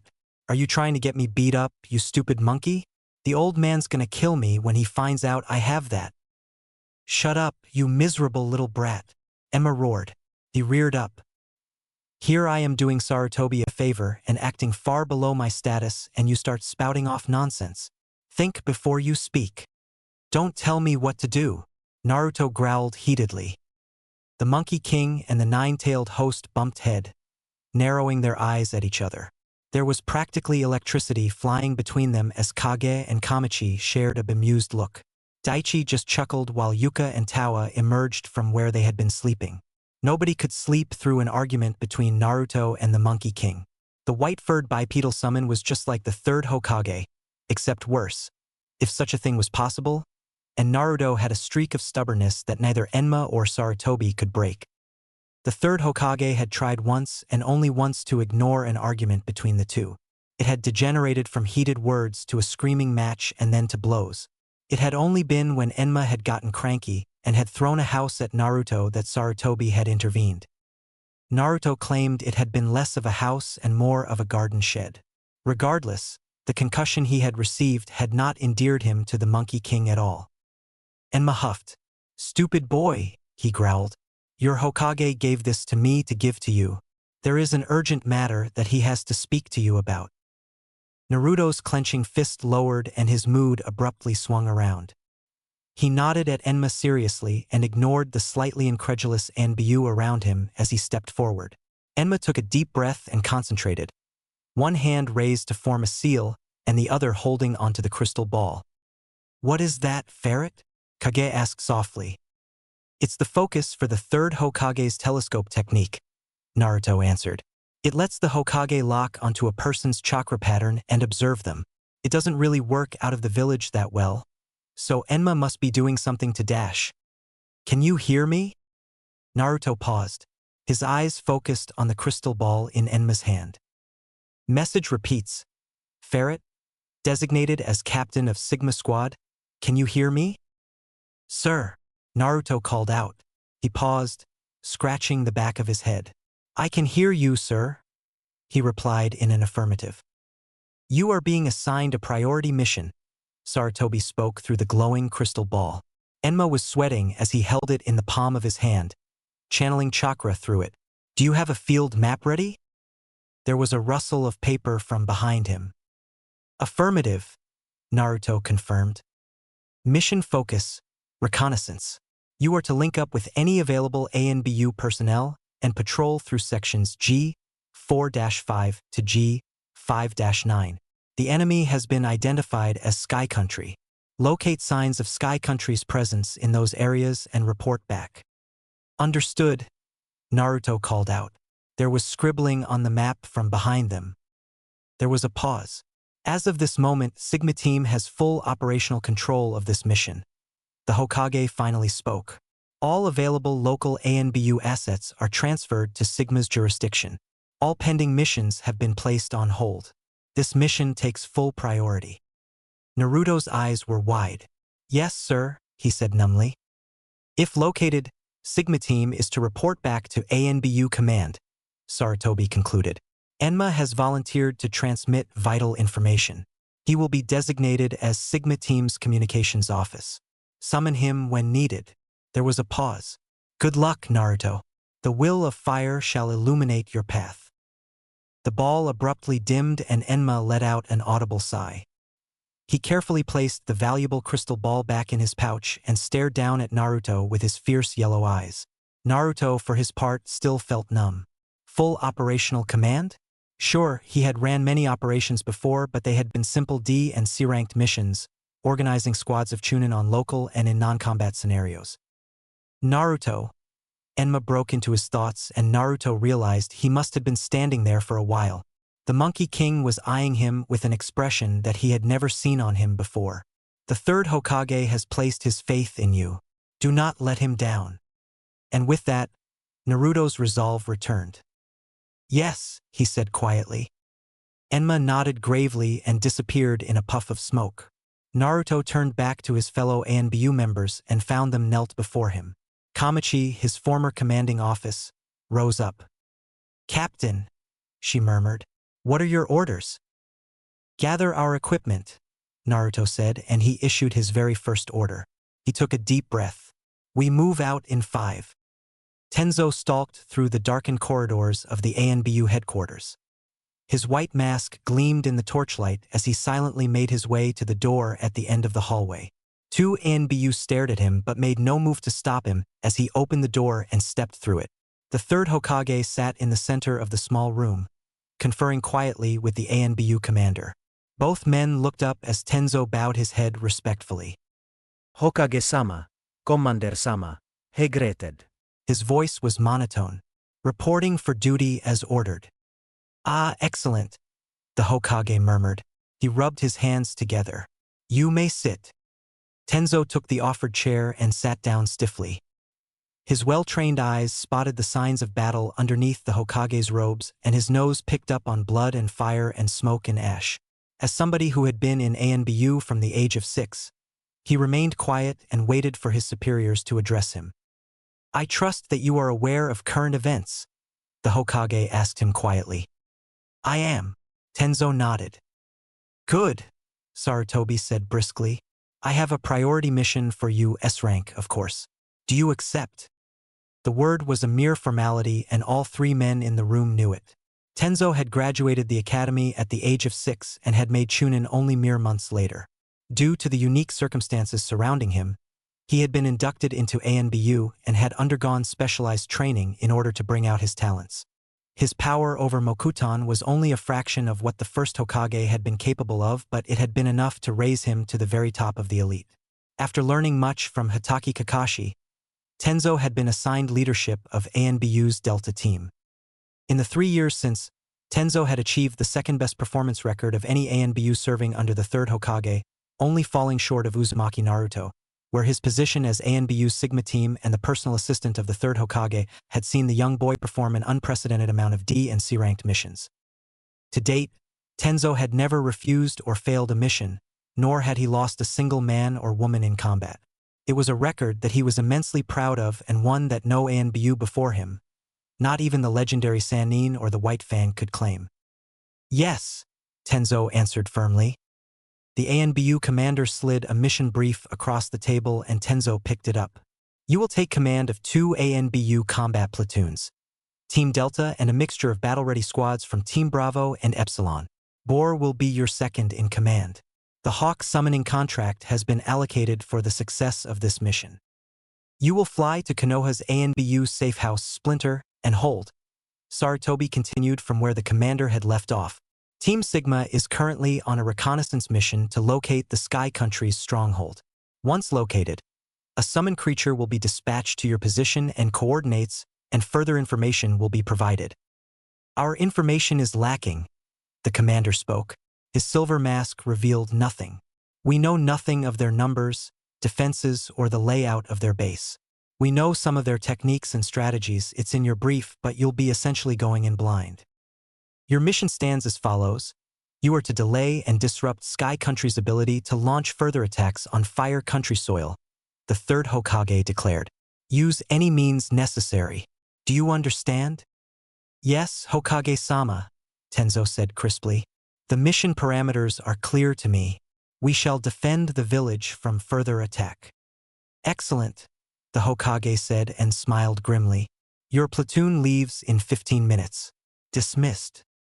At heart, the shadow clone technique had been designed for reconnaissance and information gathering purposes. A shadow clone had physical form and could open doors and move around obstacles in ways that many other scouting techniques could not. A shadow clone also had a certain level of independence and could perform tasks without direct oversight. Most importantly, the shadow clone technique could and had been integrated with Yamanaka mind techniques. When molded properly, a shadow clone was able to transmit a copy of the electrical activity occurring in the brain back in a stream of chakra to its point of origin, its creator. For the most part, the creator received whatever the shadow clone had experienced. There were some limitations. The shadow clone technique required massive amounts of chakra to use, more chakra than the average shinobi possessed. The further away the clone was, the longer it took for the chakra stream to return to its creator. The shadow clone also had to be molded in a very specific way depending on what type of sense stimuli the creator wanted to receive. Sight and sound were generally the most common type, but there were specific shadow clones that had been designed to sniff out chemical weapons and test food for poison. The sense of touch was almost never included. No creator wanted to experience the death of the clone, especially in a combat area. The rarest type of shadow clone was one that transmitted everything. They were the rarest and the most dangerous. The human brain worked perfectly fine transmitting and decoding a single set of stimuli, that of the original body. A second set caused an extremely large amount of mental strain, and a third set could cause irreparable mental damage, rupture the brain, and scramble the neural pathways. Despite the obvious advantages that this type of clone offered its creator, especially when training a new skill, it was practically never used. Naruto was the anomaly. Not only had he been gifted with the old blood of the Uzumaki clan, a bloodline that stemmed all the way back to the time of the Sage of the Six Paths, but he was the host of the nine-tailed demon fox, which gave him absurdly amounts of chakra and a boost to his natural stamina and resilience. Even he wouldn't make more than 10 of those types of clones. He used a variety of shadow clones to continue his 5-year progress into elemental and shape manipulation, but only rarely did he require a full set of stimuli from those clones. On his mission to locate Sky Country's stronghold, Naruto used his almost inhuman chakra reserves to create dozens of shadow clones. They scattered all over the countryside, crisscrossing each other as they bounded from tree to tree. Each clone had been designed to transmit visual stimuli back in the event that they found something, but they also had the independence to choose not to send back information if it wasn't necessary. Naruto had no desire to see every single tree in the Fire Country. With the remnants of an ANBU recon team, the Byakugan and a somewhat adept sensor type Nin by his side, it did not take the young ANBU long to find what he was looking for. With a blur of movement, 6 black streaks launched from the last tree and landed gracefully on the ground. They sped across the withering grass, traveling tens of meters in a flash, and bounded past the last of the plants and shrubs and onto a large plain of sand. Their feet seemed to touch the sand but left no imprints as the small group bounded up a large sand dune and paused as they reached the top. "There!" Naruto hissed, jabbing his fingers out to see from the top of dune. "There they are." Team Sigma continued their fast-paced trek across the rippling sand. Their speed had increased and they were practically sprinting for the small rocky outcropping at the top of the coastal cliffs. They jumped up, Kamachi spun around and withdrew a large sheet-like piece of cloth, and they landed on the ledge. A second later, the cloth came settling down over them and they each stilled. The cloth settled around them, creating a slightly transparent layer to peer out of, while the outside layer settled on a mixture of brown and gray that blended in with the landscape around them. Moments later, a pair of sky Nins zoomed overhead and past them. Naruto watched them with bated breath. His heart was racing in his chest as he tracked the patrolling sky shinobi. Relief began to flood his mind as the flyers soared past them without altering course. They had not been seen. Naruto turned and silently tapped Daichi on the shoulder. The Hyuga tilted his head and watched as Naruto drew a little circle in the air with his finger. Daichi gave a short shake and pressed his hand to his head in apparent pain. "We're clear," Naruto murmured. As Yuka and Tawa watched their backs, Naruto joined Kamachi and Kage at the end of the blanket as the 2 experienced ANBU members stared down at the enemy. Waves crashed against the cliffs with a loud roar below them. Their mission was complete.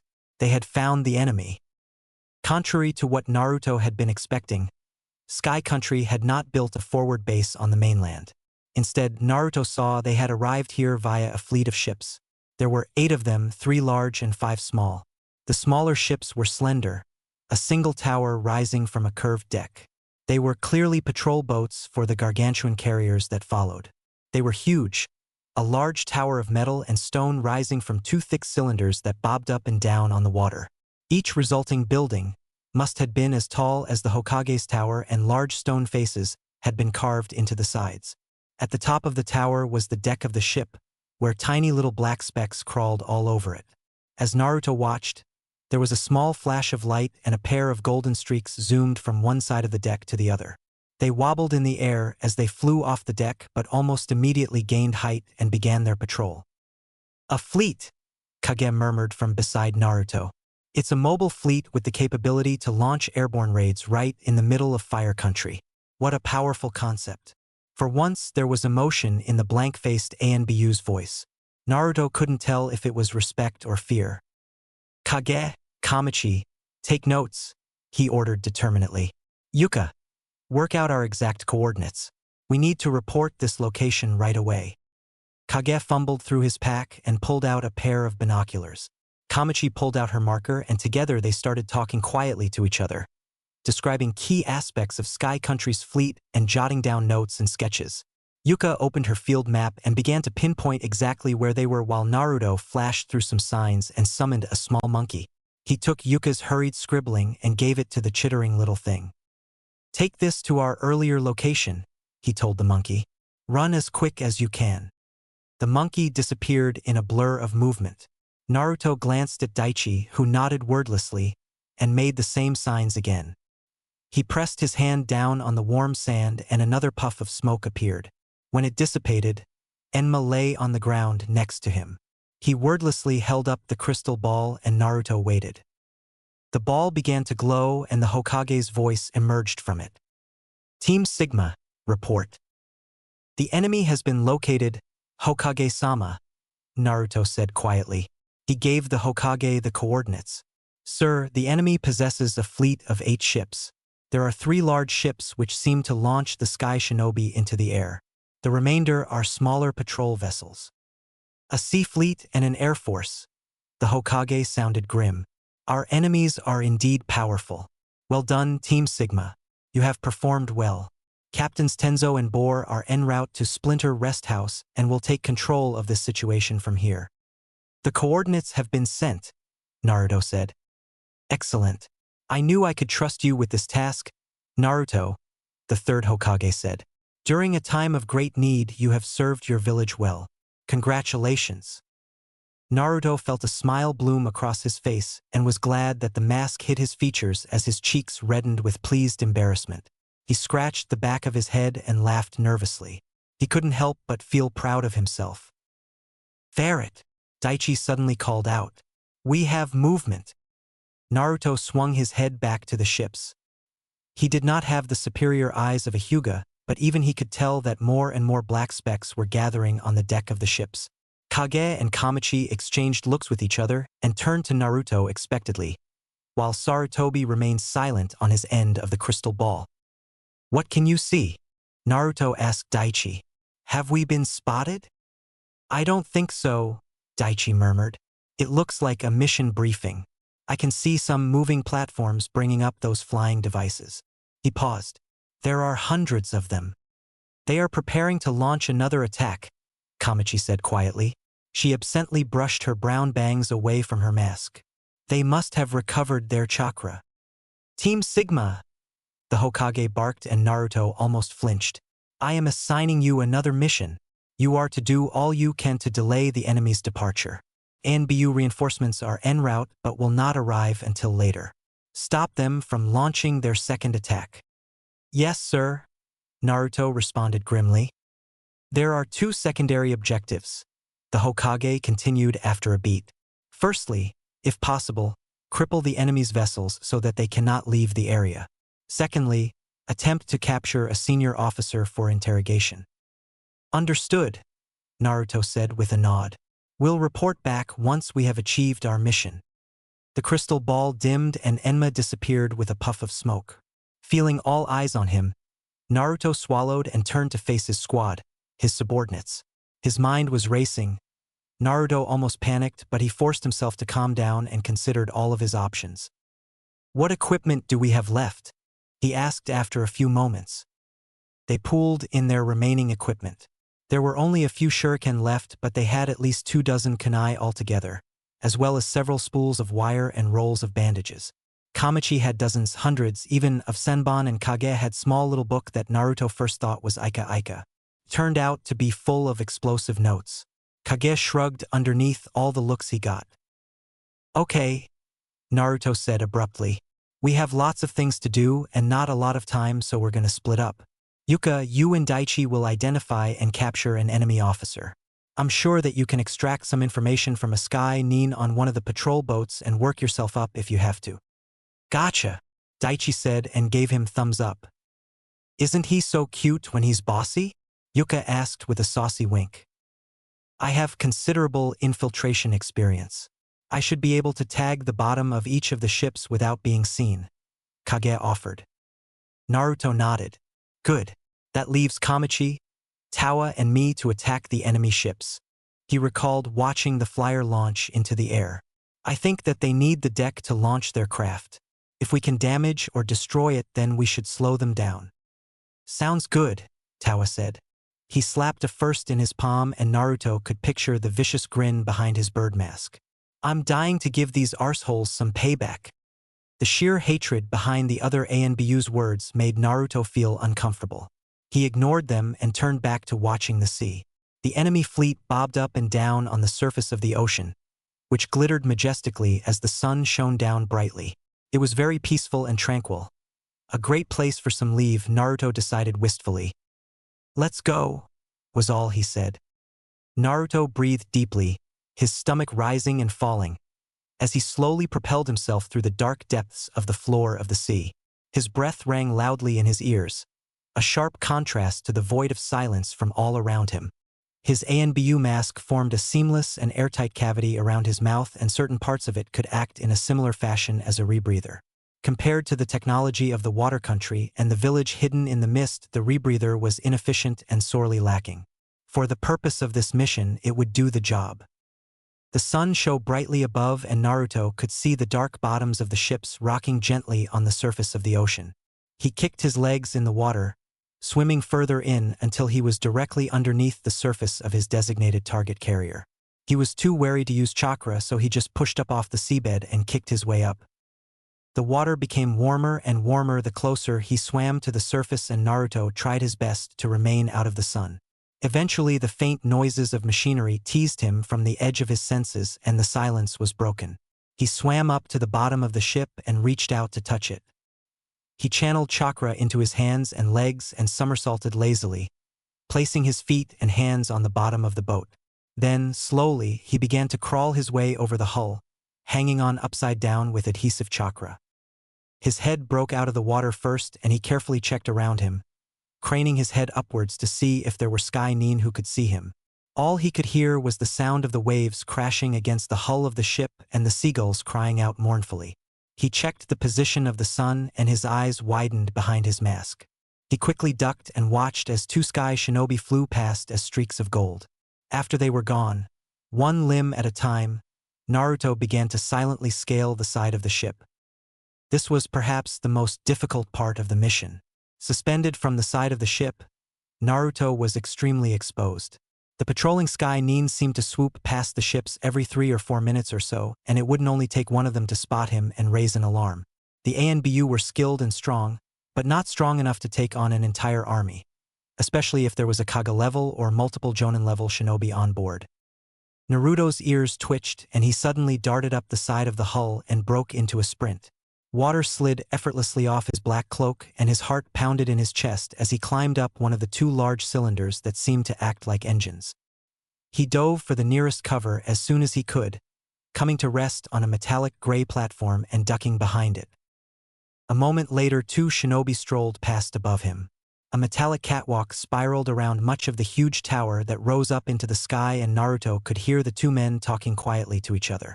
Naruto held his breath and froze as the 2 men walked over him without stopping and disappeared. Naruto exhaled and swallowed. He crouched, and with a quick burst of chakra, he leapt up to the skywalk, grabbing the rail and flipping over it to land silently on the metal. He crouched again and jumped, flying high up into the sky and grabbing hold of the next rail. He used it as a hold as he twisted his body, planted his feet on the side of the ship, and disappeared in a flicker of movement. It only took him a few minutes to reach to top of the ship, and he peeked over the edge. The deck was mostly empty.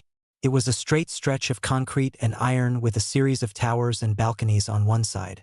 There were 2 grooves that ran from one end to the other, where a pair of metal seat-like objects sat. Behind them was a lift, and Naruto could imagine Sky Shinobi rising from the lower decks and being propelled into the air. It was time for sabotage. The young blonde ANBU scanned the area and silently leapt onto the deck.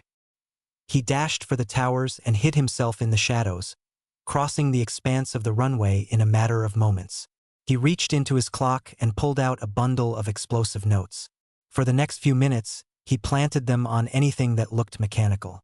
He had no idea how exactly the Sky Country technology worked, but if the enemy had gone to all the effort to build a series of cogwheels and thick rubber bands on the deck, then they surely must be important. After he was done, he checked the sun. He was grinning behind his mask, the sheer excitement and danger of the mission sending a thrilling rush through his body that combat drills and simulated battles could never bring. There was a few minutes left, and he hoped that his team had managed to complete their parts of the mission. He formed a hand seal and hid in the shadows, waiting. He would soon see. High above the sea of whirlpools, a flock of seagulls circled around the very top spires of the 3 enormous vessels. They cried out mournfully, and their brethren responded. As the lead bird opened its beak to let out another cry, light flared and, before it could make a sound, disappeared in a rush of searing heat. Simultaneous explosions rocked the deck of all three ships. Iron and concrete was smashed apart underneath the powerful Class 1 explosive notes. Billows of black smoke rose into the air, dirtying what had been a beautiful sunny afternoon. The boats trembled and sirens immediately began to sound. Naruto flinched underneath the wave of expanding heat and lowered his hands. Adrenaline and chakra surged through his body and pushed off the concrete and leapt towards the runway.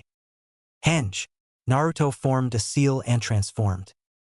He was surrounded by a puff of smoke, and when it dispersed, an ANBU stood there, one twice as tall as and much broader than Naruto was. The first of the Sky Nin appeared on deck, and Naruto dove at a pair of them. The first held a kunai launcher and sent half a dozen bolts of deadly steel straight through the transformation's head. The disguise was dispelled with a pop of smoke, and Naruto used the pair's obvious surprise to his advantage as he slipped underneath their guard. He lashed out with his leg and a kneecap cracked, the second Sky Nin falling to the side. A roundhouse kicked, and the application of chakra saw the shinobi catapult away.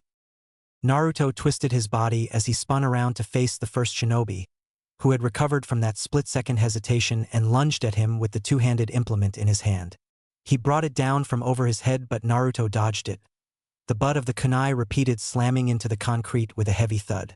A spring twanged and a kunai slipped through the sleeve of his cloak.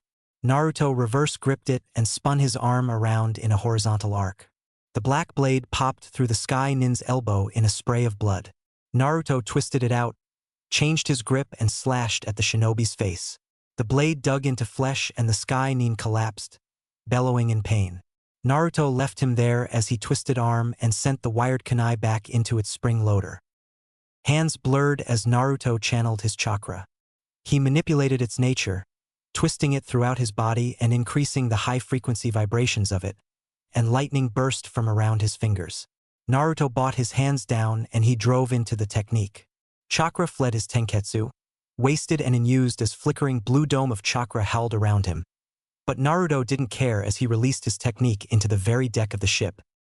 Lightning release, electromagnetic murder. Powerful streams of lightning erupted from the ends of his hands and into the concrete surface of the deck. The lightning tore through it with ease, giant arcs ripping large slabs of concrete apart with its powerful piercing qualities. Arcs of brightly glowing whitish-blue lightning sprung up all over the deck, lashing out at everything around it.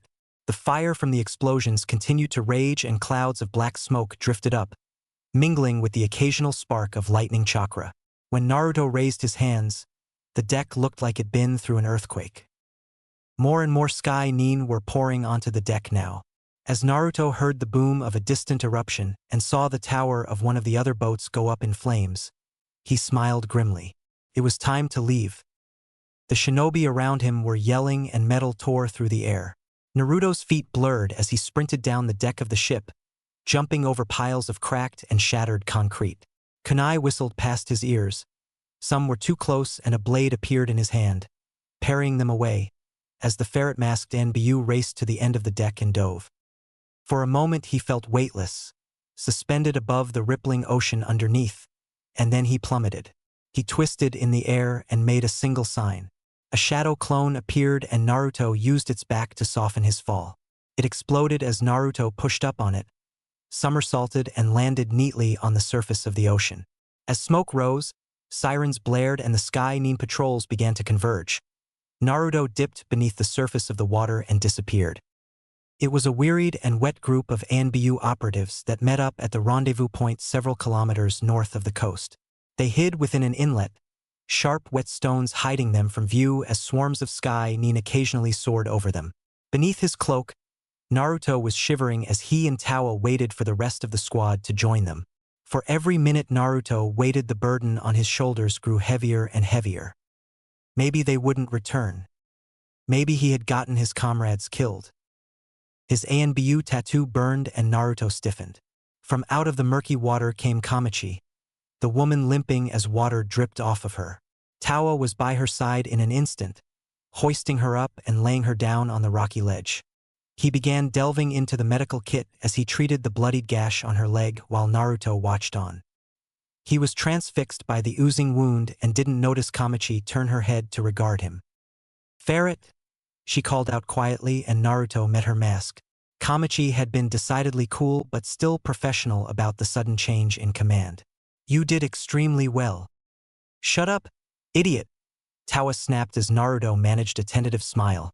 "Laying there, talking like you're dying. It's just a stupid cut." He pulled out a needle and thread. "We'll sew it up for now, and the medic Nin can look at it when we go back home." Home. Naruto remembered what he risked the lives of his comrades for and suddenly found himself feeling conflicted. He loved his Konoha, there was no doubt about it at all. He loved the third Hokage, the man who had taken hold of him and pulled him out of the pit of loneliness and despair. But he didn't want his teammates to die either. His tattoo burned again, and Naruto watched as Daichi emerged from the water carrying Yuka. A sky shinobi followed him, fingers flicking in ANBU code, and Naruto nodded at the possessed enemy.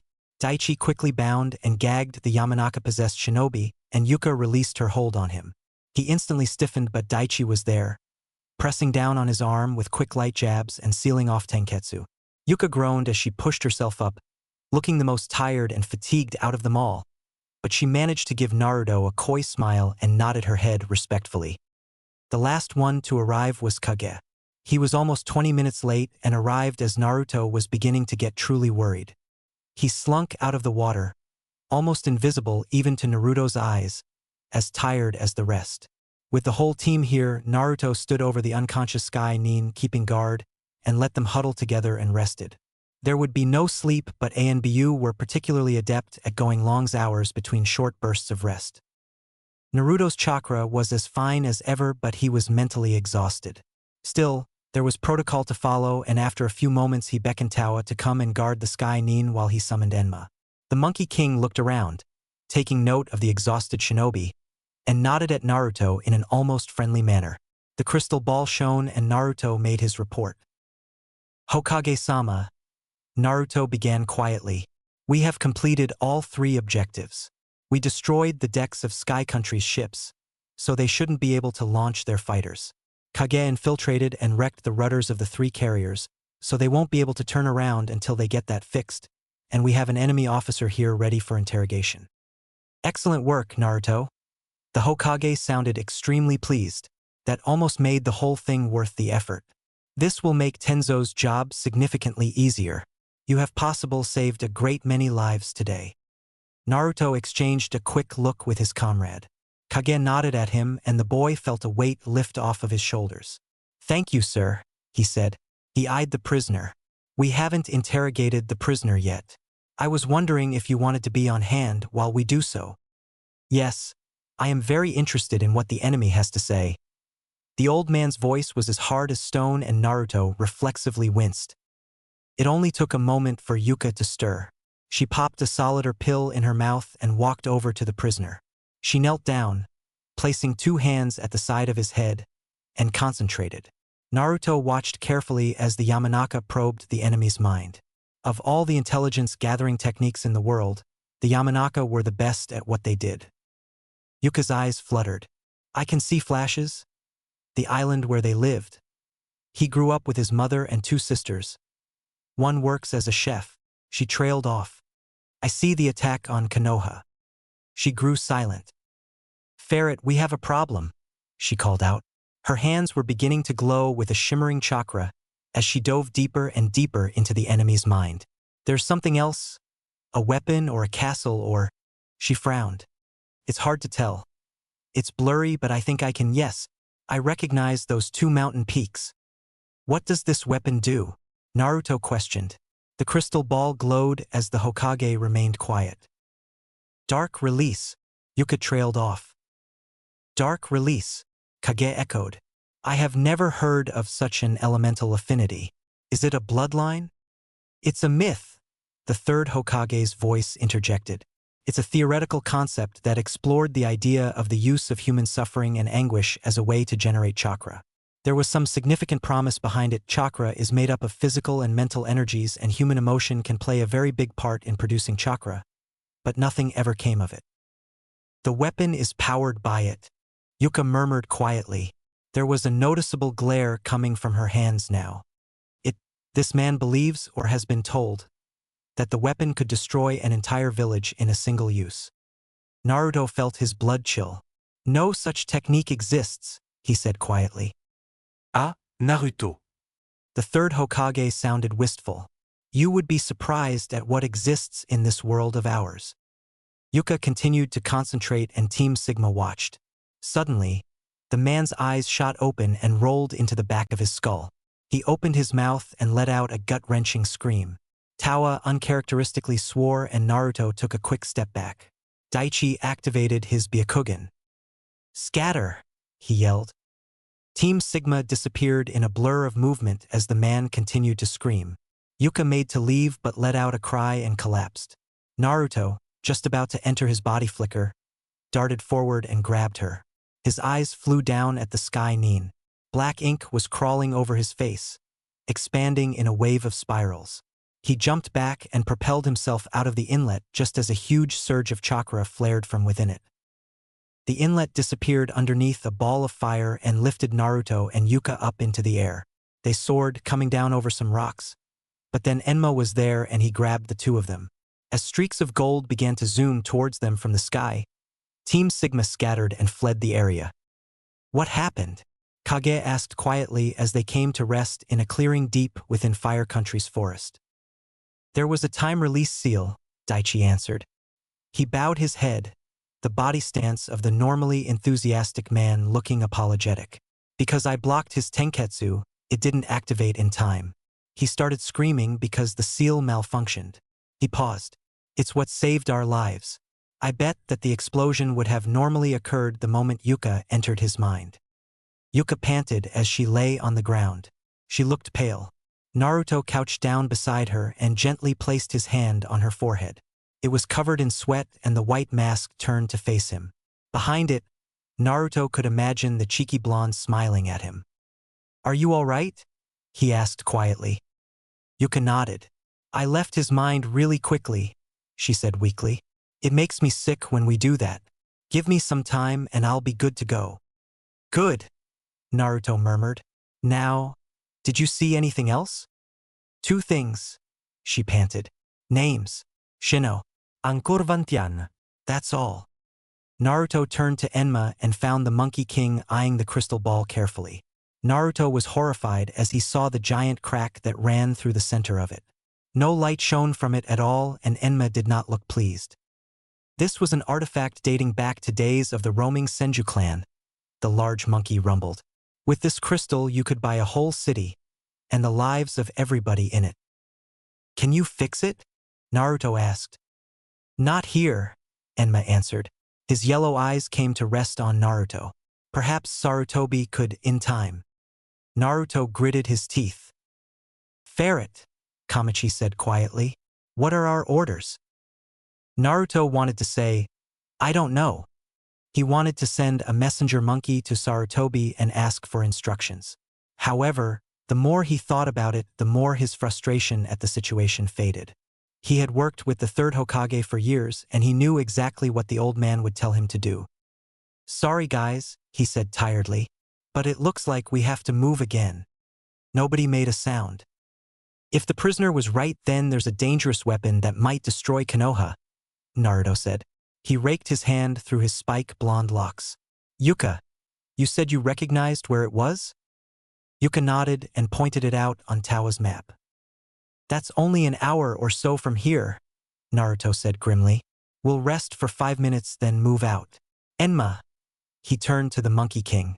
Tell the boss where we're going, just in case. Enma nodded gravely. I normally wouldn't allow it but summon me if you need to, he said. He folded his arm and his leaf headband glinted. I will not allow our village to be destroyed. I won't either, Naruto promised firmly. Enma eyed him. Ha, he commented. You just might turn out okay. He disappeared and Naruto turned back to his tired, wet and cold team. Come on, guys, he said with forced enthusiasm. Let's go save Konoha. He paused. Again. No pressure, Daichi said brightly. The 6 members of Team Sigma were exhausted. Their morning had been chaotic. The afternoon promised to be no better. At the moment, many of Team Sigma dozed quietly on the backs of man-sized primates. They darted through the trees with just as much proficiency as the ANBU towards their destination. Naruto absent-mindedly used his chakra to stick to the warm furry surface of his summon. His eyes closed and his breathing relaxed. The wind rushed past him, ruffling his hair and flapping his cloak, while Naruto and the rest of his squad took the precious few moments they could to rest and recover.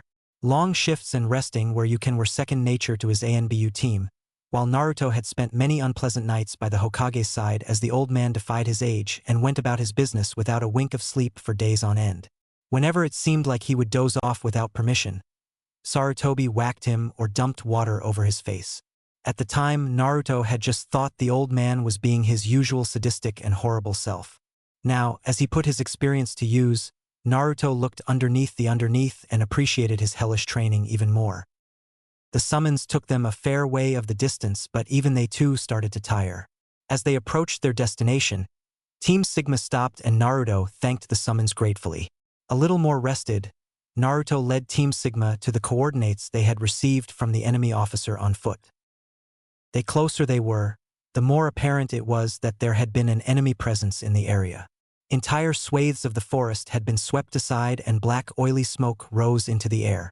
Some parts were still alight, the giant trees of Fire Country burning brightly as fire roared through them. There was no sense of reason or logic that Naruto could deduce from the pattern of the burns. It seemed random and chaotic, acts of vandalism and destruction rather than any important strategic goal. There were several villages in the area, small and unimportant towns with populations no greater than 1,000. They made their living off of the forest, harvesting wood and sending it further south via river to Fire Country's trade cities along the T-Fire border. The first village they came across had been utterly destroyed. Small fires were still burning over the large blocky stone buildings. Naruto's fingers darted in ANBU code, and with a streak of movement all 6 of them secured the destroyed village. Naruto stood in the center of it, his mask hiding his turbulent emotions, as he stared at the large pile of charred and burning corpses in the middle of the town. The smell was acrid and foul, and it brought tears to his eyes, at least. That's what Naruto told himself as he walked around the pile quietly, looking at the husks of men, women, and children. The village had depended on Konoha for protection, and the Leaf had failed them. The small Chunin team that had been deployed there, probably for general policing duties, hadn't managed to put up much of a fight, and the dozen shinobi had been killed. Their corpse had been torn apart and desecrated, used as target practice and spat on. Naruto could smell urine from one of them and his blood boiled with anger. "Ferret," Tawa muttered, but there was a questioning tone to it. He was trembling, Naruto suddenly realized, and stared down at his hand in abject fascination. His fingers were shaking and he forced them into a first, squeezing them tight. It wasn't fear that swept through his body, but a sudden and savage fire of hatred. He wanted to find who did this, and he wanted to kill them, slowly and painfully, tearing them piece from piece. The rest of his team was looking at him now, and Naruto closed his eyes. He breathed in deeply, ignoring the smell and bottling his hatred, and he released it on the exhale. Shinobi rule number 4. A shinobi must always put the mission first. Shinobi rule number 25. A shinobi must never show emotion. "Let's go," Naruto said quietly and emotionlessly. The ANBU nodded and disappeared. Tawa hesitated and patted the young blonde on the back in a somewhat clumsy manner. The 2 of them disappeared an instant later. They were well within the coordinates of the target area. It was a huge area, and they could have spent a week searching without any luck, even with the Byakugan on their side. However, it wasn't long before Team Sigma came across the next location of significance and rendezvoused with Squad 5 of Gamma Team. The ground was black. Naruto stared down at the broken and bloodied body of his comrade and watched as Kamachi placed a delicate hand on the broken masked man's neck. A wide blue eye stared back at him as Kamachi rose and shook her head silently. Naruto hadn't thought so. Directive 7 hadn't been enforced. The bodies of the Black Ops unit hadn't been destroyed as protocol dictated. Even a wounded and dying shinobi would have gone of their way to burn the bodies, to stop the enemy from learning the secrets of the village. Naruto felt somebody behind him and turned. "We found 3 more. Yuka said quietly. Her voice was somber. Most were killed in combat. One was still alive when they took him. It seems that they performed a battlefield interrogation. It was messy, but there's still enough left for me to have a look. Go, Naruto ordered. Yuka nodded and disappeared. Naruto took a deep breath and his hands flipped through seals. He raised them and blazing cone of flame swept from his palm and gently enveloped his comrade. The blue eye continued to stare at him unblinkingly as fire began to consume the body. Naruto turned. There were other comrades to attend to. Sometime later, Team Sigma met up at the base of a large tree. Kunai were scattered over the ground and there was a splotch of blood that was still dripping from large fern leaves that grew up and around the trunk. There was no hesitation in Naruto's stance or voice anymore and his mind had hardened to stone, unable to deal with the horrors of what he had seen. Naruto would shelve them and deal with them later. From what I found, it seemed as if Squad 5 was trying to link up with Captain Yuzuki, Yuka reported. They were patrolling the border along T Country when they received an urgent message to return and regroup. They were on their way to meet up with Yuzuki, but they were ambushed. Captain Yuzuki must have found something, Kage said quietly. Of all the ANBU, he seemed the most unaffected by what he had seen. She couldn't have known about the Sky Country fleet, so there must be something else here that drew her attention. I have the coordinates that Yuzuki gave Bird 3, Yuka said, referring to Squad 5's former leader. It's close. Right then, Naruto said, and he turned. His voice was flat. We have a new secondary objective, to locate any other survivors of Gamma Team. Our primary objective remains locate whatever weapon Sky Country has and destroy it. Go. 6 figures blurred out of the clearing. The wind whipped past him as Tenzo clutched onto the feathers of the hawk beneath him. It was a large bird, a Class 3 summon with dark brown feathers and sharp yellow eyes. Behind him crouched 8 of his subordinates, their white masks emotionless. Tenzo nodded and glanced around, seeing the other 5 summons soaring beside him. It had been a long trip and Tenzo knew that some of his men would be tired. Chakra adhesion techniques could be quite draining. Nonetheless, his destination was rapidly approaching and soon they would dismount and fight. Judging from the copious amount of smoke rising into the air, the enemy may have been a little bloodied already. The hawks skimmed over the tops of the trees, their talons rustling the foliage, and Tenzo raised his hand. The ANBU around him waited for his signal and, at his mark, dropped off the hawk and disappeared silently into the forest below. Tenzo followed them, letting go of the feathery neck of his hawk and flipping over backwards. The wind howled in his ears and the ground rushed to meet him before the ANBU captain righted and landed silently on a large tree branch. The hawks dove down into the forest and disappeared with large puffs of smoke. Tenzo hadn't seen any long-range enemy patrols and was hoping that the foliage of the forest around them would keep the dispersion of the summons hidden. He raised a hand and made a few signs. The ANBU formed into their squads, Tenzo's own coming to crouch before him. They darted from tree branch to tree branch as Tenzo led them towards the distant sound of crashing waves. Towards the enemy. Team Sigma came across more burning villages as they trekked across Fire Country's southern fields. They all bore similarities to the first one they had inspected. There were hundreds of kunai littering the empty streets and burning homes, fired haphazardly and in greater numbers at great speed. Large craters and pits adorned the surface of the ruined towns, pockmarked craters signifying where explosive spheres had detonated. Fires blazed unchallenged. Smoke filled the sky with a black haze. Bodies burned. They found more Konoha Nin, Chunin given the task of guarding and policing the towns they had been assigned to. Some had put up a fight and bore defensive wounds. A few had even managed to kill their attackers, or so the debris seemed to suggest. Most had not. Most had died quickly, surprised and tactically disadvantaged against their flying foes. Some had taken a little while longer to die. The fires of hatred in Naruto's belly were stoked with every desecrated and tortured corpse he came across. There was no time to dispose of the dead. Bodies were left where they were to burn, men, women and children disappearing under the flames. But for every town they scouted it became more and more apparent that there were survivors. I patrolled through here once, Daichi said quietly. The group had paused to stare at a large stack of bodies piled indiscriminately together at the center of the town. There was no fire here. Perhaps the enemy hadn't had time, or perhaps they wanted to leave a message. Either way, it gave Team Sigma the first opportunity to truly gauge the number of fallen. This town had a significantly bigger population than what remains here, Kage murmured. There were several hundred broken and battered bodies. Perhaps they escaped? Yuka offered quietly. Unlikely, Kamachi spoke up. We would have seen tracks or signs of them during our search. Perhaps the enemy took them, Tawa suggested. It was not a pleasant thought. It would be better to have died with their families and friends, safe from the careless brutality that the Sky Nin had shown. Naruto frowned and they pressed on. They found more signs of fighting. A team of Konoha shinobi had been conducting a mission in the area and had gone out fighting.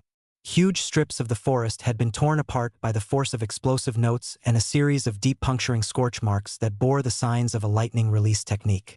Intense fighting had occurred a little further down the track, and there was still chakra laden in the air. There were no bodies, but smoke and ash filled the air, and there were burn patterns against a tree trunk that suggested that a body had been disposed of here. More ANBU had been killed. Some had lived to dispose of the bodies. The landscape was beginning to change as they approached farmlands. Flat, open plains dotted the surface between large swathes of forest. Stone ruins jutted out from between rice paddocks, ancient ruins from wars long past. There were no signs of the farmers, and the farmhouses were mysteriously deserted. There was no sign of forced entry or an attack. The occupants had simply vanished.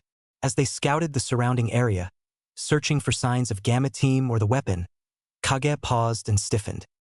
His hands flashed invaders due west, closing in, 2 clicks, and Team Sigma scattered, diving into the forest and setting up defensive positions. Naruto gave the signal to hold and waited. His emotions were turbulent underneath his stony and hard exterior, chipped as it was, and he couldn't help baring his teeth up into an unseen and angry snarl. Wait for the enemy. Attack the enemy. Capture the enemy. Interrogate the enemy. Dispose of the enemy. Yes, Naruto decided grimly. He liked that plan, and suddenly his ANBU tattoo burned and his hatred was gone in an instant as a squad of white-masked, dark-cloaked blurs shot into the forest. Naruto pressed his finger on his tattoo and pressed it while holding up his hand and giving the signal to hold position. He used the body flicker and appeared before the leader of the new group of shinobi. Identify, he said roughly, tense and alert. The lead ANBU cocked his head. Mantis, he replied blankly. We are responding to Gamma Team's Captain Yuzuki Yugao's request for priority assistance. Identify. Ferret, Naruto replied. Team Sigma. Mantis cocked his head. Sigma? He echoed. You are out of your operational jurisdiction, Sigma. Elaborate. Naruto frowned behind his mask. My orders come from the Hokage, he said firmly. Very well, Mantis conceded. Where is Captain Yuzuki? Naruto stared at the new group for a second. While they had confirmed that they were indeed ANBU, nobody in Konoha's history had ever cracked the Fuinjutsu written into the ANBU tattoos. There was something about Mantis that put him on edge. Nevertheless, he raised a hand and the rest of Team Sigma appeared behind him. Yuzuki is missing in action, Naruto said quietly. He drew himself up. Gamma Team is scattered, presumed dead. The culprit? Mantis asked quietly and without emotion. Sky Country, Naruto explained as the two groups of ANBU settled around each other. They've worked their way through the area, burning villages and murdering civilians. They used chakra and machines to fly and launched an attack on Konoha. There was no discernible reaction to the news. Point of origin? The other squad leader asked. The Sea of Whirlpools, Naruto replied grimly. There are 2 combat platoons on their way to take them out. Our intel suggested that the enemy had a weapon in this area capable of destroying Konoha. We're on our way to locate and destroy it. I see, Mantis said. His voice and tone was still the same, and suddenly Naruto found it really irritating. He sort of wanted to shake the other man by the shoulder and see what would happen. Mantis seemed to be thinking. Very well. We will render assistance. Naruto raised his eyebrows at that. You will, he said quietly. Team Sigma has point and a current priority 1 status. Your former mission is suspended. You are drafted under Team Sigma's command and will assist us. Very well, Mantis said with a short but respectful nod. Ferret has command. What's your team designation? Naruto asked as the 2 squad leaders rose up from the ground. Classified, Mantis replied shortly. I am unable to disclose any information about our former mission and current classification. I apologize. Naruto was skeptical at that. He eyed the new ANBU closely and sent a pulse of chakra through his tattoo. Almost immediately he felt the return pulses, 5 beats of unique chakra patterns responding in unison. With a shrug, Naruto decided that whatever mission that was so secret that even he as the Hokage's personal assistant didn't know anything about was none of his business anyway. He was just glad for the extra firepower that the new ANBU squad would bring with them. The ground rumbled. Naruto paused. Mantis cocked his head. The ground rumbled again and Naruto swiveled his head around. The trees were shaking and far beneath the surface of the ground a terrible groan echoed. The ground shuddered again and before Naruto's eyes large chunks of earth rose up. Roots were exposed and torn apart. Trees split apart and fell and a loud hum filled the air. The various stone ruins around them started to flicker and glow with purple bolts of energy. Something big was coming, something vast, and Naruto could feel the pressure in the air abruptly shift. Ferret! Daichi yelled over the din. He gestured. The ground has just lit up with chakra. There's something coming. With a loud crash the last of the trees bent and snapped a large geyser of dirt exploded before them.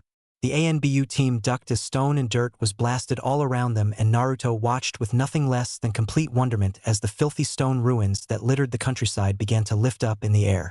Purple energy cascaded over them, stripping them of dirty crust and revealing gleaming white marble and stone underneath. They rose into the air and it became apparent that they were all connected. Blank-faced monuments appeared from the surface of the earth, gazing down at the world around them imperiously, and with a start Naruto recognized the designs from the fleet. Sky Country, he signed over the noise. He hesitated for a single moment, but there was no time to consider the possible ramifications of his orders. His instincts told him what to do next and he obeyed. Jump! The 2 ANBU squads darted forward, jumping between falling pieces of rock and fallen lumber as they sped towards the rising object. It was slowly revealing itself to be a fortress, armored and decorated with the same designs that the Sky Country fleet had. It was bigger than the ships, though at least twice as tall and 5 times as wide as a single sky carrier. The fortress slowly rose up into the air, tearing free from its last bonds that held it chained to the ground. The roots of Fire Country's gigantic trees were torn apart and began to fall to the ground. 11 dark blurs shot up the falling roots and leapt up to the side of the fortress as it rose into the sky. Tenzo watched from the cliffs at the condition of the enemy.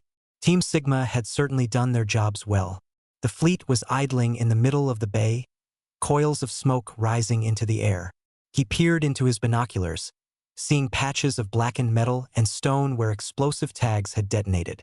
The decks of each ship had been torn to pieces, but there were already a significant number of sky neens circling around the fleet.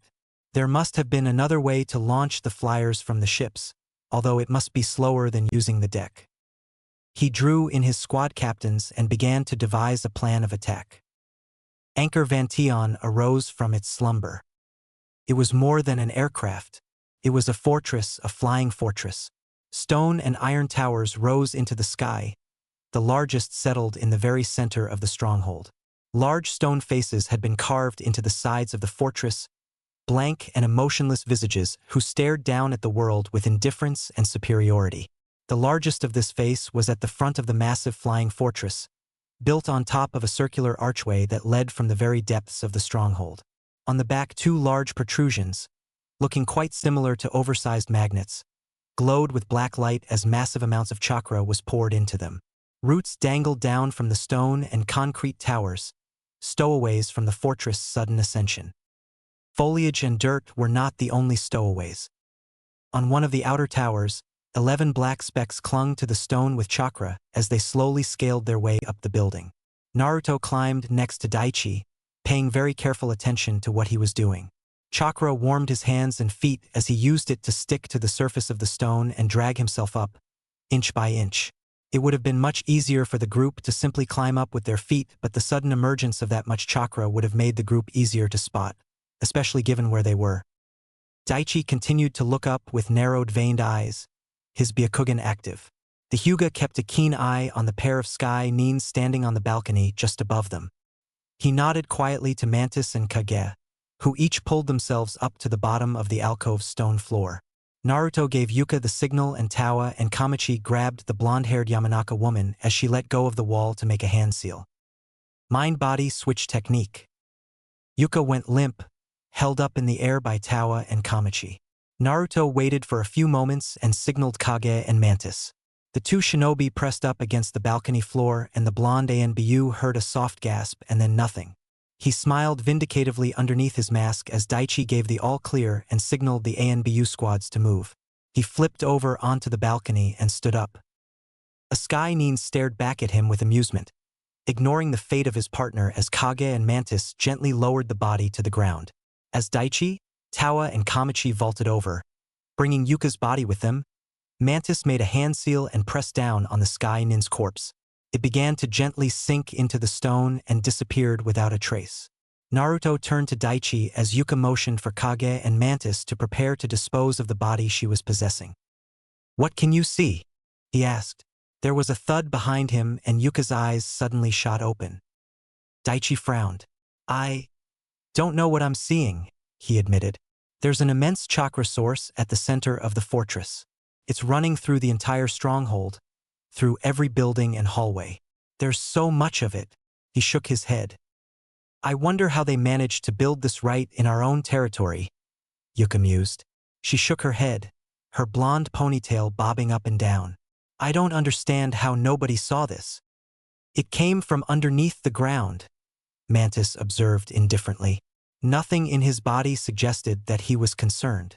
"It's likely they either built it or resurrected it in secret, away from patrols and shinobi." "The farms," Kage muttered darkly. "They were abandoned, not attacked, and the occupants had had enough time to pack up their belongings." "Plants, perhaps," Kamachi wondered thoughtfully. "Regardless," Tawa said firmly, "it's here now. Can't we worry about that later? Because, I have to admit, I'm more worried about the weapon." His words paused the group. "It's a flying fortress, certainly formidable, but hardly a weapon," Kage noted. He glanced around. "Perhaps the weapon is inside." "There's enough chakra here to..." Daichi trailed off. He ran a hand through his short cropped hair. Idunu, man. "I've never seen so much chakra, and it's so dark. It almost makes me sick looking at it." Those words made Naruto hesitate. "Is it human?" he asked quietly. "The chakra, I mean..." Daichi faltered. "Perhaps not," he admitted softly. There was a tense silence. Mantis and his squad were unmoving with Team Sigma considered each other grimly. "A tailed beast?" Kamachi asked quietly. "They're all accounted for," Kage said, shaking his head. Nobody asked him how he knew that. Nobody was looking at Naruto either. "Do you see anything else?" Naruto asked Daichi, desperately wanting to break the sudden tension that had filled the air. Daichi scanned the fortress with his Byakugan. I see rows of chakra sources," he said, squinting. "It's faint, the other chakra is just everywhere, but I think one of them might by Captain Yuzuki." Mantis shifted. "We cannot let the enemy acquire an ANBU captain," he said stonily. "The information she holds is too valuable." "There are safeguards," Tawa said. "Seals that stop captains from speaking." "Protocol dictates that they should have already activated," Mantis said stiffly. "If that is Yuzuki, then she is still alive. Directive 7 must be implemented at all costs." Naruto felt his team draw up around him at that declaration. Even Kage's body language was suddenly radiating wariness. Despite the horrendous nature of it, Naruto could see the other squad leader's brutal logic. He slowly nodded and felt his team twitch around him. "I agree," Naruto said softly. He took a deep breath and held his stony facade. "I will take Team Sigma and implement Directive 7. If possible, we will extract the captain. If we're unable to, we will implement Directive 7. Mantis, take your team to the center of the fortress and destroy the chakra source that powers the building. Mantis nodded. We'll meet up at the source of the chakra if we can. If we can't, destroy the fortress and scatter. Naruto finished. He took in a deep breath, reviewing his orders. Let's go. The long stone corridors of the fortress were mostly deserted. Team Sigma darted through them silently, black streaks against the flickering lights. A strange hum had settled over them, the sounds of the engines keeping Naruto from being distracted by his thoughts. So far, the 11 ANBU had remained undetected. Team Mantis, for lack of a better designation, would have to be closing in on the center of the fortress soon. Naruto wondered what they would find. From what he had heard and read and the long talks he had had with the third Hokage, he couldn't really picture one of the tailed beasts being here. Konoha, like all of the great villages, made a point of securing intelligence about the Jinchuriki. It was always essential to know where they were and what they were doing, and to a point they were all accounted for. Daichi, who had raised a hand and signaled them. Naruto nodded and gestured at the rest of his team. Sprinting forward, the ANBU team whizzed around the corner in a flash and had jumped on the three unaware Sky Nin in a flash. Kamachi went high, her hands flicking as she used her senbon and wire to restrain all three shinobi. It would have only taken them a second, but Kage, Tawa and Naruto were there, sharp blades tearing through vulnerable flesh and ending their life in an instant. Naruto was breathing deeply, practically straining on the tips of his toes as his kunai withdrew from the back of the taller man's skull. He gently lowered the corpse onto the ground and watched Yuka wove a genjutsu. It sprung around the corridor, invisible streams of chakra wafting in the air.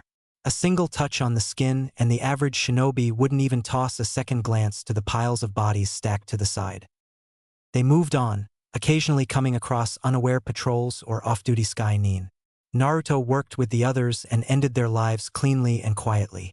Many conflicts were over in seconds, and the young blonde ANBU mused that once their technology and aerial advantage was taken away from them, the Sky Nin were truly nothing special. Ahead, a dozen plus 2 over 2 levels. Daichi signed. Team Sigma crouched around the single door, waiting. Hands quickly flashed in a series of short, odd movements of the fingers as the team communicated to each other and Naruto gave out his orders. With a final nod, Naruto tensed and prepared himself. He closed his eyes, taking a deep breath and settling his emotions. His chakra coiled and pulsed in his body as he turned his head and nodded shortly at Daichi. The Hyuga ran a finger the hinges and pushed the door open. It swung open silently. Naruto dove into the room and appeared in the center with a flash. They had entered a large chamber, with 2 long tables stacked with food and equipment. Past the chamber on both levels was a long corridor filled with cell doors. There were 2 levels, a set of stairs on either side leading to the upper level, which consisted of a series of metal catwalks that crisscrossed over the cells and hallways. There was half a dozen Sky Nin laughing and lazing around the tables. The rest were standing as guards or deeper within the cells. The ANBU team moved in without any hesitation. Naruto pressed down on the ground, enhancing his muscles and limbs with chakra, and pushed. He soared through the air, landing neatly on the crosswalk above him. Daichi and Kamachi appeared beside him, and together they darted for the surprised and unsuspecting Sky Nin. Below them, Kage and Tawa tore through their enemies. Tawa was wielding a glowing crimson mace as he expertly used it to crush through the startled enemy's defenses. An arm snapped, the man howled, and Tawa raised his weapon. It flashed, the mace became a hand axe, and Tawa brought it down and cleaved the man's skull in half. Yuka, her hands twisted in a sign, wove a genjutsu that sent 3 shinobi to their knees with the hands clasped over their ears, screaming incoherently. Kage ended them a split second later, the man quickly and efficiently landing short, sharp fatal blows with a dull black machete. A second later, the enigmatic squad captain was darting through the lower level of the cells and launched at the first enemy he saw.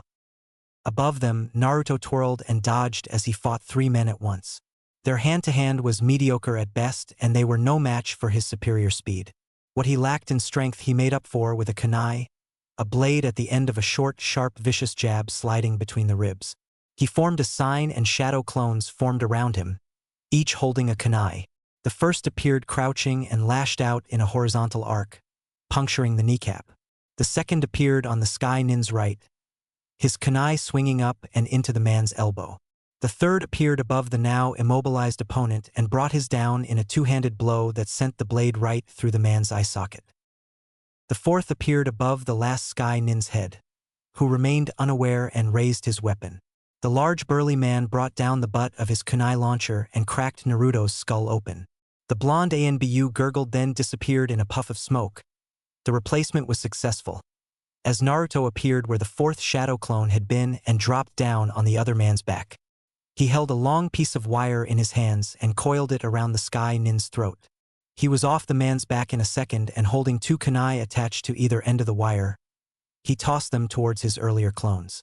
Two of them darted forward, grabbed each end and threw themselves off of the railing. The wire scraped against the metal bars and the improvised noose around the sky nin's neck tightened. Something snapped, but Naruto paid it no mind, forming a sign and sending sleek flash of bright white fire from his hands at the next enemy.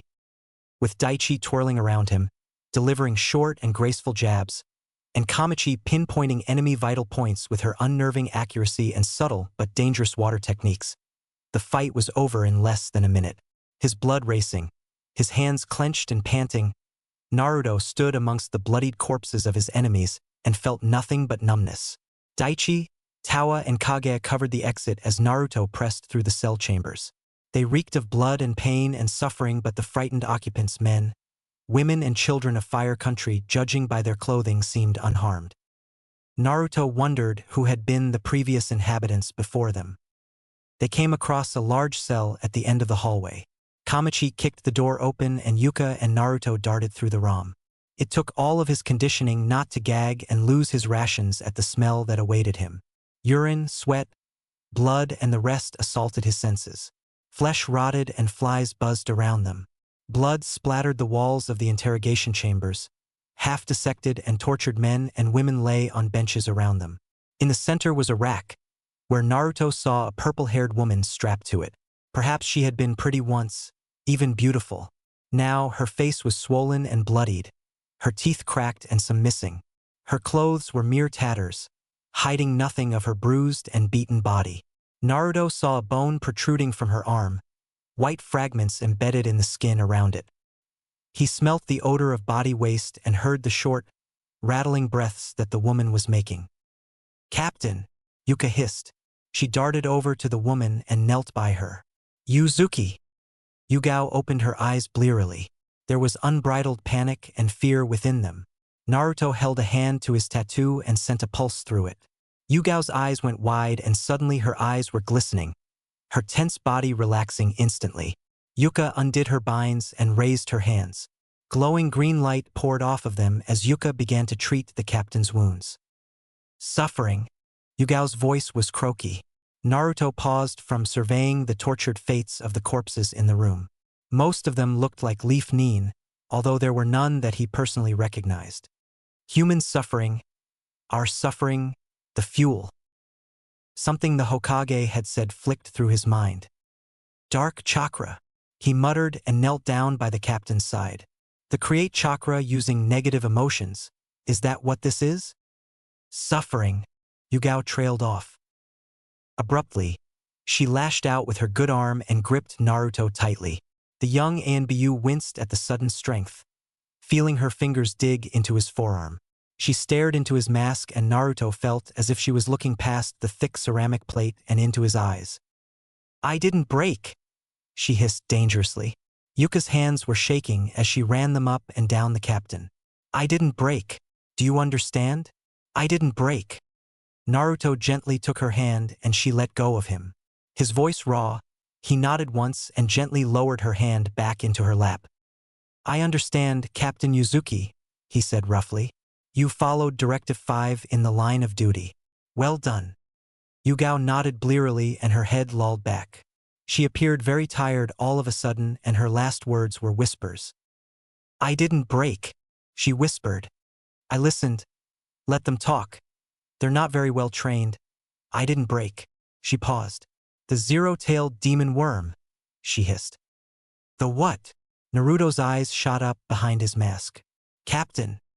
Yugao just shook her head. Color was beginning to return to her cheeks as Yuka's medical techniques began to take effect. Naruto watched as the captain wobbled to her feet, looking unsteady and gripping the side of the rack tightly. Naruto reached down and unstrapped a bandage from his thigh. He helped wrap it around her broken arm and used a kunai and a piece of wire to create a makeshift splint. I don't know what it is, Yugao said after a few moments. Her voice was considerably stronger and her face had hardened over. I don't remember much, she confessed. I blanked out for most of my imprisonment. But I heard that term being used, the zero-tailed demon worm. Naruto was silent, his mind racing, as Yuka finished wrapping her bandages around Yugao's leg and stood. I've patched you up, but you're not combat ready, she said quietly. The pain meds aren't going to last very long. Captain. Naruto's tone was respectful. By order of the third Hokage, Team Sigma has command on this mission. He raised his hand, flipped through some seals and summoned a small chittering monkey. Yuka, take notes. Captain, please tell me everything you know. It started slowly at first, water vapor rising from the surface of the ocean and rising up towards the sky. It slowly spread across the Sky Country fleet, enshrouding each of the ships and engulfing the view of the men and women on board with a sea of white. It hung there, unmoving, as the water release experts from 2 ANBU platoons manipulated the vapor of the water until they had created a rolling wave of fog that had blanketed out the sky. It only took moments for the Sky Nin on board to realize that the fog was unnatural and alarms and bells began to blare. On the shore of the Sea of Whirlpools, Tenzo watched and waited. Once the fog had completely shrouded the fleet and he raised his arm and brought it down. 24 blurs streaked past him, dashing across the water and diving underneath the surface. Tenzo brought his hands together and molded his chakra. Would release. World of Trees wall. He slammed his hands down on the ground and channeled his inherited powers into the ground. The ground shuddered as countless wooden branches sprouted from the dirt from behind him, interlacing and forming a wide net-like wall. They towered over him as Tenzo expended considerable chakra to grow them. He finished his technique and allowed the net to tower over him as he raced through the next set of hand signs. Would release. Great Forest Technique. Tenzo thrust his arm forward and suppressed a grimace as the tissue of his right arm was transformed into wood at a cellular level, a wholly unpleasant situation. He brought his hand forward and the wood in his arm suddenly shot forward towards the beach.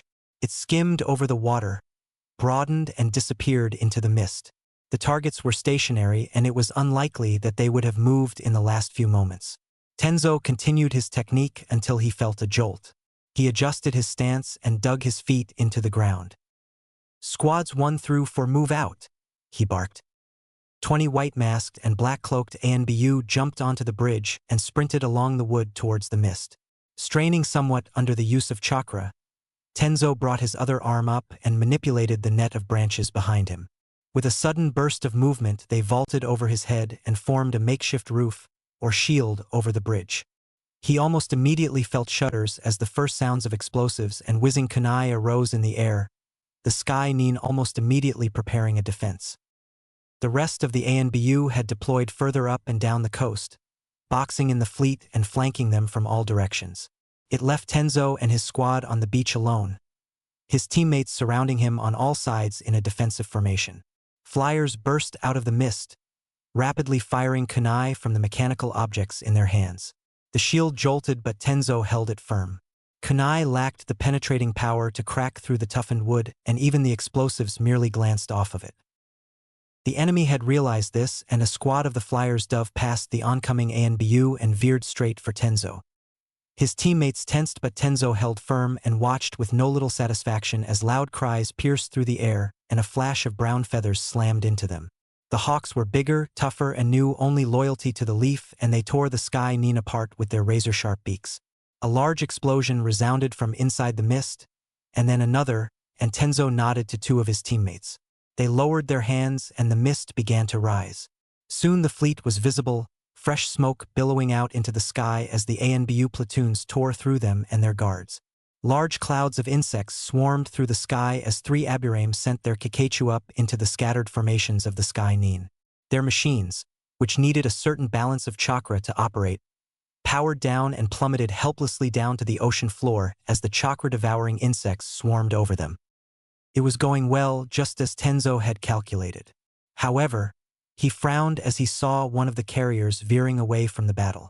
Explosions detonated all around it as the Sky Nine on board used their full armament to keep the advancing ANBU at bay.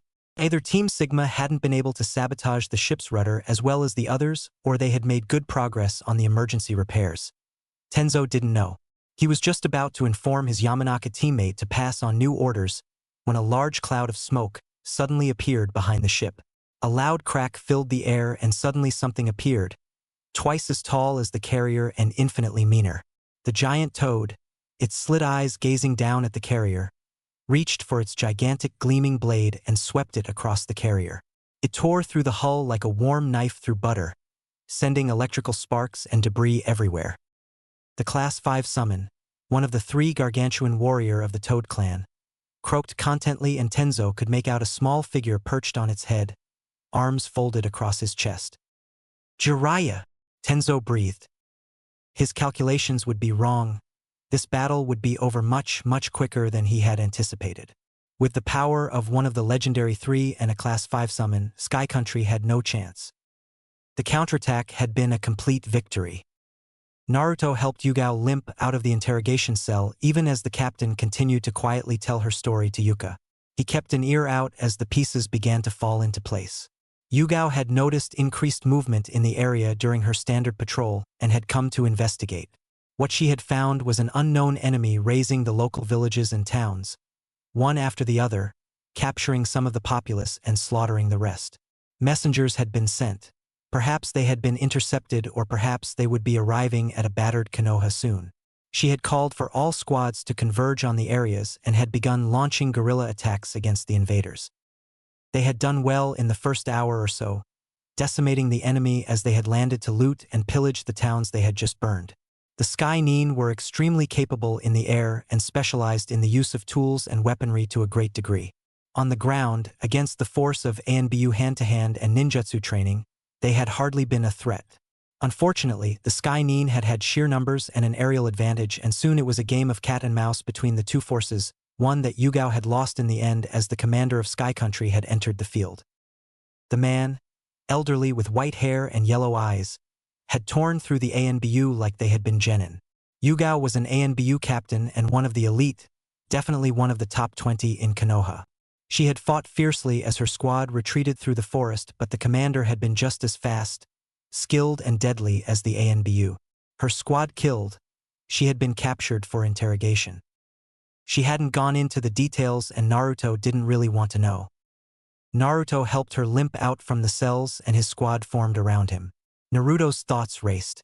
There were at least 100 prisoners in the cells, although Yugao had said there had been many more in the early hours of her imprisonment. Technically, his mission and the safety of the Leaf Village superseded everything. Naruto could leave them there and let them burn along with the rest of the Flying Fortress after they had destroyed the weapon.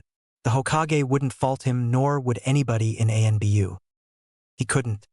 His heart wrenched at the thought of allowing the helpless that he had been sworn to defend die when he could have helped them. He took a deep breath and made his decision. "Daichi," he said quietly. The Hyuga looked at him, his body language quizzical. "The upper decks we passed, those large flying vessels. Could you fly them now that you've seen how the chakra works?" Daichi considered it. "I could," he said. He chuckled and scratched his head. "Well, I could glide it, I think. Landing could be rough," he admitted. "But hey, look on the bright side, we can land." "Land and crash have two very different definitions," Yuka muttered. She had popped a soldier pill, as had most of the others, and was looking much fresher. Still, that was 2 soldier spills in the span of a day. Team Sigma would be feeling it tomorrow. "We're going to split up," Naruto decided, and there was no hesitation in his voice. He had made his decision. "Kage, you're in command of Daichi and Captain Yuzuki. You'll free the prisoners and take them to the upper decks. Daichi will steal one of the transports and you'll load them in. Wait for us there." Daichi flashed a thumbs up at Kage, who merely scoffed at the exuberant Hyuga. Naruto paused. If you come under attack and you can't hold, evacuate," he said quietly, If that happens or we don't show up, you'll be in command of Team Sigma until the Hokage decrees otherwise. Understood. Kage nodded fractionally. The rest of us will link up with Team Mantis and destroy the chakra source of the fortress. Naruto finished. He left out that he had no idea on exactly how to do just that. The zero-tailed demon worm. He had never heard of it, but that was the world of shinobi. Information was the most powerful asset a shinobi could possess.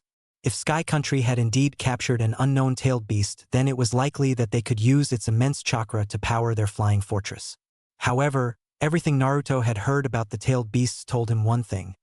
They did not like being confined.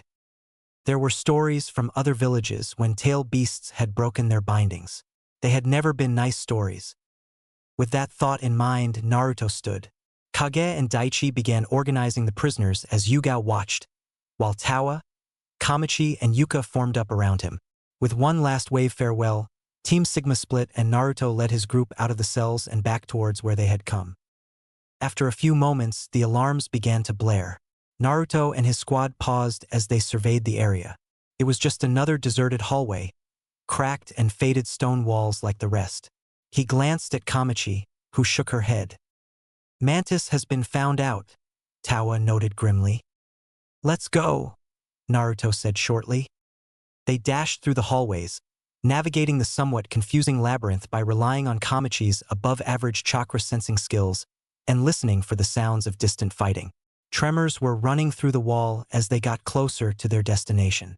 There was no need for secrecy anymore, and their weariness had vanished in the wake of adrenaline. They met light resistance and tore through them with well-practiced ease. The average Sky Ni no match for the well-trained ANBU squad. The sounds of fighting grew louder, and resistance began to increase as they got closer to where Team Mantis was advancing. Naruto sent a powerful array of Shuriken Shadow clone into a pair of Sky Nin and entered the main hallway where the battle was taking place. Mantis and his squad were pressing forward against dozens of Sky Nin, kunai launchers and explosions tearing through the walls. Perhaps it had just been one corridor to begin with, but the fighting had widened it dramatically. Naruto's squad joined up with Team Mantis and Naruto sidled up to the other squad leader. "We will hold here," Mantis said calmly, despite his bleeding shoulder. He jerked his head. "Down that corridor there seems to be a large room with podium. Beyond that podium is a central shaft where I believe the chakra is emanating from. I only caught a glimpse." Naruto digested the information.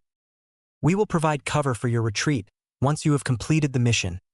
Mantis ducked gracefully underneath a hail of kunai as a wall of hardened earth rose from the stone floor, blocking the rest. Naruto thumped the man on the back and signaled his squad. Mantis watched and signaled his men. On his count, they all withdrew behind the wall and formed hand seals. Chakra surged through the air as each member of Team Mantis stood up and molded powerful flame techniques. The air howled as the fire billowed out in all directions around them, forcing the advancing Sky Nin to retreat or duck for cover. Naruto nodded once to Mantis and his team jumped from cover in a blur. They paused, molding chakra for the body flicker technique, and flickered to the other side of the hall. The fires were beginning to retreat as Naruto and his squad made his way past the beleaguered defenders and slipped into the passageway that had been indicated. Their feet pelted along the ground and his heart roared in his chest. His veins were alive with chakra and adrenaline as the squad of 4 darted through the empty corridor. They approached a set of double doors and stormed through them in a single push. They entered a large room and halted. Blank-faced statues lined the columns on either side as, up on the podium and seated in a throne-like chair, a white-haired man with ornate robes peered down at them imperiously. His face looked amused, but yellow eyes revealed his emotions. Loathing and anger and disgust and 1,000 other emotions all melded together into an unquenchable hatred. Behind him was the shaft that Mantis had mentioned, and a deep dark light emanated from the very center of it. Naruto recognized the man from the descriptions Captain Yuzuki had given him. It was the commander of the Sky Nin, the man responsible for the attack on Konoha and the murder, pillage, and razing of the outlying towns and villages in the region. Hatred like he had never felt before towards anybody rose up in his chest like there was a monster squirming to get out. Naruto wanted nothing more than to dart forwards and cut that damnable smirk of the elderly man's face. "I am Shino," the man said quietly. His yellow eyes watched them keenly as the ANBU spread out below him. I am the Lord of the Land of Sky, Commander-in-Chief of the village hidden in the winds. Who are you to come into my domain? Ferret Team Sigma, Naruto replied shortly. He spoke the next words as wrote. You have declared war on Fire Country and Konoha. Surrender and mercy may be shown. He added at the end unconvincingly. Shino smiled and chuckled in amusement. Both he and Naruto knew that there would be no such thing. Naruto's hand clenched around his kunai and his chakra began to race through his body. It was time to end this war. Team Sigma, Shino mused. He sat there, his chest rested on his palm and showing very little reaction to the ANBU squad that was surrounding him. It was a level of arrogance brought on by one of two things, overconfidence or a level of ability that far outstripped even the elite ANBU. As Naruto stared into those cruel yellow eyes, he couldn't help but feel that the latter was more likely. I'm surprised, Shino said even as Kamachi and Tawa darted around the huge stone-faced pillars and drew closer and closer to him. I didn't think the Hokage's personal assistant would be out and about considering what's happened to the village hidden in leaves. I haven't seen a Team Sigma since the start of the Third Shinobi War. He stood up and Kamachi and Tawa halted, lurking in the shadows. The elderly man's eyes flickered to them and crinkled in amusement. Naruto, for his part, straightened and eyed the man warily. He discreetly signaled his team, his fingers flying in blazing fast code. Shino, however, chuckled and Naruto paused. Oh, a flanking maneuver. His face took on wry expression. And you're going to face me head-on while your two little friends provide closed-range support and the Yamanaka runs interference? That's rude, we're still speaking. Naruto held up his hand, his mind racing. He signaled to abort and Tawa and Kamachi retreated, obeying their orders and falling back to the other side of the room where Yuka had positioned herself. The ANBU code had been compromised. It was a far bigger security leak than Naruto had thought was possible. This man, the leader of Sky Country, the one who had ordered an invasion against their village, had cracked the secrets of the ANBU hand code. It wasn't just that. Enemy shinobi would occasionally catch a glimpse and piece by piece the other villages would form a rough dictionary of what signal meant what. This forced Konoha's ANBU communications department to consistently revise, update and modify the code every few years or so. Shino knew current ANBU hand code, the one that had only been implemented 7 months ago. Naruto didn't know how Shino had discovered this secret. Perhaps Yugao had let more slip than she had realized. It didn't matter. Very shortly, the cruel-eyed man would never get a chance to speak of it again. The back of his mind, the one where a voice that sounded suspiciously like Sarutobi's, pointed out that there had been no reason for Shino to reveal his advanced knowledge of ANBU code.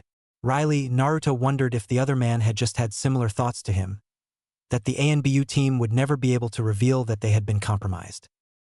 I wasn't actually planning on getting my hands dirty, Shino mentioned quietly. He stood up, his ornate robes draping over his tall and somewhat muscular frame. But there was something I've wanted to try, and I suppose a Leaf ANBU squad might help me along the way. Go! Naruto barked. He inhaled, his hands blurring through a series of signs and ending on tiger, while his teammates flickered forward. Sweltering chakra formed in his mouth and he drew his head back and spat. Fire release. Great fireball technique. A massive streak of fire roared from his mouth and shot forward. Naruto channeled chakra into the technique and kept up his attack as Kamachi and Tawa appeared on both sides of Shino. They were only there for a split second, Kamachi sending a hail of deadly thin senbon and Tawa throwing the very last of his explosive tags at the man's face. Naruto couldn't see Shino from beyond the rippling air and bright yellow and orange flames, but he saw Kamachi backflip out of the way of something, while Tawa jerked and was pushed away from the podium with incredible force. Something dark flickered in Naruto's vision and his instincts screamed. He halted his technique and instantly ducked. Something oily and horrid soared past his head, a shimmering dark light that was almost invisible to the naked eye, and his fire technique was torn apart with ease. Naruto tensed and his eyes shot to the throne, where the fire and smoke was slowly dissipating. Tawa and Kamachi landed beside him and awaited their orders. Medical technique complete, came Shino's voice, but it sounded different, smoother and less hoarse. The smoke disappeared and Naruto's eyes widened in shock. The body revival technique was a success. Where Shino had once stood as a man approaching his twilight years was a much younger and much fitter version of the Sky Country's lord. Long black hair dangled over his bulging shoulders and the wrinkles and creases around his face had disappeared. His ornate robes had been ripped apart from the sudden expansion of his shoulders and chest. A simple pair of blue pants covered his legs and nothing else. Dark light flickered around him, coiling around his fists as he clenched them experimentally. For a moment, Naruto thought that another man had taken Shino's place, but their eyes were the same, piercing yellow and reflecting cruelty and hatred. "How did you do that?" Naruto uttered quietly. "Do you really think I'm going to tell you?" Shino said and chuckled darkly. He beckoned at the ANBU imperiously. Come lifnin. "Come and make me talk." Naruto turned and shot a look at Kamachi and Tawa. They nodded slightly at him and suddenly blurred away. Shino chuckled and surged forward, meeting Tawa head-on in a blur of fists. Naruto saw Yuka hovering around the back, her hands twisted into a symbol as she formed her illusionary techniques. Tawa ducked and held out his hands. Red light shot from down his sleeve, lines, bars and symbols amalgamated, forming a massive scarlet warhammer as tall as he was. Kamachi appeared on his side and a rain of senbon fell. They sparkled and a barrage of lightning-infused pikes slammed into his body.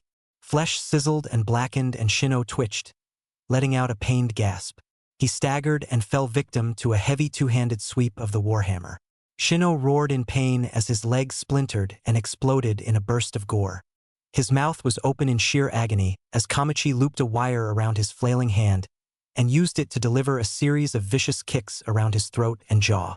Teeth cracked and blood splattered as Shino's head jerked back. Naruto was there to finish up, his hands crossed in a unique seal. 3 clones appeared around the wounded Shino, each bearing kunai. 2 stabbed them into the muscular torso, perforating a kidney and a heart. The other jabbed it through the man's neck, dragging it roughly across and severing his arterial veins. The real Naruto darted forward, a compressing swirling ball of humming chakra held in his right hand. He ducked underneath Shino's flailing arms and launched it right into the man's chest. The spirally orb tore through muscles and flesh, expanding and ripping through the lord of the Sky Country. Shino was sent flying backwards by the sheer force of the technique and he crashed into a technique. Rock cracked, but so did Shino, and with a battered, broken and fatally wounded body he crumpled to the ground. The fight had barely lasted 5 seconds. Naruto, Kamachi and Tawa were panting as they jumped back and flanked the fallen body. For Naruto, his heart was pounding madly and he was bearing a vicious grin underneath his mask. It was over. The commander and chief of Sky Country's armed forces had been. Naruto's thoughts skidded to a halt and he couldn't stop the gasp that escaped his lips. Shino stood, dark light buzzing around him and chuckling quietly, as if Team Sigma had just told him a particularly amusing joke. Dark light flowed around him and the central column, where the same light was racing up past the podium, was glowing. Muscles shifted, bones broke and reset, arteries and veins closed and skin melded back together. After a few seconds, Shino was standing there looking as tough as ever, even tougher, if that was at all possible. "Good try," the dark-haired man said. He laughed mockingly, his yellow eyes bearing his savage glee to the stunned ANBU squad. He leaned forward threateningly. "Hey, would you like another shot?" For the first time, Naruto felt fear. It wasn't the fear of failing the mission or losing his friends or even dying.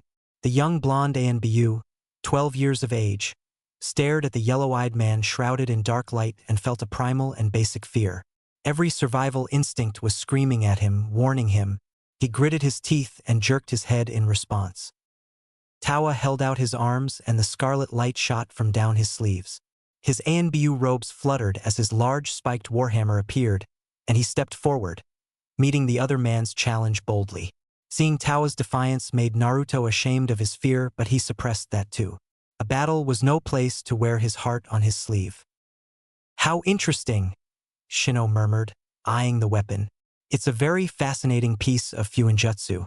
You've got the seal formula tattooed into your skin and woven into the chakra pathways of your arms and upper shoulders, correct? Using that formula, You could create the spiritual representation of almost any weapon. Tawa didn't reply. He lunged forward and brought his hammer up over his head. With a quick burst of chakra, he flickered and appeared above Shino, bringing the spiked hammer down with incredible display of brute force. Shino grinned and appeared to brace himself. He held up his arms and blocked the blow. His arms bent backwards, bones tearing through the skin, and they shattered in an instant. Kamachi was there an instant later as she coiled wire around his limbs, holding them in place with a system of sanban acting as pulleys. Yuka appeared on the other side of her, her gleaming golden hair coiling up above her head like a serpent. With a whip-like crack, it snapped down and wrapped around his neck. The hair tightened and Shino gurgled as something cracked and his neck bent at an impossible angle. As this was happening, Naruto formed 2 clones and they all sped through hand seals. Earth release rising stone spears. Wind release, wind cutter technique. Water release, water fong bullet. One clone burst into existence in front of Shino, crouched with his hands on the ground. Sharp stone spikes burst out from the ground, punching through Shino's legs and stomach, ripping into organs and bone. The other clone appeared behind the Lord of Sky Country, sweeping a single hand. An almost invisible blade of wind tore through the air, taking off an ear and most of the dark-haired scalp. The original Naruto weaved his water technique and tossed his water bottle in the air.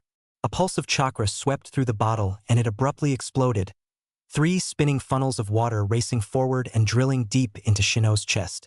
The piercing water technique burrowed through his rib cage and tore his heart from his chest.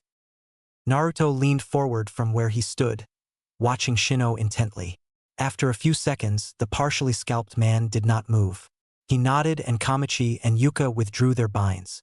Tawa lifted his warhammer and gave Shino one more whack, cracking his skull and sending his corpse crashing to the ground. They all waited in tense silence, the distant sounds of Team Mantis battling in the background, as Shino's body jerked and twitched before them. He's still alive, Yuka breathed. Her face was masked but Naruto could imagine the horror on it underneath. It would look a bit like his. Abruptly, the pillar of dark light flared and something rippled through the air. Naruto grunted as he was lifted off of his feet by a rapidly expanding shockwave. His vision blurred and his senses were scrambled. For a split second, Naruto heard a cascading wave of screams and yells of pure agony, fear, terror, hate, anger, desperation, panic, pain, sheer unrivaled pain. It was a single flash of torment and lasted only a fraction of a second. It was enough to make him shudder, his cold and calculated grip on his emotions faltering. His hands shook as he looked up. Shino rose, dark light leaking from his mangled and broken body. Muscles bulged and shifted, layering on each other again and again. His skin closed together and tightened, toughening and hardening. His hair grew out again and his arms thickened. For a split second, Naruto saw past the knitting flesh on his forearm and saw thick plates of bone growing from the splintered remains. Shino laughed with an almost maniacal tone as he flexed his new muscles. To think that medical techniques could be enhanced by dark chakra to this point, he crowed. He stepped forward as Naruto staggered to his feet. Tawa, Yuka and Kamachi, who had been closer to the blast, remained twitching on the ground. I wonder if this is the secret to Tsunade's power. Is this how she became so devastatingly powerful? He strode past Naruto's weak form, dodging a half-hearted swipe and delivering a vicious kick that sent the blonde ANBU into and through one of the concrete pillars. Naruto groaned as blackness flittered over his vision. His body ached, sapped of strength from the sheer potency of the dark chakra. His own chakra pathways felt sluggish, his tenketsu fluttering open and shut. I do believe that we have enough for a single shot, Shino was saying. Naruto didn't know who he was talking to. Maybe him, and he forced his head up. Shino was surrounded by swirling dark chakra, his fingers tapping on it quickly. The easiest part about this weapon is that you can collect the suffering you inflicted with it. It's self-sustaining. I fire it, I kill, the zero-tailed demon worm collects the dark chakra released from human suffering and we power the weapon to fire it again. Kamachi and Tawa were stirring. Yuka was on her knees, panting madly. But I suppose I need to test it first, Shino admitted, and he hummed. The flying fortress began to shudder and quake, and the room tilted to the left. The hum of the engines increased, and Naruto could picture the giant stone construct turning around. It halted after a few moments as Shino pulled a map out from behind his throne and studied it. "Target, Jayambaru no Maki," he declared. His fists clenched, veins popping up from underneath the skin, and his yellow eyes flickered. A border city between the Land of Fire and the Land of Tea, the main trading hub of the region. A population of approximately 100,000 plus a sizable garrison of Leaf Nin perfect. He lifted his hand. Naruto tried desperately to rise to his feet. Fire! Anchor Vantion, the ultimate weapon of Sky Country, fired. Naruto wasn't outside to see the effects of the weapon being activated, but he felt it. The entire fortress shuddered and groaned, stone grinding and moaning. Spent kunai and senbon rattled on the floor as the shaft of dark chakra flared. A tremendous pillar of dark light shot forward, sucking up the dim light emanating from the ceiling lights and torches. Naruto clenched his hand and willed his body to move, to do something, anything. The dark glow receded and Shino stood there with an expectant look on his face. His expression was twisted, the glow in his cruel eyes malicious. There was another shudder and the dark chakra pulsed. Shino chortled. "Excellent," he crowed. "I really must send men to take pictures." He turned, staring down at Naruto arrogantly. "This is the power of the zero-tailed demon. Human suffering, collected, stored and used as the ultimate weapon." He sounded insane. "There's no such thing," Naruto panted. "There are only 9-tailed demons." "You're right," Shino agreed. "The first Hokage distributed them around the villages now known as the Great Five as a way to maintain peace. Admirable sentiments, really it was, but he failed. We never had a tailed beast. We were your allies for so long and you gave us nothing." The sheer vehemence in his voice and what he was saying had Naruto confused. "So I decided to fix that," Shino continued. He clenched his fist. "I created my own tailed beast and implanted it into a Jinchuriki." His yellow eyes flared with madness. "The balance of power is broken. My tailed beast is the strongest of them all. Even the 9-tailed beast would fall." Movement and flexibility was beginning to return to his limbs. He tensed his muscles underneath Shino's watchful but unconcerned eye. His chakra was beginning to flow properly, the lingering effects of the dark chakra dissipating. His 3 squad mates, wobbling and Tawa still groaning, rose up as well. Shino shrugged. "Dark chakra can take a kick out of you," he mentioned casually. "It seems your body has adjusted to it somewhat." He grinned manically. "Excellent. I was getting bored." Come, Leaf Nin. "You only have a few moments to stop me before I turn this weapon on your village and fire." Naruto glared at him furiously. His blood was surging. Every fiber of his body was roaring and ready to go. His intent to kill crashed down around the room, joining that of the rest of his squad, and his chakra surged to the forefront. A heavy and deep presence slammed down on the room as Naruto reared up, and then he stopped and held out a hand. That little part of his mind, the part he liked to call rationality, was ticking. Shino could have killed them all, and there was nothing they could have done to stop him. This was a sobering realization that somewhat dampened his rage. He observed the grinning dark-haired man, his body taut with newly developed muscles, and he slowly began to piece it together. "No," he declared quietly. Tawa shifted on his feet but held back with the rest of the squad. "No, we're not going to attack you, because that's what you want." Shino remained silently, smiling cruelly. "Our techniques hurt you," Naruto said, his voice taking on confidence and volume as it came together. "We use lethal techniques and perform fatal blows and you heal from them all. But every time you heal you get bigger." His mind flashed back to the thick arm bones, the twisting and squirming muscles, and the hardening flesh. "You want us to hurt you. You have a medical technique that rebuilds your body and makes it even stronger." Came crashing down on them. "We make you stronger," Naruto realized. He shook his head in disgust, feeling the urge to spit at something. "We just made you bigger and tougher. That's why you let us live. You want to get a feel for leaf techniques and harden the areas of the body we attack the most." "Very good," drawled Shino. He clapped mockingly. I do have one question though. How will you stop me from destroying your village? Naruto's mind raced. A thought occurred, but ANBU code had been compromised. He formed a seal and created 3 shadow clones, which darted to his squad mates and whispered something in their ears. They disappeared a second later and his squad straightened and prepared to attack. Go! Naruto shouted. Tawa, Kamachi, and Naruto flickered from the spot and surrounded Shino. Naruto saw the man's eyes track them as they appeared before him, yet he did nothing, just smiled and casually launched a punch at Kamachi. Kamachi dodged and her wires glinted in the light as she bound him life before. Naruto flipped through some signs and the stone rose up around them, trapping his outstretched arms and encasing his hands. Naruto formed a sign and the stone glimmered, hardening into a gleaming ebony crystal. Bright scarlet light poured into Tawa's hands and he created a series of glowing chains, wrapping them around Shino's body and looping them through the earth technique. Yuka stayed behind and formed a seal. She raised her hands and targeted Shino. Mind-body switch technique. Shino jerked and Yuka paused. All of a sudden, her body convulsed and her eyes rolled into the back of her head. She let out a piercing scream that echoed through the large chamber and sent a dreadful chill down Naruto's back. She shook on the spot, a seizure racking her body. Her blonde hair flailed out and around her, but her hands were still brought together. Shino laughed as Naruto made the abort sign and the 3 ANBU leapt away. He tore across the room and slammed into Yuka, knocking her hands out of position. He twisted in the air and caught her gently as he landed in a neat crouch. Her screaming had stopped, but she's still and unresponsive. He gritted his teeth and clenched his fist. Yuka, he hissed.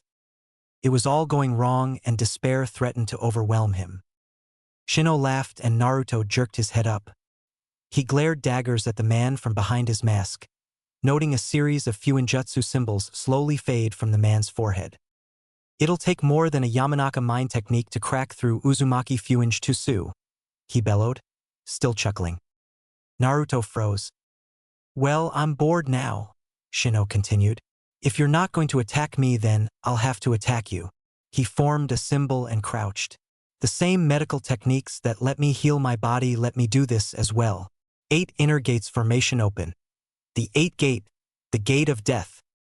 Shino clenched his fists as Naruto jerked back in horror. Dark chakra swirled around him. His muscles tightened and the ground trembled.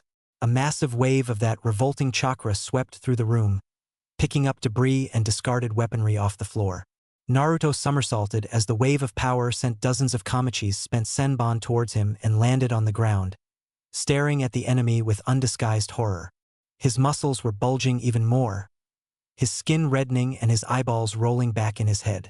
Chakra pulsed from him, more chakra than Naruto had ever felt before, as all 8 inner gates activated.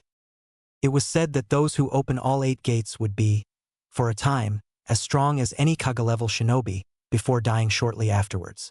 As the dark light flooding the room began to die down, Naruto doubted that Shino would suffer the aftereffects of opening the 8 gates as somebody like Guy might have. What a terrifying opponent. I've decided on my title, Leaf Nin, Shino chuckled.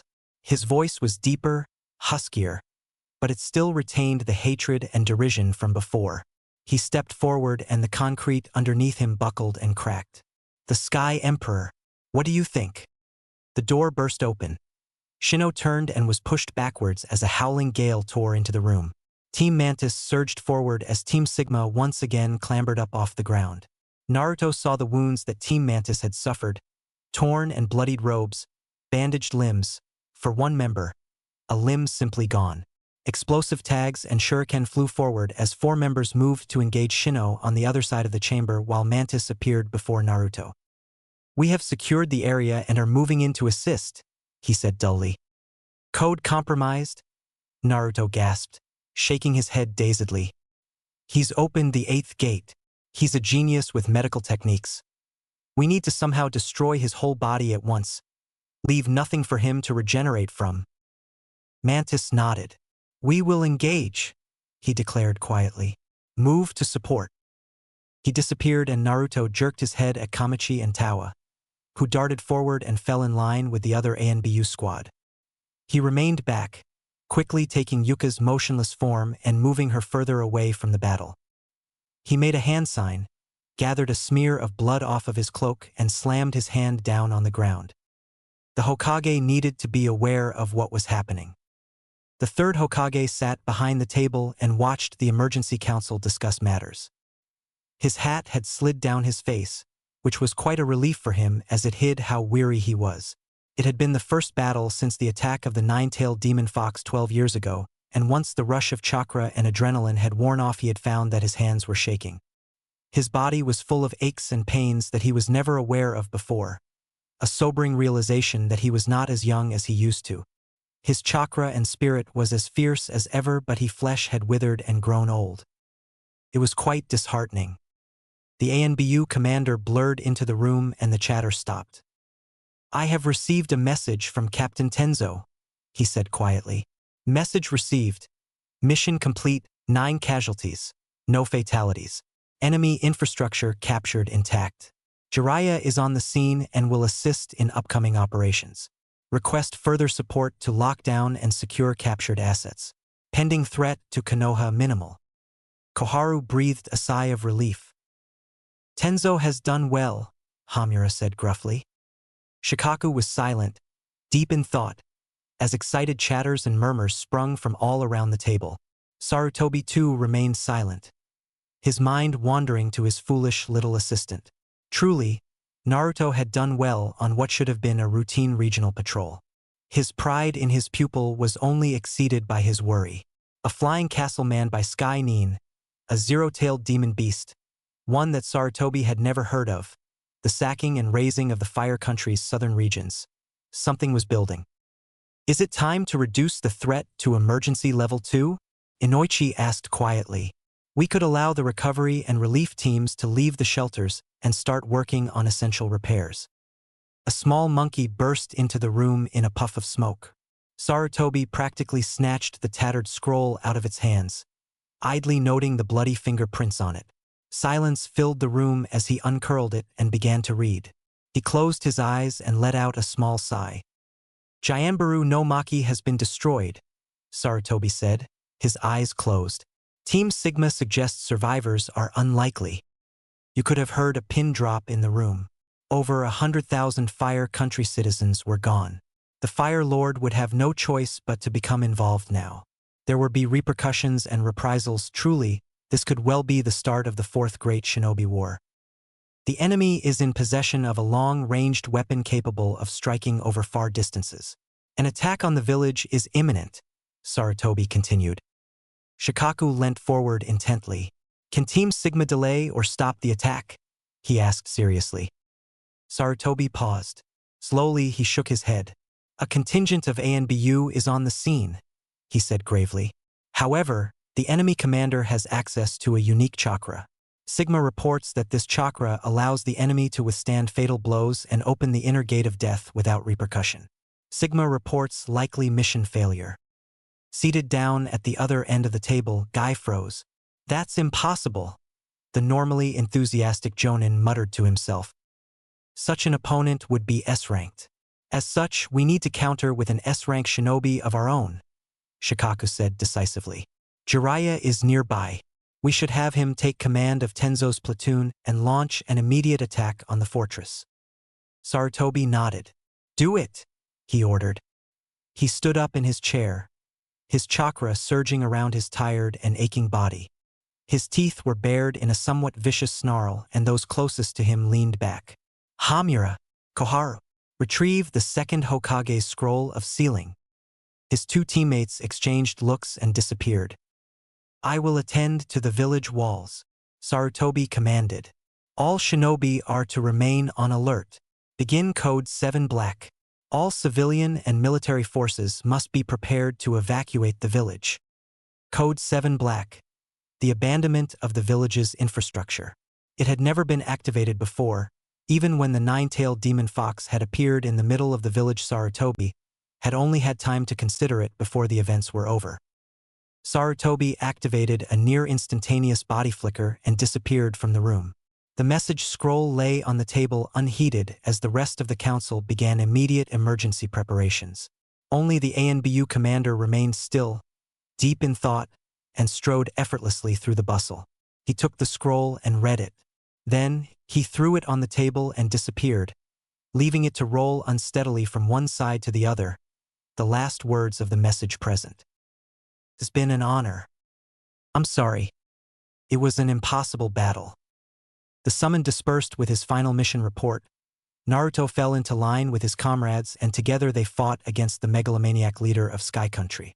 Naruto used every scrap of chakra he possessed, ignoring the burning sensation emanating from his tenketsu as he hung back and provided long-ranged ninjutsu support. Shadow's clones burst into existence, weaving hand seals, channeling elemental chakra, and dispersing once they had finished. Naruto surrounded Shino on all sides and launched combination techniques that normally would have required several A-ranked shinobi working in tandem. Kamachi and Tawa, fatigued and wounded from the earlier battle, stepped in line with him. Kamachi launched barrages of senbon infused with lightning chakra, hundreds and hundreds of them unpacking from the storage seals lining the inner layer of her ANBU robes. She pelted Shino, hitting vital points and painful nerve clusters every single time. Tawa had formed a bright scarlet bow in his hand and shot gleaming streaks of chakra forward, as fast as any thrown kunai. Team Sigma provided a support role while Team Mantis moved to engage. For a few moments, Naruto was absolutely stunned to see the flawless teamwork that the other ANBU team displayed. There was no wasted movement. Every step forward and backwards had a greater purpose in mind as the 5 other ANBU almost danced around Shino. Metal glinted and flashed, 2 of the ANBU holding swords and delivering a series of deep slashes to the enemy's critical points. Mantis was there wielding a fistful of light, blinding intensive beams of focused chakra swinging out and ripping through the hardened muscles and toughened skin with ease.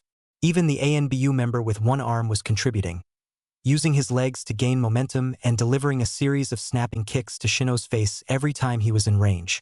This was an ANBU team who had been fighting together for so long that coordination was just like breathing for them. There was no hesitation, no apparent regard for their safety. Between Team Sigma's long-range capabilities and the sheer amount of close combat firepower coming from Team Mantis, Naruto would have usually struggled to think of a single opponent that could have handled them with ease. Even the Hokage would have had to at least try, if only for a few moments. Shino's grating maniacal laugh filled the chamber as he took each blow and strike casually, unconcerned as his body turned to pulp around him. Team Mantis tore into him, taking pounds of flesh for the lives that Sky Country had stolen that day, and the Sky Emperor thanked them for it. Dark chakra swirled around him, his body regenerating almost instantly now. After a few moments, each blow from Team Mantis was doing significantly less damage. Mantis held up his fistful of light and jumped over his one-armed teammate as the latter delivered a vicious kick that snapped Shino's head backwards. The ANBU held out his one good arm and gave Mantis a push. Mantis soared through the air, and the light in his hand grew brighter. He thrust it forward, at Shino's head, and for the first time the man reacted. Shino moved as a blur, grabbed Mantis by his arm. His muscles flexed and dark chakra abruptly howled. With a simple jerking movement, as if he was just peeling a banana, Shino pulled down and tore off Mantis' arm. Blood sprayed. Mantis let out an odd choking noise and was flung aside with contemptible ease. One of his teammates caught him, and a combined earth-fire technique swirled around Shino an instant later, hot whirlpools of mud and tar surrounding him and enveloping him. Mantis! Naruto broke formation, signaling his team as he did so, and appeared by the other squad leader's side. "Combat efficiency reduced," Mantis said.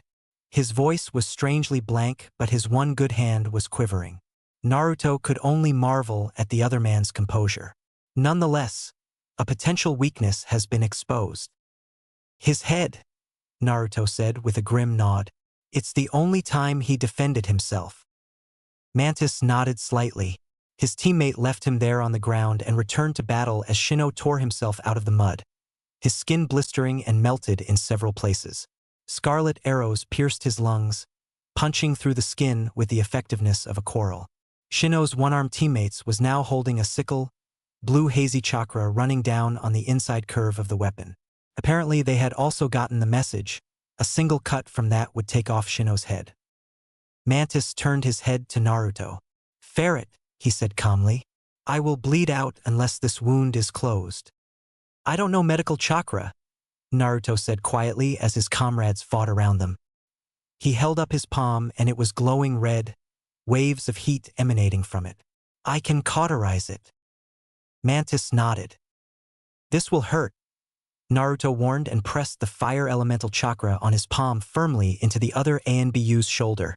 Flesh sizzled and popped, and for the first time Mantis let out a slow moan of pain. Naruto finished as quickly as he could and wrapped a bandage around it, hoping that perhaps the medical chakra imbued in it might be able to help in some way, to relieve the pain if nothing else. Mantis nodded at Naruto in thanks. He held out his other arm and his chakra technique burst into existence, a hazy fistful of dimmed light.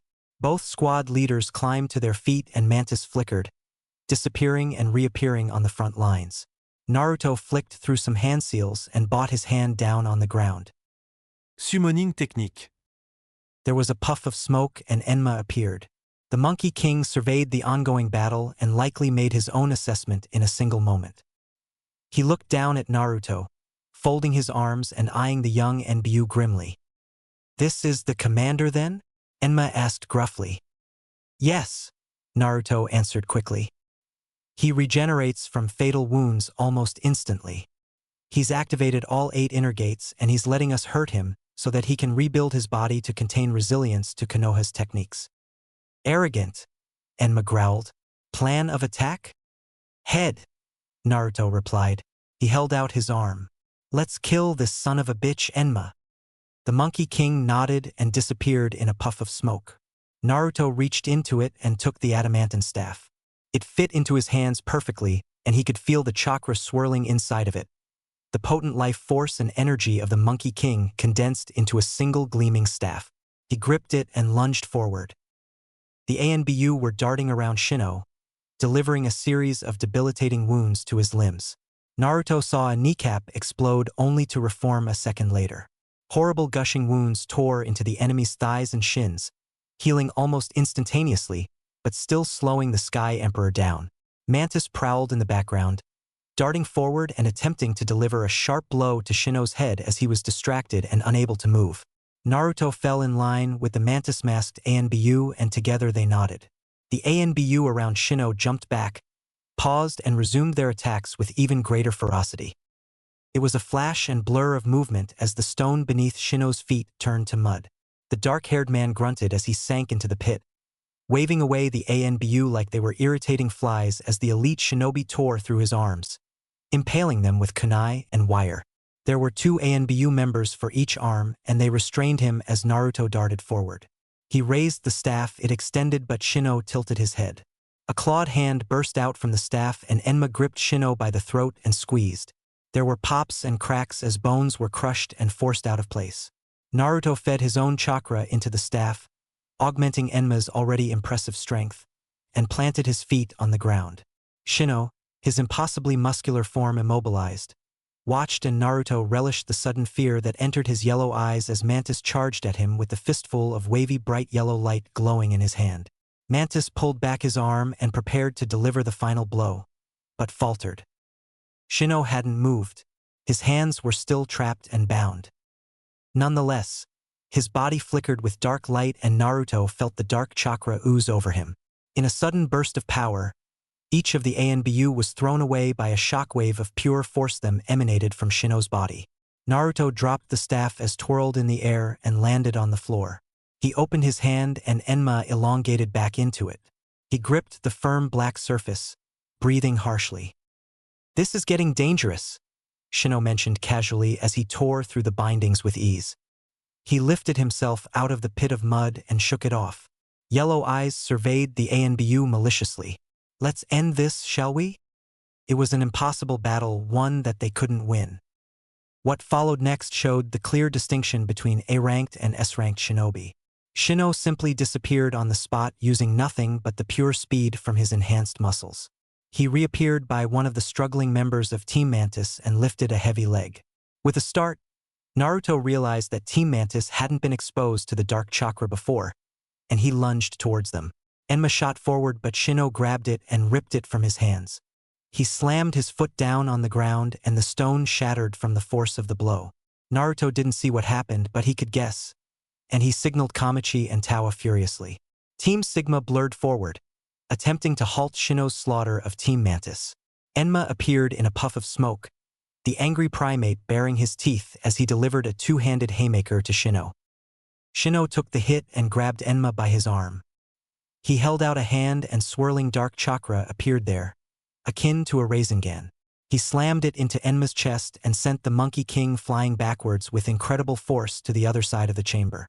Enma slammed into the wall in a cloud of dust and slid down it. Shino turned with a vicious grin on his face as Naruto charged at him with a Rasengan. The blonde ANBU jumped and thrust it at his head.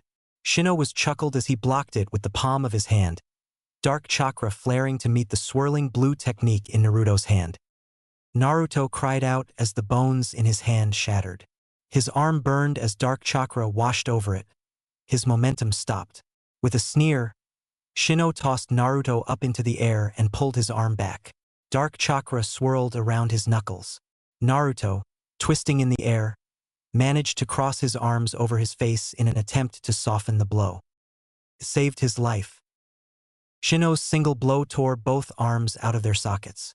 His forearms fractured as shards of bone and flesh was torn apart. They bent backwards, the massive force pushing them into an unnatural angle, and slammed on his face. His head rocked back, his body in agony. Naruto couldn't stop himself from screaming as Shino brutally crushed his guard and launched a punch on Naruto's face. His head swam dizzyingly and a white light rocked his vision. A loud ceramic crack filled the air as the mask on his face splintered apart and Naruto was sent flying by the blow. He landed on something hard and unforgiving and lay there silently. His body broken and his mind dazed. He could only watch the events that followed numbly. Kamachi and Tawa engaged Shino for a full 3 seconds. Shino brushed past them and spun around, delivering a brutal kick to Tawa. Even his scarlet chakra forming a makeshift shield did nothing to soften the blow and Tawa was propelled into the roof. The stone around him cracked and he fell limply to the floor. Kamachi was next as Shino grabbed her hair. Almost immediately his hand was littered with 100 senbon, but he ignored them and lifted her up. He spun her around and Kamachi shrieked as most of her hair and parts of her scalp was torn off. She was sent flying and disappeared past Naruto's vision. Team Mantis, having somewhat recovered, attacked. Shino tore them apart piece by piece. It lasted less than a minute. "Feel this pain, Konoha," he screamed as Naruto watched on dazedly. "Feel the pain of my village. Feel the pain of those that died by your sins." "Sky Country," Naruto gurgled. His mouth was warm with blood and he spat. "Sky Country was before my time. What, you aren't? This is..." His incoherent ramblings attracted the attention of Shino, who stood wreathed in the dark light of the chakra of the zero-tailed demon worm. With a roar of anger, Shino punched one of the columns in the chamber and it turned to dust. "Fuck Sky Country," he boomed. "Do you think they're the only ones that Konoha wronged? Sky Country and I had a common goal, that's it. They were useful, so I helped them with their little flying machines. What you did to my village was much worse." Naruto opened his mouth to respond. He froze. A sudden surge of chakra, something fierce and primal, clamped down in the room. Shino froze and spun his head, his eyes wide as the chakra raged, wild and untamed. A large bulky person was emerging from the shadows, orange and yellow eyes peering out from the darkness. "Senjutsu," somebody rumbled harshly. It was Enma. Where he had once appeared humanoid, he now appeared like a true mountain gorilla. His armor had fallen away, revealing thick white and gray fur, and his face had twisted. Orange streaks of fur crisscrossed the area around his eyes, and he was something potent swirled around him, dancing just out of reach of Naruto's senses. "What's this?" asked Shino, his voice no longer cocky. "What's this chakra?" Enma didn't say a word. He hunchbacked on his forelegs and the ground cracked. Shino's eyes widened as Enma let out a deafening roar and charged at him. It was almost comical, a mountain gorilla weighing hundreds of kilograms with thick bulging muscles bounding forward. Shino didn't seem to think so and he dodged the first swing, swinging his leg back to prepare a counter. Suddenly, his face splintered and rocked back and he was pushed off his feet. Blood spluttered from his lips as he landed neatly and cocked a fist back. Dark chakra swirled around his hand and he met the next wild fist with one of his own. The air was full of howling wind and the ground trembled and shook. For the first time during this fight, Shino was pushed back by the sheer force of the punch. He growled and countered with his own punch. To Naruto, what followed was the pinnacle of hand-to-hand combat. Two beings, masters of strange and unusual chakras, met in a blur of fists. The air twisted and howled underneath the force of the blows, and the thick stone was begun to give way in many places. What was left of the podium disappeared underneath the brutal combats. Punches and kicks leveled blocks of stone and walls with ease. Shino and Enma fought, each landing blows on each other that would topple buildings, and Shino fell back. His body was bruised and bleeding, unable to withstand this new form of chakra that Enma was using. "That's enough," he roared. Light flared in his hand and he let the Monkey King slam his fist in his face. He brought up his hand and pressed his fingers into the thick coarse fur. Fuinjutsu, breach of contract. Lines of symbols appeared on Enma, who looked outraged, before the Monkey King disappeared with a flash of light. Shino fell to the ground, panting and clutching his newly broken body. It was only beginning to heal now, and for the first time Shino looked worried. "What was that?" he murmured quietly. Naruto's hands were in splinters. He couldn't resummon Enma, so he rose. His teeth scraped the floor as he grabbed a kunai with his teeth. With the last of his strength, Naruto charged at the enemy. His body was light and his mind was strangely clear. Shino, distracted, looked up and his eyes widened as Naruto jumped up. He kicked and Shino's bleeding head snapped back. With a snarl, Naruto brought his head down and slammed the kunai held in his mouth into the base of the Sky Emperor's exposed throat. Something cracked. Distantly, Naruto was aware of little chunks of his teeth and gum falling from his mouth. He stood there, frozen, as the kunai that was held in his teeth shattered. The metal splinters cut open his mouth and cheek as they fell to the ground. Numbly, he saw that the metal point of the weapon had not even broken skin. He gurgled as a thick hand wrapped around his throat and lifted him up in the air so he was face to face with Shino. "You're so young," Shino muttered, staring at Naruto's exposed face. "And so well trained. Konoha truly does make monsters, doesn't it?" Naruto struggled futilely as the grip tightened. "ANBU came here awfully quick after Konoha was attacked," Shino whispered. Darkness lurked his gleaming eyes. "It wasn't even a day and you have launched a counterattack, such efficiency. Tell me though, where were you back then?" "We waited for weeks." Naruto squirmed. His head was beginning to get light as his lungs screamed for oxygen. Shino held out his other hand and dark chakra swirled. "Goodbye, little ANBU," he snarled and thrust it into Naruto's chest. Naruto's body jerked and his eyes widened. What he felt was beyond pain, it was absence. His chakra spluttered and died. His limbs stiffened and his eyes rolled back into his head. Darkness immediately encroached on his vision and everything became wreathed in shadows. Distantly, he heard Shino speak. "This is my vengeance. My revenge on Konoha's abandonment of the village hidden in whirlpools. The Uzumaki clan will be avenged." Then the darkness rose to meet him. It was wet and cold. Naruto lay in the water, unmoving. Torches flickered. Two gleaming eyes opened and stared from behind bars of unbreakable steel. The water surged. "Take it," the voice rumbled. "Take this power. This is what you want. It's what your accursed clan has always wanted. Take it." The water swirled around Naruto's unresponsive form and glowed with an ominous red light. The staring eyes slowly closed. Shino regarded the young boy held in his grip and shook his head. The ANBU's eyes were closed. His head lolled back and his spiky blonde hair covered with muck and grime. He shook his head and withdrew his hand from the boy's chest. His dark chakra had torn most of the major organs apart and it dripped onto the ground. "This is my vengeance," he told the corpse strongly. "My revenge on Konoha's abandonment of the village hidden in whirlpools. The Uzumaki clan will be avenged." He moved to throw the boy aside and then he froze. Tight, strong. Clawed fingers gripped into his hand and sharp nails pierced his skin. He turned his head and met the now crimson gaze of the young ANBU agent.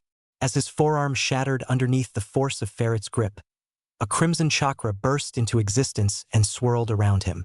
A torrent of oppressive and foul-tainted power spiraled around the boy, crisscrossing and slicing through the floor. Stone was torn apart and large. Bloody welts appeared on Shino's torso from where the chakra sliced through him mercilessly. The pain he felt from that was nothing compared to the current torment in his heart. No. Shino whispered in denial. He shook his head as the chakra grew stronger and stronger, crimson fire lighting up the entire room. His face was screwed up in unbridled horror. Mito, he whispered. The boy arched his back and howled. It was the howl of a beast, the howl of the damned, the howl of the nine-tailed demon fox. It was the howl of Uzumaki Mito's legacy. Crimson-slitted eyes peered down at him murderously and a clawed arm rose. Shino saw bone fragments and flesh knitting back together, cracking and deforming as they slid back into place.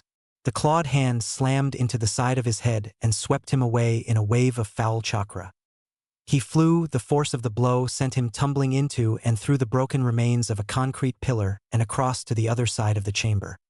He lay there for a moment, more stunned with his sudden realization than the actual attack. The boy fell to the ground and dropped to all fours, chakra swirling around him. It was a shroud of formless and mindless power, more dark and foul than almost anything Shino had felt before. He clenched his fist and allowed the chakra generated by the zero-tailed demon worm to fill his body. With gritted teeth, Uzumaki Shino stood up and prepared to fight his family. Naruto was on fire. His entire body burned with that unholy chakra as it seeped into every crevice and pore. Cuts, bruises, and aches all disappeared. Broken teeth fell from his mouth as new ones grew to replace them. His arms creaked and groaned as bones slid back into place, blood vessels knitting back together and flesh smoothing over them. His heart pumped furiously. Adrenaline and chakra flowed freely and strengthened his thickening muscles, and every facet of the flight or fight reaction was perfectly tuned. In his 12 years of life, Naruto had never been physically healthier. Mentally and emotionally, his first taste of the nine-tailed demon fox's power was unbearable. There was heat, there was power, there was will. There was anger and hate and loneliness and everything that Naruto thought he had left behind in his old life. The culmination of 12 years of pent-up emotions, masked as a child and suppressed as a shinobi, raced through him. It hurt. It hurt so much, and he clutched his head. The feeling was indescribable. Naruto did what every other human being did when they felt pain. He grew angry. He raised his head, howling, and the swirling chakra around him howled too. It bubbled and hissed, tearing through the stone floor around him. Clutching his head, he wept. The tears hissed and evaporated as soon as they appeared. Naruto turned his head and glared down at Shino with unbelievable fury. "You traitor!" Shino bellowed. His cocky and self-satisfied smirk was gone, and he trembled with complete and utter fury. He wore a look of a man betrayed. "Why are you fighting for them? They let your family die." Dark light burst into existence around him, and he clenched his fists. "That's unforgivable." Naruto didn't respond. He wasn't quite sure if he actually could, nor did he want to. Shino. It was his fault. He made him feel this pain, this sheer torment that represented his existence. Naruto would take it out on him, and perhaps afterwards he would feel better. Maybe this pain would go after he had sated his hatred. Naruto blurred, and red chakra propelled him forward. He torpedoed into Shino, who gladly met his charge, and they fought. Chakra-enhanced limbs flashed against each other, dark chakra meeting its crimson counterpart in showers of sparks. Naruto's form had little style or technique. He was an angry rolling mess of limbs, each blow thrust forward with the intention to hurt. Shino was the same, the dark chakra fueling him as he battled against the nine-tailed Jinchuriki. Their blows shattered the concrete around them, and shrouds of chakra battled above them. Naruto lashed out with a clawed arm, and Shino ducked.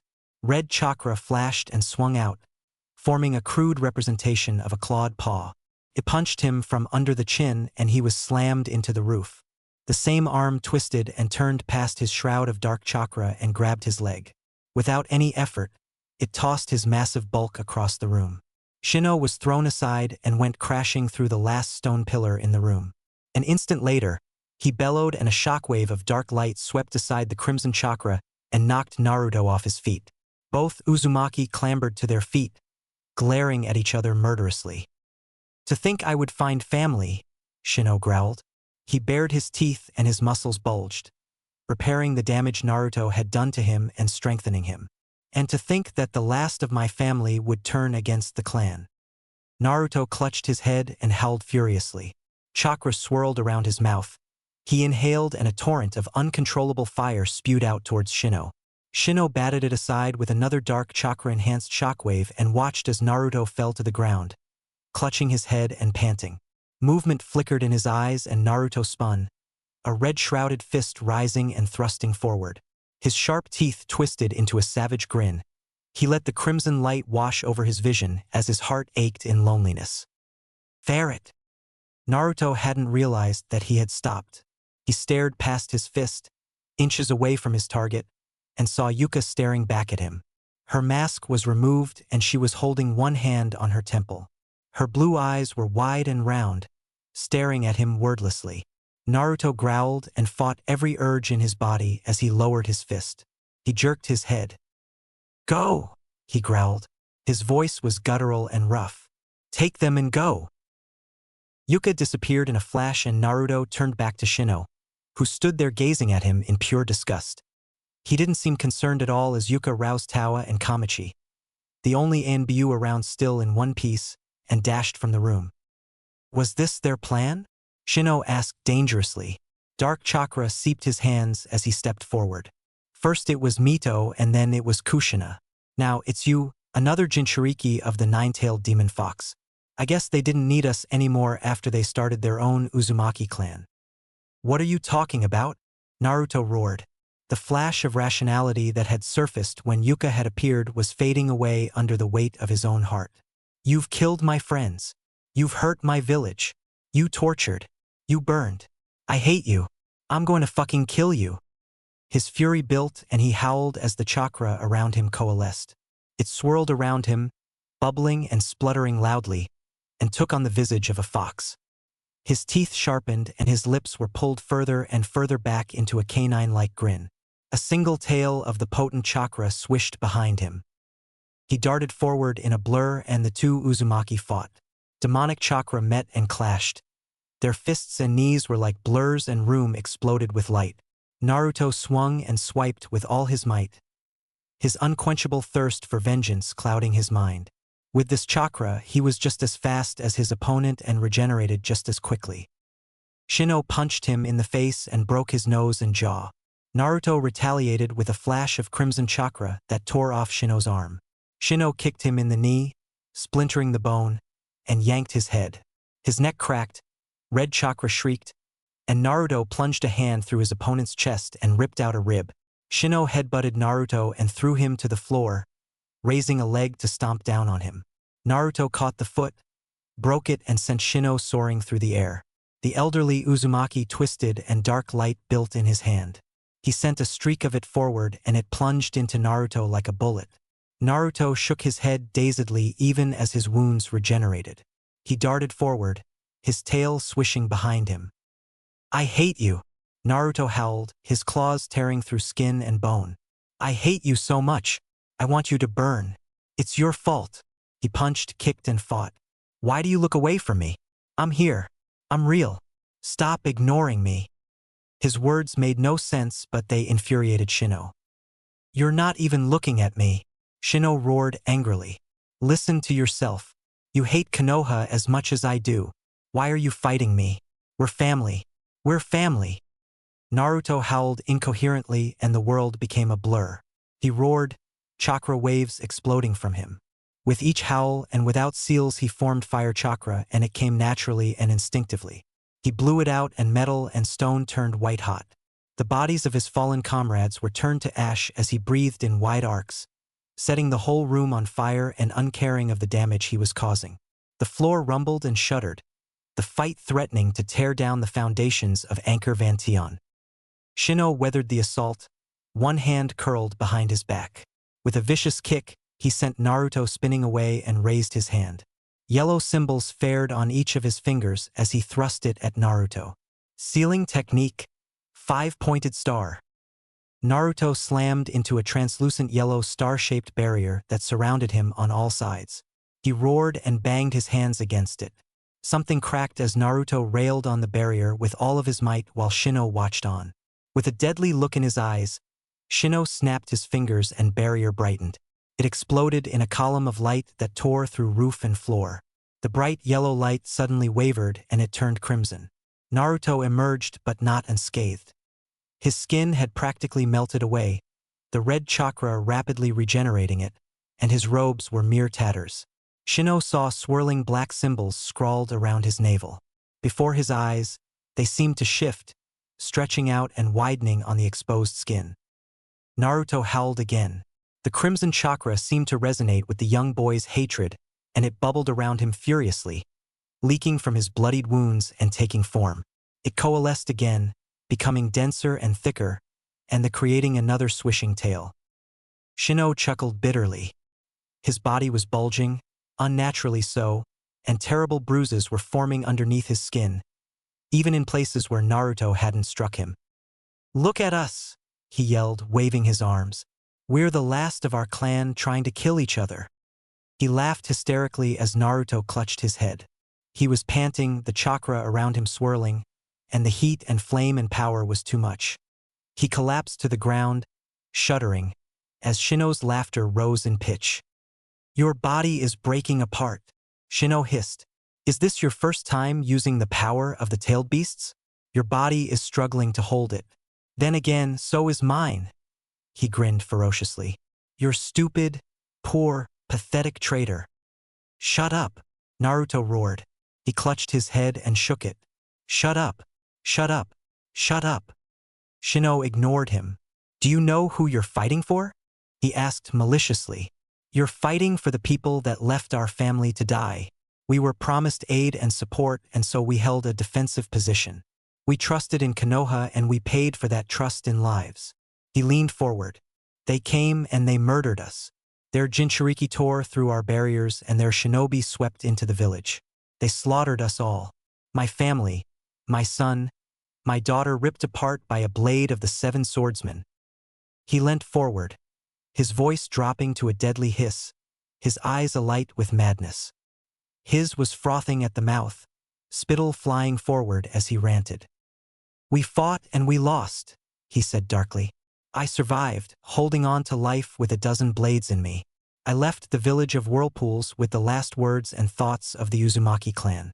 At the end, they screamed of their hatred towards Konoha, the village that abandoned them. I promised them that I would seek vengeance in their honor." Naruto was gasping for air, as if was having trouble breathing. One clawed hand clutched his heart, the other his head. Shino straightened and called upon his dark chakra. The battered floor tilted as Anchor Vantion turned and Uzumaki's yellow eyes glinted. "Fire on Konoha!" he roared, and the dark chakra leapt to his command. Anchor Vantion buckled and Naruto roared in fury. Shino turned, keeping his distance from the haze of deadly crimson chakra. "Feel the pain of your family," he said, and there was a gentle tone of madness in his voice. His eyes seemed to swirl. "Feel the pain of betrayal as your own family destroys the place you love. Watch as I find your friends and hack them to pieces in front of you. Survive, clinging to life with cowardice, and flee. Perhaps then you will truly understand my pain." "Henge!" Shino had taken a step forward, his entire body covered in thick purple bruises, when something shot at him. His eyes widened as a black blur shot across the room and slammed into him. He grunted, and suddenly parts of his body seemed to explode in showers of blood and gore. The blur pushed him backwards into the wall, bones shattering. He went through the wall, and then the next, and then he was gone. Naruto was panting as he watched, and he saw bright blue sky at the other end of the tunnel as the black blur extracted. He cocked his head, chakra bubbling furiously around him, as Enma stepped forward, pulling back the long adamantine bar that his arm had become. Naruto snarled and swiped at the Monkey King, who dodged and darted through Naruto's defenses. He slapped Naruto on the head and then it was over. The heat left. The power faded. His hatred dimmed. Naruto was left panting on the floor, his body a weak and shivering mess. It was so cold. His limbs felt impossible heavy and frozen. As Enma stood over him, something was obscuring his view and he slowly reached up and grabbed a tag off his forehead. The paper was yellowed and smelt musty. There had been a symbol written on it in neat loopy handwriting, but it slowly faded away before his eyes. Naruto gurgled and choked on his own vomit as Enma carefully helped him up. "Konoha," Naruto muttered, his chin stained with vomit. "Enma." He gripped the Monkey King's fur feebly. "They fired. Go. Warn him." "Naruto," Enma rumbled. "Go," Naruto yelled with all his strength. Enma gave him a look and disappeared in a puff of smoke. Naruto lay back down, ignoring the smell of his vomit. He was breathing harshly and felt tired, so very tired, but he slowly turned his head and eyed the pillar of rising dark chakra in the background. Sarutobi stood on the walls of Konoha. Behind him, the village was deserted and surrounding him was a squad of ANBU, each crouched around him ready to defend him with their lives. He regarded the thick and heavy scroll in front of him grimly and waited. They had been there for 15 minutes before something happened. A puff of smoke appeared and Enma appeared, looking strained and wearied. "It's coming," was all he managed to say before he flinched and disappeared. Sarutobi nodded grimly. Part of him was concerned about his old friend, knowing that multiple reverse summonings was not good for the body, human or animal. There was a reason why the process hasn't become part of their military doctrine. Enma would likely be out of commission for several days. He cleared his mind and knelt down in front of the scroll. Shikaku had calculated the most likely angle of attack from Sky Country's weapon and turned to face that direction. Blood oozed from his old fingers and slid over the scroll as Sarutobi placed one hand on it and stretched the other in front of him. The air trembled and an immense pressure dropped on his surrounding guards as he gathered his chakra and prepared to use the technique. "Hokage-sama," his Hyuga ANBU guard called out. His Byakugan must have been activated. "There is a massive burst of chakra coming this way. It's bigger than anything I've seen before." "ETA?" Sarutobi grunted. "It's moving so quick," the Hyuga hissed. "You have seconds, sir." Sarutobi could see it on the horizon, a blinding beam of crackling dark light surging straight at the village hidden in leaves. He braced himself and his chakra flared into existence around him. "Space-time technique," he thundered. "Open the eternal schism of the bronzed mirror." He gestured and the air in front of the village suddenly cracked. The sound of breaking glass resounded throughout the village as bits of blue and green color fell apart like a broken mirror. The air broke as space and time was shattered and the eternal emptiness of nothingness filled his vision. A deep and dark abyss that confounded his eyes. It was all colors and it was none. It defied the senses and hovered in front of the village. Sarutobi grunted and lifted an arm. The air above the village also broke apart and an identical rift in space and time was forced into existence. The incoming beam of dark chakra slammed into the abyss and Sarutobi let out a loud grunt.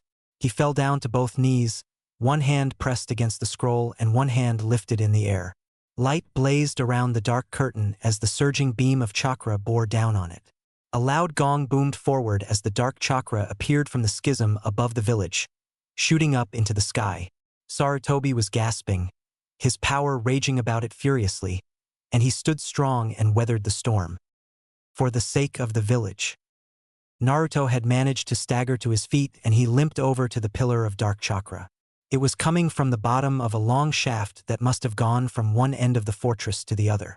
A series of rungs had been bolted into it, so Naruto took a deep breath and began to climb down. The pillar of dark chakra was only centimeters away from his body as he descended the ladder and entered a large cavern. At the center of the cavern there was an altar. Hundreds of immense thick tubes extended from each side of the altar and fed into the layout of the fortress. On top of the altar was a swirling mass of the dark chakra, spiraling around and being sucked into the different pipes and tubes. Naruto limped over as the foul chakra hummed ominously in the background. Lying down on the altar was a young girl, no older than he was. At first Naruto thought she was clothed, but then he realized that she was completely nude. Tens of thousands of little symbols had been tattooed onto her skin and her back was arched. Her mouth opened in an endless and soundless scream and the whites of her eyes staring unblinkingly at the roof of the cavern. This had to be the Jinchuriki of the Zero Tails. I'm sorry, Naruto murmured sorrowfully. I'm so sorry for what he did, for what my family did to you. But don't worry, I'll put you to rest now. He pulled out the kunai he had taken from the debris-littered battleground and raised it above his head. Focusing his weak and spluttering chakra, a hazy wind formed around it. It took a few seconds to stabilize. With a deep breath, Naruto plunged it through the haze of dark chakra surrounding the unconscious red-haired girl. Wind chakra howled as it pierced the unnatural chakra, and Naruto forced himself to watch as he methodically cut her throat. Blood seeped and splattered over the altar, and Naruto cried out as his kunai was wrenched from his grasp by the shroud of dark chakra and flung to the other side of the room. For a moment, Naruto watched and wondered if the girl had similar healing properties that Shino and he did. Then, the seals of her skin began to shrivel and warp, and the entire fortress rumbled. The dark chakra spluttered and began to fade as dust fell from the ceiling. Naruto jumped back as a large block of stone fell right where had been standing and watched as the fortress began to crumble right before his eyes. A horrible screeching noise filled the air, and Naruto clasped his hands over his ears. The sounds of muffled explosions arose from the upper decks, and the huge cavern began to shake and fall apart. He ran, using his meager chakra reserves to scale the side of the shaft where the pillar of dark chakra had come from. Chunks of stone and metal fell all around him as he darted through the corridors. Explosions continued to detonate from all around the fortress, and he came to a screeching halt as a ball of fire blossomed right in front of him. He threw himself against the wall and covered his head as he blazed over him. Something was burning, but Naruto ignored it as vital adrenaline surged through his body. His breaths came in short pants as he span around another corner and began to make his way to the upper decks. Perhaps there was another transport ship. Maybe he could work out how to fly it. He ran as fast as he could and with the last of his strength. His vision was dimming as the exhaustion and fatigue of the events of the past day caught up with him. He ran until his body had nothing left to give, and then he continued to run. Finally, he could run no more, and with his faltering footsteps ended. He lost his balance and fell right into something warm, which circled him. He looked up and saw Daichi and Tawa standing there, the latter holding him carefully. "I ordered you to leave," he murmured. Tawa looked battered and he was bleeding. Nonetheless, he responded with a sense of cockiness. "Hatake Kakashi was my squad captain before you were. He really only had one rule to follow, and I don't intend to explain to him why I became worse than scum." Naruto had no idea what he was talking about and rested in his teammate's arms. He bounced and buckled as Tawa and Daichi sprinted through the fortress and only opened his eyes when he heard the howling of the wind. Tawa was standing in a large flying machine, where Yuka was tending to an unconscious Kamachi. Daichi moved to the front and Naruto swiveled his eyes around the hangar, where another flying machine packed with the civilians they had rescued awaited. Manning the cockpit of that one was Kage, who gave him a wave. The flying machines lifted off with a steady hum and surged out of the hangar doors. The wind whipped in his face, and Naruto watched as the flying stone fortress, the seat of the Sky Emperor, crumbled and exploded behind him. It was already beginning to fall to the ground as the two flying craft soared away. "Mission complete, Hokage-sama," Naruto muttered. He fell asleep a second later. Sarutobi gasped as the space-time technique finished. His ears were ringing as his ANBU squad surrounded him and darkness encroached on his vision, and he collapsed to the ground. He was distantly aware of being picked up and moving away from the walls before he fell unconscious. Shino watched the destruction of his fortress from the forest floor where he had been flung. His body was broken and battered, kept alive only by the medical techniques that the elderly Uzumaki worked on himself. His dark hair had turned white again and his muscles had sagged, bags of loose skin hanging limply from his gangly limbs. Something filled his vision, a robe of black and red, and he looked up at the sun obscured by the setting sun. He grunted at what he saw and closed his eyes.